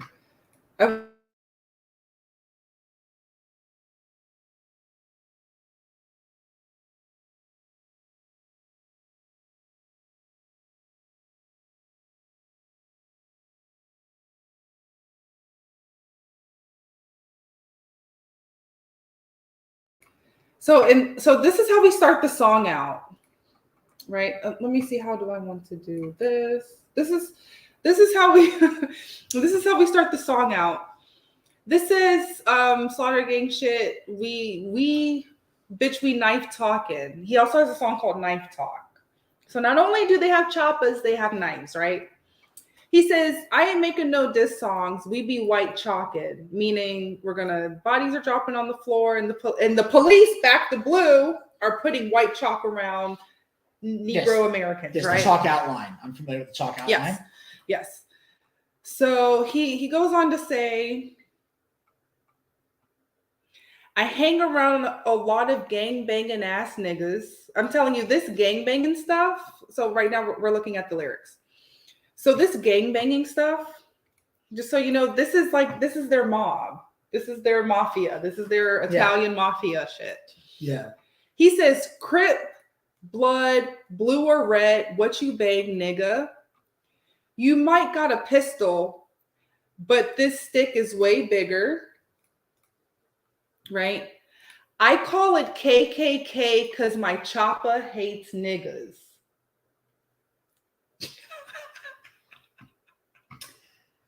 What do you have to say to that? First of all, find it interesting that you're a black guy with a gun called KKK. Wait, but I thought Black Americans, I thought they didn't like the KKK. They don't, or apparently, I mean, But why in this song are we saying this? Do you want me to go through what the comments are in this? Mind you, this song, this is on one of his most popular albums. Yeah. He has 8.6 million subscribers. Let me see. So here's the thing I find interesting here is, hold on, let me go back to the lyrics. Go back to the lyrics for a sec. Yeah, that one right there. So it says, I hang a lot of gang banging ass and your choppa hates, but you just said your choppa hates N-words, so why are you hanging out with gang banging ass N-words? Oh, so because is it just regular N-words and the gang banging ass they have to be a gang banging ass to be your friend? I'm not getting the legislation, the correlation there. Okay, yes, nothing makes sense. Exactly. Like that. No, you just said your choppa hates them, but you hang out with them. Yes. Okay. So that's why nothing makes sense. Nothing. Also, there's tickets on sale September 25th if you want to go support him. I think that's also when Drake is performing. So in the comments, people are saying Metro Boomin is legendary. He's the one that made the beat. He said best track on the album, hands down. I can tell you, I guarantee you, these people are other black men. I'm showing you the mindset Honestly, of the people that listen to this. So this says best track on the album, hands down. Honestly, anybody could ride with this fire ass beat. No disrespect to 21. He wrote this shit. The beat is too hard. Mind you, it's really the beat that is getting these people under the spell on top of the lyrics that they're consuming. He said this shit is on replay on God. Damn, those snares are fucking insane. Still so slept on. So they're saying This song is basically slept on, and more Negroes in America need to hear this song. I'm throwing all this shit out. Yeah, I want you to faint. I'm getting there. It says the beat dropped harder than an old man without a life. The song is so underrated. You do a lot of. Someone just put simple but slaps hard as fuck. This says you do a lot of talking, nigga, not me. I do a lot of I do a lot of walking, nigga. That's me. Beat so hard. Most underrated album. The song is a classic. I don't care what y'all say. This goes so hard, bro. No lie. The snare is hard. Damn 21 fam. You the young great of our generation. Wait. Wow. Okay. What? Oh, the scroll. What? Did I just see what I think I did? Hold on. The song is a classic. Yeah. That's a fuck. Are you okay? This is Black American. This is culture. This is a classic. This is like a Marvin Gaye classic to them, to a certain group of rap listeners. That's a classic. Oh dear God! Like, yeah, I've already fainted. As soon as you say classic, I already passed the fuck out. This is the dumbest. This oh my is a God! classic. You are the young great of our This generation. is harder than bread at Walmart. Best song on the tape. Minimal lyrics, getting better. Maybe beats are backing better. These are from this is as of 9 days ago. We need a Without Warning Part 2 on God. They need more songs about more dead Negroes.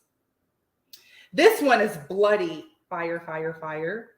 This is a woman that said this. Her name is Lexi, and this woman said this song is fire. She has a Black Power Afro person, and like, do you see the contradiction? I can show you how to. How do you? So how? Okay. How can you enjoy this song and expect people to take you seriously? This one says driving down the beach coast in Australia to photograph a wedding, getting some 21 in 4 years ago. You have people in Australia, photographers in Australia, listening to this song before they go take pictures of a couple. And this one guy's like, you can listen to this in your car. No, you fucking can't. On what planet would you listen to that in a car? No, they're playing it loud. You know when they're pulling up at the gas stations and they want to be annoying towards the white people and they play the loud rap music? This is one of the songs on the playlist.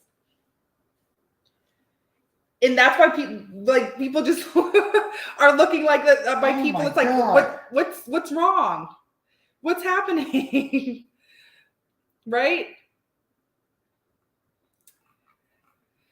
At the end, he starts to say, okay, so he says the same thing over and over again. He says, you might have a pistol, my stick's way bigger.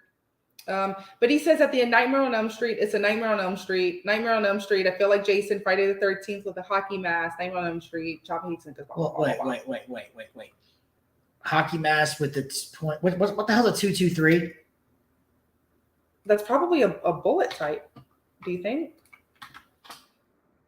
Yeah, these are the guys. This is what this is the type of, that's what his choppa takes, the KKK choppa. Okay, go back to the lyrics, please. Hockey, feel like Jason Friday 13th hockey mask with the .223. So meaning he's masked up with the AR-15 cartridges. Jason used the machete, you fucking dumbass. Are you shit? Jason never used a gun. Neither did Freddy. He had claw hands and he stabbed people.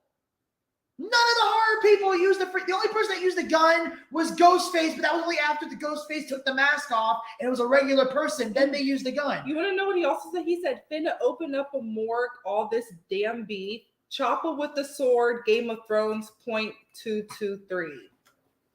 Again, they didn't have guns in Game of Thrones. Oh my God. This is why, you want to know why people don't take rap seriously? Because you all say stupid shit just to say it. There's no logic behind any of it. That's why people say, for the most part, rap doesn't take a lot of talent. Here's the thing. Old school rap took a lot of talent.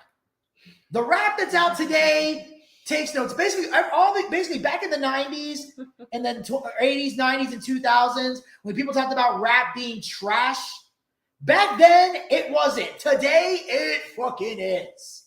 Because none of y'all know what the fuck you're doing. You're just saying random stupid shit just to fucking say it with no logic of any kind attached to any of it. You just be like, I'm going to say this line. It's going to sound really cool, even though it makes no logical sense. At least when the rappers back in the day said shit, you understood what they were trying to say. There was logic involved in it.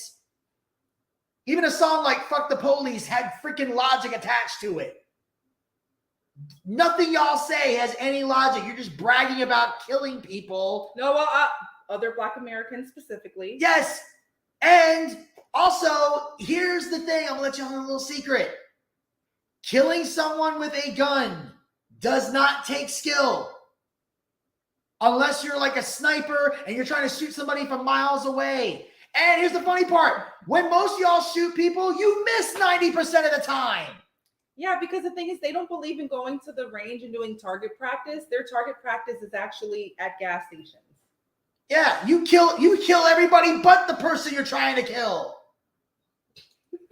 Oh, Jesus Christ. This is the dumbest shit I've ever seen in my life. Like this. So it's white people that are preventing you from being successful. It's not this fucking trash. Dear God, kill me now. I can't. This is the dumbest. This is worse than the 51 Ops song.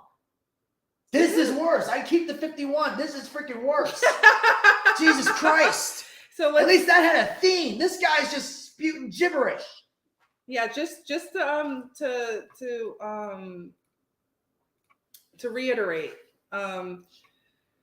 you might have a pistol, but my stick is way bigger. I call it KKK because my chopper way bigger. I'm like, but I thought you guys hate the Klan. Oh my God. You guys hate the Klan.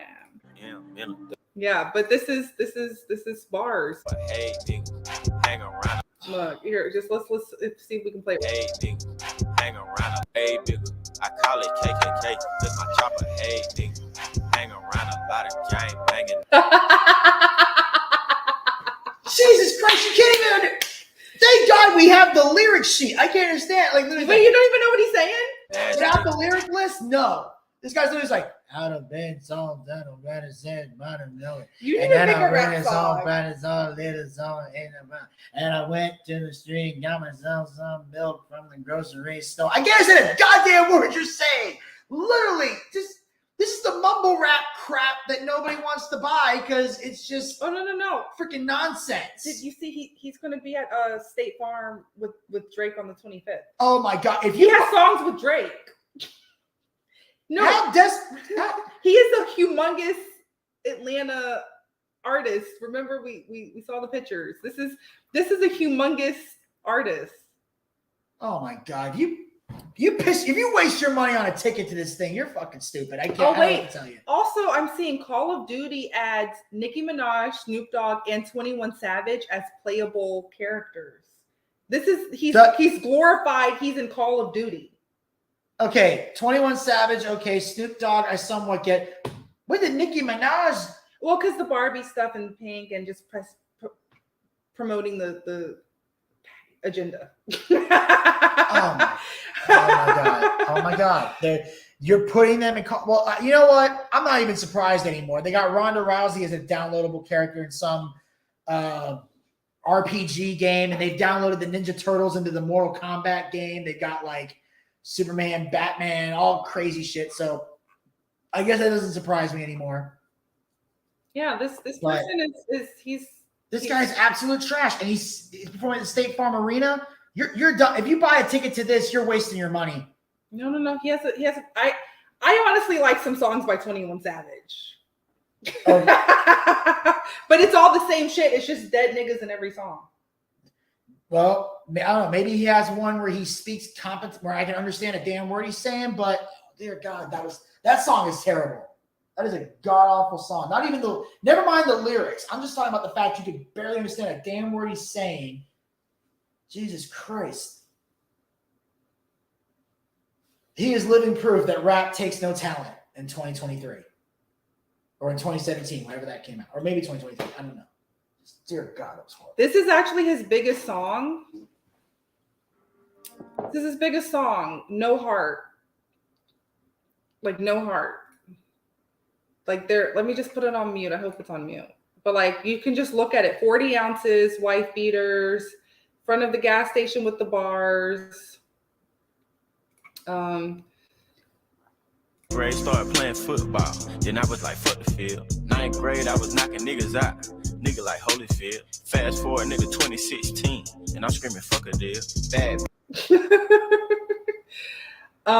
Yeah. Wait, when have you ever seen, see, this is so unrealistic. What hood gas station has a white man taking your order, checking you out? I've never seen this before in my Neither have life. I. Up here in the country, yeah. In conservative counties, yeah. But this is No, the trap. no. This is so No, unrealistic. Because you know why they put them there? Because they want to be like, look, there's white boys that accept us and love what we're doing. Yeah, it's completely staged. It's all Africans and Middle Easterns and Indians that run the gas stations in Atlanta. Like I said, I've been in black neighborhoods. Every time I've had to stop at a gas station. And Africans. Yeah, it was always somebody saying, "Thank you, come again. Thank you for coming to the store. Very good afternoon, good evening. Would you like some curry?" That's all you get. That's all I've ever seen. Yeah, so this is just very, very unrealistic. But the thing is, look, he's in the trap. Look, he's looking for ops. Make sure the ops aren't out there. Hold on. Niggas acting like groupies, they don't know us. They're just rapping about sex, money, like this. So you want to know this? We didn't review the lyrics. They're like 2023. The song is still hard. 21 is a lot more talented than people give him credit for. No, he's not. Insane. 4 years later, still the safest song to play on the aux. What? No, so in my culture, in Black culture, music is everything. Music is that's what's valued the most, and it's specifically rap music. Oh, I know. If you actually will get clowned and picked on if you're not listening to shit like this. If you see, I'm the opposite. I would clown and pick on people who do listen to shit like this. Mm-hmm. Dear God. Yeah. I'd be like, what the hell is wrong with you? Yeah, that's why I'm like, this is why I have no hood rats allowed. It's never ending content. It's never ending. Never ending. This shit gets millions of views, a shit ton of comments. Look, a Nigerian person, dope stuff, never gets old. 21 Fire. Mind you, Nigerians, they're not rapping about killing their people. Like, we're in Twitter spaces with them. Like, we know the Nigerians very well. They're not rapping, they're not glorifying single motherhood in this shit, but they're listening. It's so funny. They're actually getting their views up from like other cultures listening to this. And they're like, thank God this isn't happening in my culture. Exactly. Still goes hard to this day. Good music, perfect beat, live trap, long live rap, long live hip hop. Classic. 21 Savage be straight slaying the game, no doubt. Authentic views gave him a boost. Authentic views gave him a boost, but his raw talent remains unchanged. He's holding it down like a true boss. Drop a thumbs up if you vibe with it, fam. Much respect. Oh, maximum respect for you guys. Wow. 6 years later, this shit's still hard. This is the saddest. This song makes me look up and down before crossing the street. Well, good. At least this has 9,000 likes. Hell yes. Why do you need to walk when you have a Lamborghini? Wow, people. Classic. That's all the same shit. Classic. Yeah. I'll try to. We can probably end it here because I'm gonna have one episode where we just review the rap songs. Yeah, we can do that. Oh wait, hold on. Someone's saying this. Let's see what they're saying. I can't turn on any hip hop rap station or hell even R&B music station in the kids with my car without feeling instant guilt and shame, laughing my ass off like, OMG, kids, I'm sorry you had to hear that. As soon as I go to the country station, it's a completely different vibe. Family friendly music for the most part. Hip hop culture is gross as fuck. Well, thank you. Jesus. I mean, I understand the beats are hard. Mind you, I'm an ex-rapper. I was a professional rapper for like 4 years, right? Like we love the songs, we love the beats, but that doesn't mean you actually need to go kill the Negroes in the streets. Yeah. That rhymed. Yeah. I'm a poet. I didn't even know it. That was actually kind of good. I like that. Joe.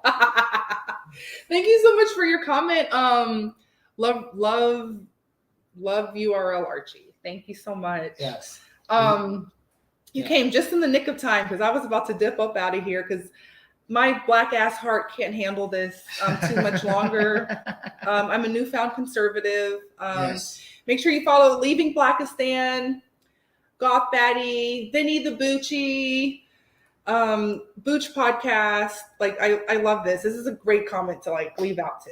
Do you have anything you need to say? Only that, like I said, thank you guys for tuning in. And of course, like I said, I'm on Instagram at Vinny the Booch Bucci. Here on YouTube, type in Booch365. You'll find my channel over there. And of course, the Booch Cast is on Anchor, Spotify, Google Podcasts, iHeartRadio. Pick the hosting site you want to go to. Yeah. Okay. So it's Lover Girl Archie. Okay. Like it. But okay. I love this. We had way more people in here this time, even though 2 people are watching us right now.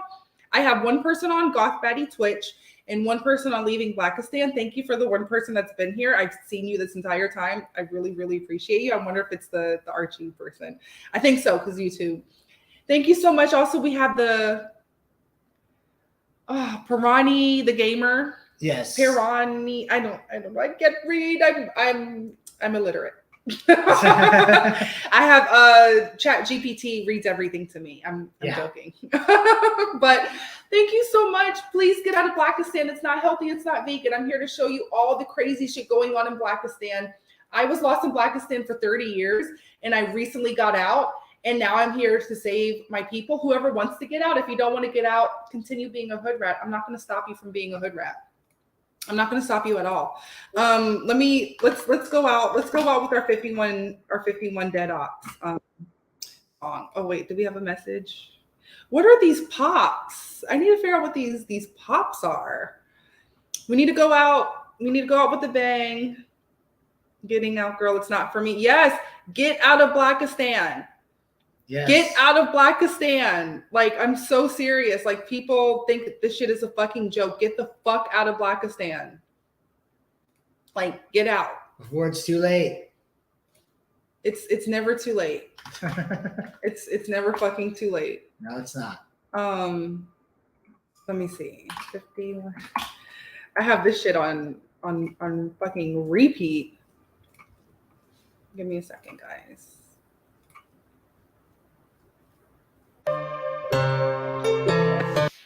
Fuck your homie, don't get indicted. Bitch, fuck your homie dead. Fuck your homie dead. Fuck your homie dead. Most of ass got hit in the head. Fuck your homie dead. Fuck your homie dead. Fuck your homie dead. Most ass got hit in the head. Bitch, I'm phone now. If you want me, come get me. There's none to get up with me. I'll move that Sammy. This is what the hood rats are listening to. Fuck your homie dead. I couldn't imagine. Could you imagine like any white artists making anything remotely of the songs that I've been showing you, like for your people? No. I mean, usually if they're talking about killing somebody, there's usually a reason. The closest that ever came to that was the Dixie Chicks, although they changed their name to the Chicks because apparently Dixie was politically incorrect. But they literally do a whole song about killing a guy named Earl. And that's literally the whole song. But I mean, they're not actually serial killers. No. Being this terrorists to their community. Yeah. It's about this guy named Earl who was physically abusive, and literally the whole song is about how they planned, killed, and got away with it. Okay. Which was funny because they were shitting on Toby Keith for his music. Mm-hmm. They're like, it's music like his that makes people think country music is full of back ass rednecks. It's like y'all sing a song about killing a guy named Earl. Yeah, y'all lost the argument there. But literally, they do a whole song about that.